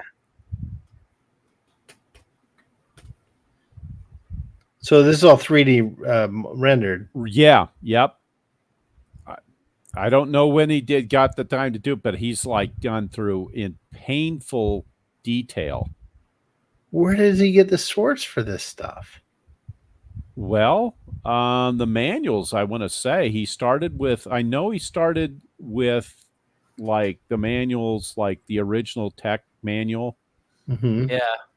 And I'm not sure where he's getting some of the like the fine granular detail, but I'm telling you, it's so good that even if he made it up, it's like, yeah, it makes sense to me. It's like, look at that! Wow. Okay, so he's showing some reference video. Yep. Yeah. Oh yeah, this scene and this here, Star Trek: The Motion Picture for me is my favorite one. To date, no Trek movie has shown to at least to convince me that of the size that Starfleet is, of the Federation, of the vastness of space. The motion picture captures all of that. You know, like all those shots, it shows, you know, the Enterprise is a big, enormous capital ship. And then there's some shots in the motion picture where it's just a P. Mm-hmm. And not only that, like that opening shot with the Epsilon 9 station, you hear all this comm traffic. NCC this, NCC that, you know, and they're referencing all these other ships. You like, no, Star Trek is not just the Enterprise. It's so many things. And then he's it opened up the universe a lot more. Oh God, more so than any movie. And to me, that's what makes it the most believable. Even today, even the tech and the special effects and like the way the ship looked and the buttons and everything. That was Douglas Trumbull, I think is his name, right? Trumbull. Oh, I don't remember. The guy that did Star Trek: The Motion Picture did Star Wars, did the original Star Wars. Oh yeah, from ILM. Yeah, right. Yeah, from ILM. And, they brought him over.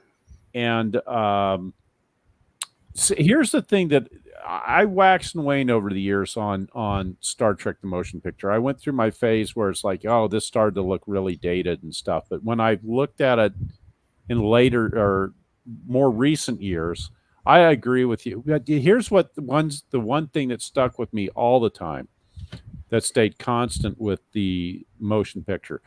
The motion picture was the only one that captured the idea of exploration correctly. Yes. Of all the all the Star Trek films. None of them captured exploration at all, except the motion picture. That was the only one that captured the idea of going into the unknown and the 5-year mission. And I know it's sacrilege to say that the Wrath of Khan isn't maybe the Wrath of Khan is the best of the action films. It's really, you could toss it up between to me TMP and that one. But TMP is unique because it's the only one that got exploration correct. No, they can exist side by side with Yeah. those complements and those labels. You can absolutely say TMP captured the exploration, the vastness, the size of Starfleet, and as people like to say, and the Wrath of Khan showed the naval, the military aspect, the action, the balls, that Starfleet needed to have. They can coexist. Yeah. And it's perfectly fine. I mean, both statements are valid. I think. I mean, but the motion picture for me, for one, it was the first exposure to Star Trek I had. I had watched Star Trek as a kid. My dad got TMP on VHS. I think it was 1980. Okay. So you so didn't I was see it young. in theater yet. You didn't get to see it No, I'm so sorry. I actually did. No, I saw it at the Chinese theater. Oh, okay. I saw Star saw it Trek at the the motion picture premiere? at the Man Chinese Theater with my dad. Yeah, he took me. Wow. Because it was such an event back then. Like, oh my God, is this? He wasn't even a Trekkie, but he knew it was a big thing. So I The remember scary thing, the last time I saw the Man Chinese Theater, which is, I think, no, it's not called a Kodak. I think it's all bought by the same group. Kodak Theater's the other, or whatever it's called now. Mhm. It's done through name changes, where they have the hold the Oscars most of the time. Oh, I was there. Yeah, I was there a month ago. Yeah. You were? Okay. Yeah, I was saw there like Daniel 4 Tosh. years. I was there 4 years ago, and it was like they that whole block, all they had was homeless all over the place. It was Like pretty clean every when I 10 went. feet. Okay, maybe they cleaned it up since then. They've I cleaned was- it up some. There's some homeless people hanging around. There was one person. There was one chick sitting there on the corner of Hollywood or Sunset and Vine, whatever it is, right there, that intersection. Yeah. He had a sign that said "Fuck you, give me money." That's what the sign said. Wow. Well, And when I people went, were giving her money, dude. Like, I'm like, all I can say is when I was there, I kid you not, it was about every 10 feet there was another. oh yeah, It was so bad. It was blew my mind because I used to live out in LA. me At too. one Yeah. point. And but the last time I was out there was 4 years ago because I have some relatives that live out in the LA area, and me and one of my cousins went down to what is it? Is it Sunset Boulevard it's on, or is it Hollywood Boulevard? Anyway, we were down there and we walked down the street there. I couldn't believe it. It was so bad. Yeah. And here's the thing: I went back because my job is based there, so I have to go back a couple times a year. But I grew up and I was raised in the Valley, in the San Fernando Valley. Got it. So when I went back in April, May, we got tickets to go see Daniel Tosh at that theater where they hold the Oscars, and it was fucking hilarious. I mean, the guy is funny. And of course he addressed, I'm on the stage where Will Smith did the thing, and he made this funny joke. But the street outside, I was surprised that there was not a big presence of tents or anything. There were some, but I will say this: the rest of LA was worse than I remembered. And I've been back several times since I escaped. Okay. California, I escaped there. I've been here in Texas for 2.5 years. Okay.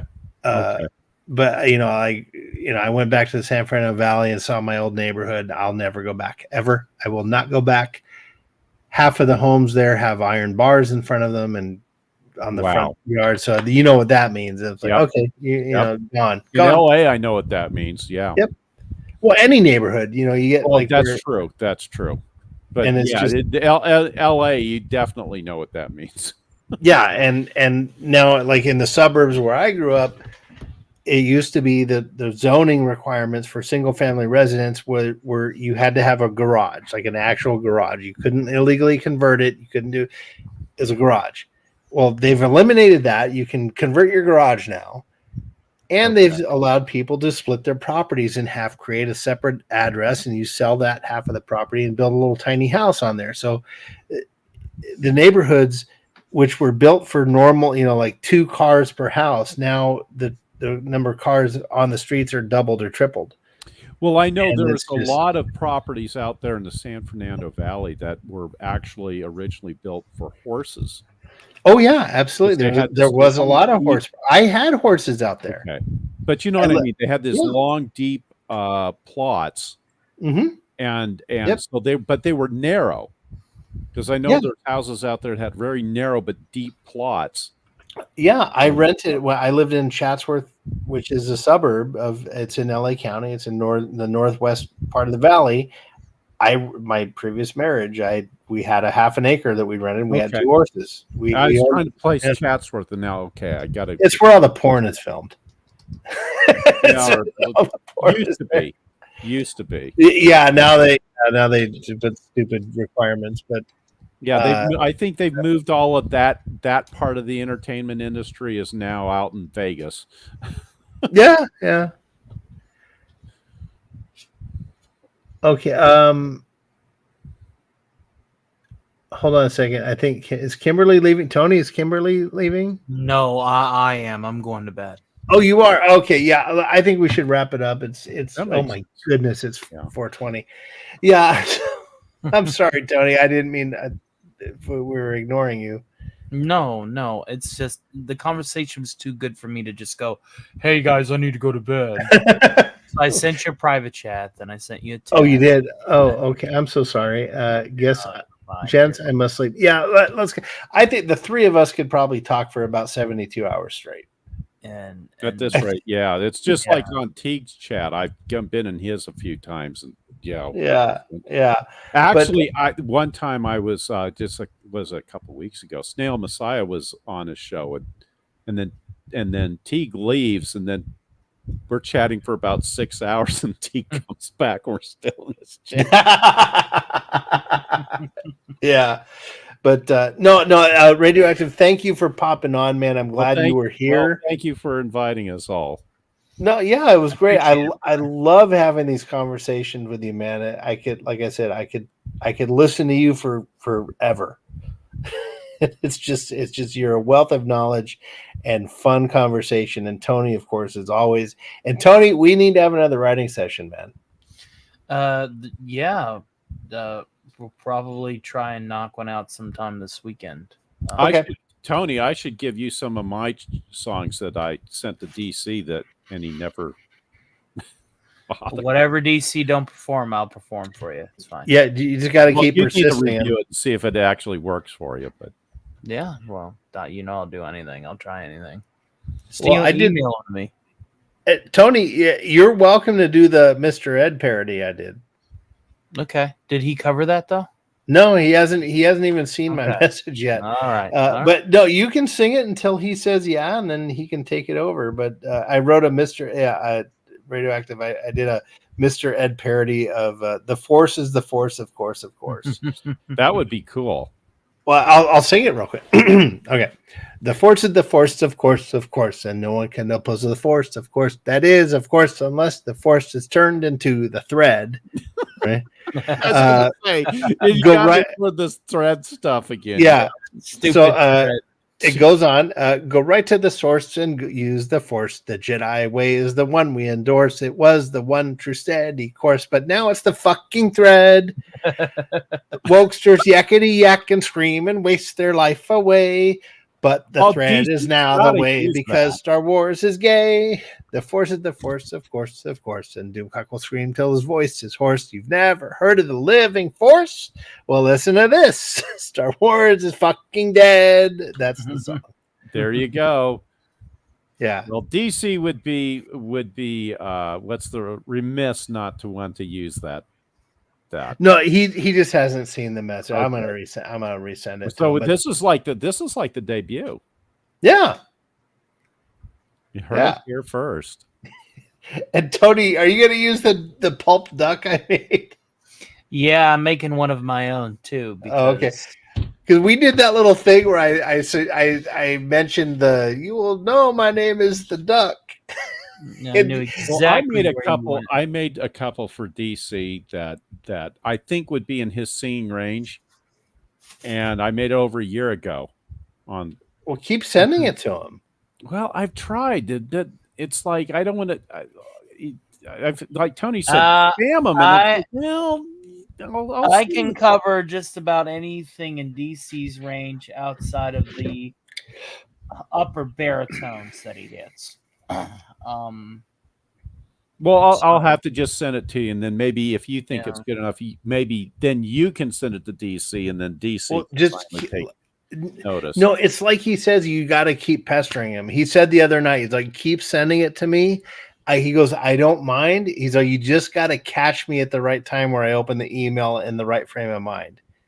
Keep sending it to him. It's impossible for me to know what that is. I sent it like 5-10 times. It's like, oh well, it's kind of like, well, I don't know. I mean, if you don't even get a reply, I mean, if he said, if he just got it, and then yeah, it's interesting idea. Can't use it right now or something. Yeah, I don't blame him. I don't blame him at all. I mean, I can't imagine the hundreds of emails he gets every day. He might do that. I just don't know. I have no idea. But that's why. Oh yeah, he has to, and it's like everyone's like, people used to send him chat messages. Hey DC, I sent you a list of 5 animes you should watch. Did you watch them? It's like, yeah, no.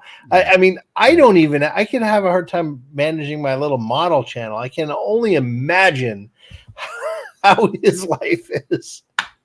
Like it's got to be hard. Well, especially if he doesn't have any assistant for. He doesn't know. I know. He used to though, didn't he? No, I don't think so. No. Okay. It's a one-man act. And in a way, I'm glad he keeps it that, because if his channel were to get any bigger, the interaction he has with the chat would be lost.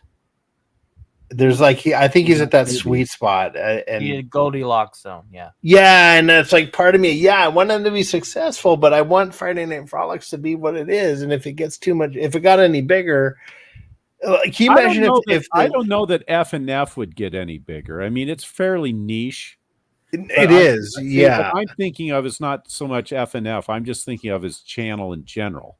Right? Pop Culture Breakdown has on average about 1,200 viewers. Well, the good thing about PCB is, as the panel's talking, DC will interact with the chat through direct messages. Yeah, that's what I do whenever somebody's on my show, or whenever it's not my turn. I do the same thing. I'll talk to the people in the chat. Gary and Andy, everybody does it.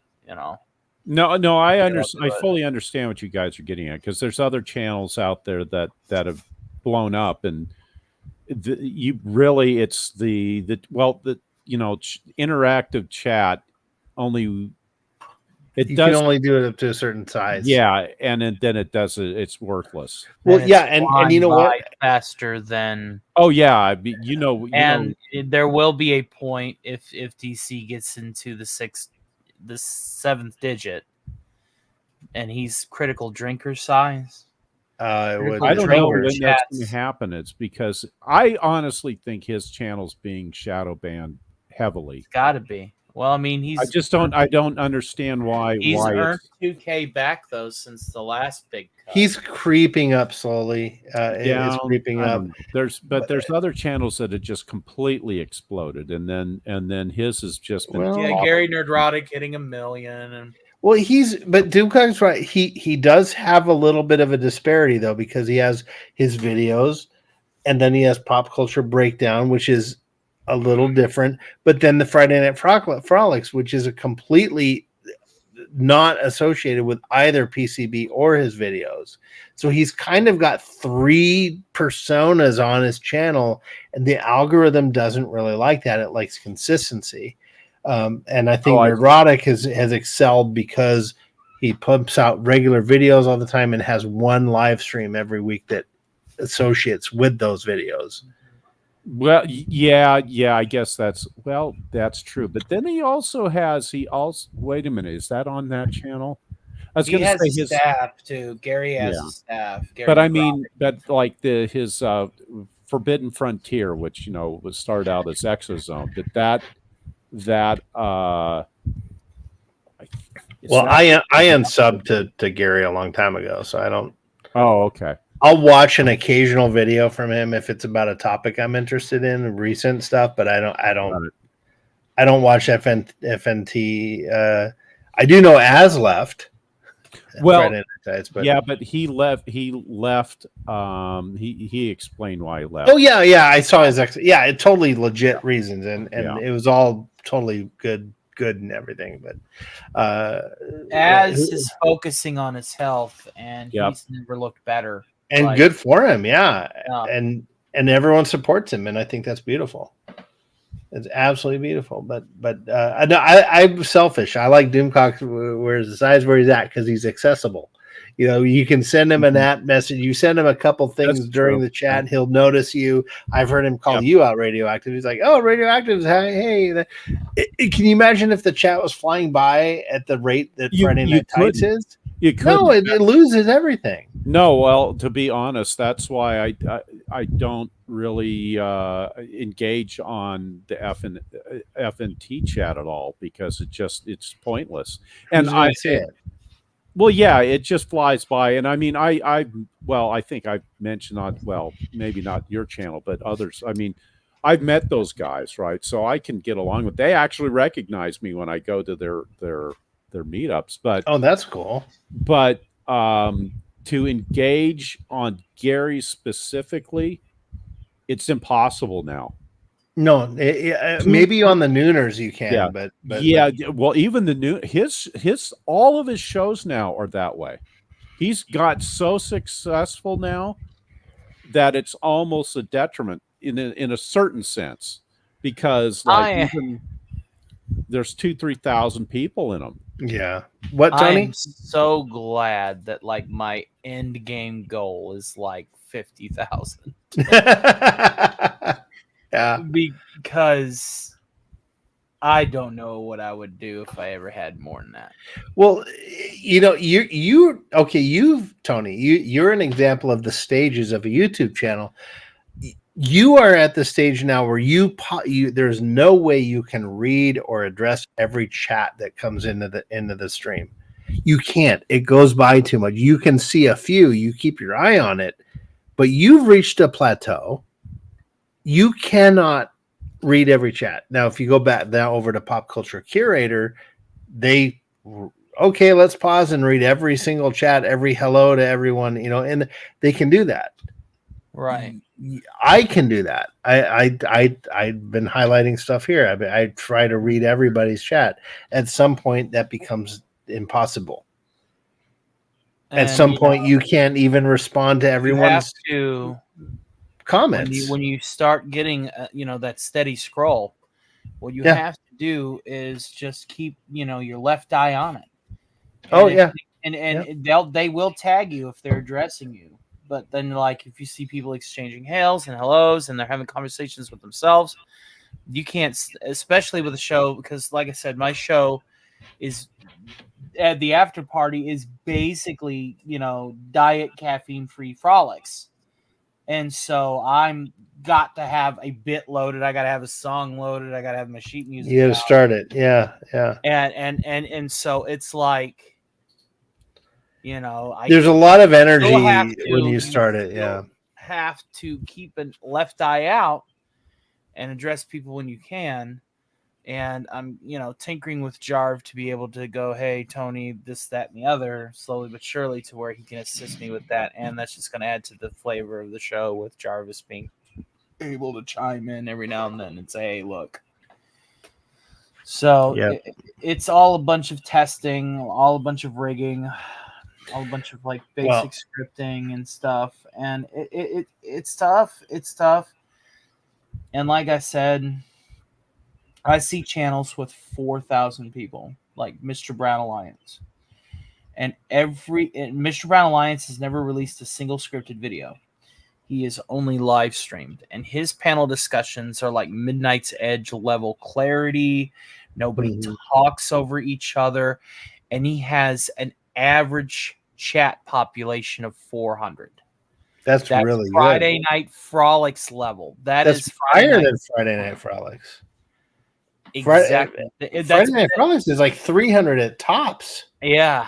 So what you see is like with the Midnight's Edge is like sitting at like 20K, right? And so they Not have it at concurrent. Yeah, no 20K actual subs, but their chats are sitting at the same capacity, about 400 or 500 as Mr. Brown Alliance, and Mr. Brown Alliance is 1/5 the size of Tom Connor's and Andre's channel. Which shows you organic growth is key. Yep. It's just going to take forever. Yep. That's fine though. It's organic and it sticks. Right. The roots grow slowly. Right. You can plop a big tree in the ground, but unless those roots grew on their own, it's going to fall over. Yeah, it'll Yep. it'll wither away and die. But Anyway, all right, dudes. yeah, Well, it is I'm going to cut it time off. for sleep. Yeah. We must go to bed. Yep. Let's do this again, you guys. This is a great trio. I love talking with you, Radioactive. It was a pleasure. Thank you for do popping have some extra shows planned on my channel for the Road to Knox. Oh, plug away. See here tomorrow at the same time and around 3 a.m. Eastern Standard Time. I'm going to be doing a Alistor hosted Radio 616 AM. And then Thursday morning, I will be taking that time off to watch the next episode of The Boys.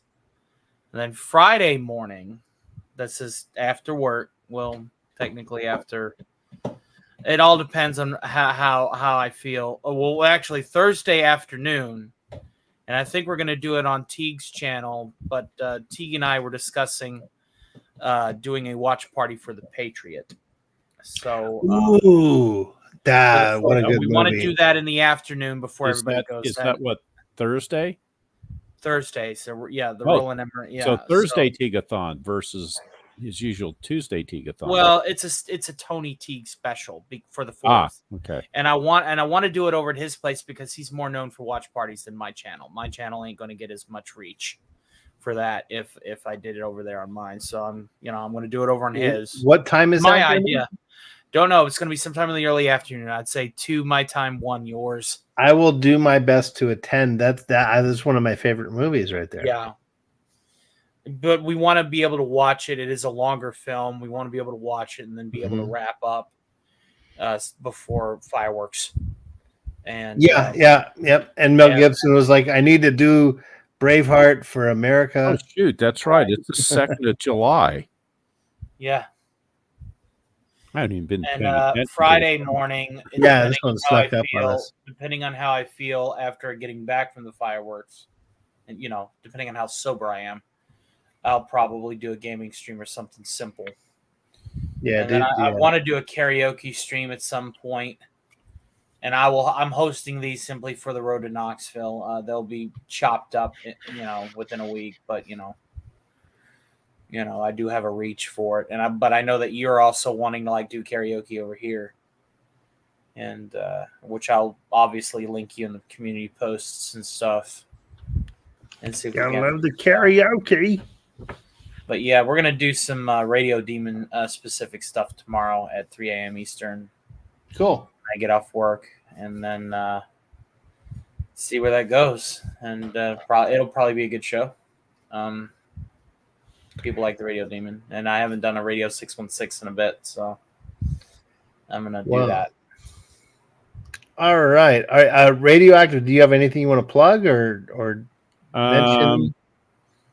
No, I don't have. Yeah, I don't have anything to plug because I think you've already plugged anybody I could think of. Okay. And all I make is non-content content, and it's a very niche. It's a very niche thing. That was a interesting thing. I'm like playing that game, and I'm looking back. I'm looking at the chat. I'm like, what the is this? What is this? Amberly says she gets nervous at karaoke. I get stage fright. I have had so many people, Radioactive, Wes Cagle, come on to my karaoke streams and pop their karaoke cherry on YouTube. Don't say Yeah, things like yeah. that. Don't There say was a things like Jedi that, or Bill. I'm gonna go get up here. There wasn't Jedi Bills. May have been Jedi Bills. Was you first on Jedi Bill, or was you first on me? I don't recall. I It's know hard to Wes say. Cagle was first on me. Teague Well, was I first know on you me. were producer. You were running the either way. You were running the soundboard to make sure that I didn't oversaturate. Yeah, I was my- making. Yeah, that was on my show then, because I don't have those rights over there on Jedi Bills. Oh, or okay. Outlaw Bills. Outlaw Bill, yeah. Yeah. Yeah, or as I like to call him now, the Jedi Outlaw Curly Bill. Curly Bill. Yeah. But I love the karaoke streams, Tony. It's just the thing is, I regret it the next day. Like you had it on the Thursday, I'm like, okay, I stayed up till 5 o'clock, just like right now, and I regretted it. Yes, So- I'm going to be paying a price too, and I'm Yeah. I'm further behind you guys an hour or so. Oh man, I need to go because I need to go to the urgent care tomorrow and have something taken care of. I have a cyst on my ear. Oh, that's not good. I get to go get. I had an earlobe cyst recently that grew to the size of a small grape tomato. Oh, Boy, God. was it Oh. painful. And boy, was it painful because the cyst grew inside the earlobe, not on one side or the other, but within. Oh, oh God! I threatened my coworkers. I'd be like, "You're gonna keep on. I'm gonna pop this fucker off like a grenade and throw it at you." No, mine's not. Thankfully, it's not to that point yet, but it hurts, and I have to go to get it taken care of. But yeah, we're gonna leave that there. But yeah, we'll only send pictures to people we don't like. No, I didn't take photos of it. I don't want to even. That would trigger the pain. And the See, I'm gonna hand my phone to the whoever. I'm like, hey, you got to record this while it's being taken care of, and then I can blackmail people. And go, hey, I will send you the video. And I threatened my stepdaughter with it today because she does this thing where she shakes her hand and makes her wrist crack like over and over and over, and it's disgusting. It's like and it's like, it bothers me. I'm like, I'm gonna send a video of my cyst thing being drained. She goes, I won't watch it. I'm gonna rickroll you. I'm gonna like compose a video and then splice that little thing in there in the middle. So, We need to bring back the Rickroll. I used to Rickroll people on karaoke's. Every other karaoke I went to, I would change the avatar, cue the song up, and singing that campy ass baritone voice of his. Yeah. But so what else you got going? Obviously, the only other things I have planned are my usual schedule lineup for the week. Me being the YouTube weekend warrior that I am, we keep the party going with Stark Saturday Matinee after Friday Night Frolics. It is basically diet caffeine free Friday Night Frolics with more skits, songs, characters, and more.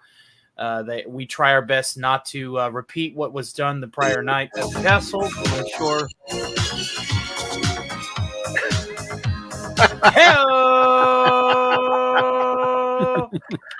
Good man. I couldn't resist. I detected it. No, the thing was, I was explaining it in such a professional manner, and then I was going to scold you if you didn't do it.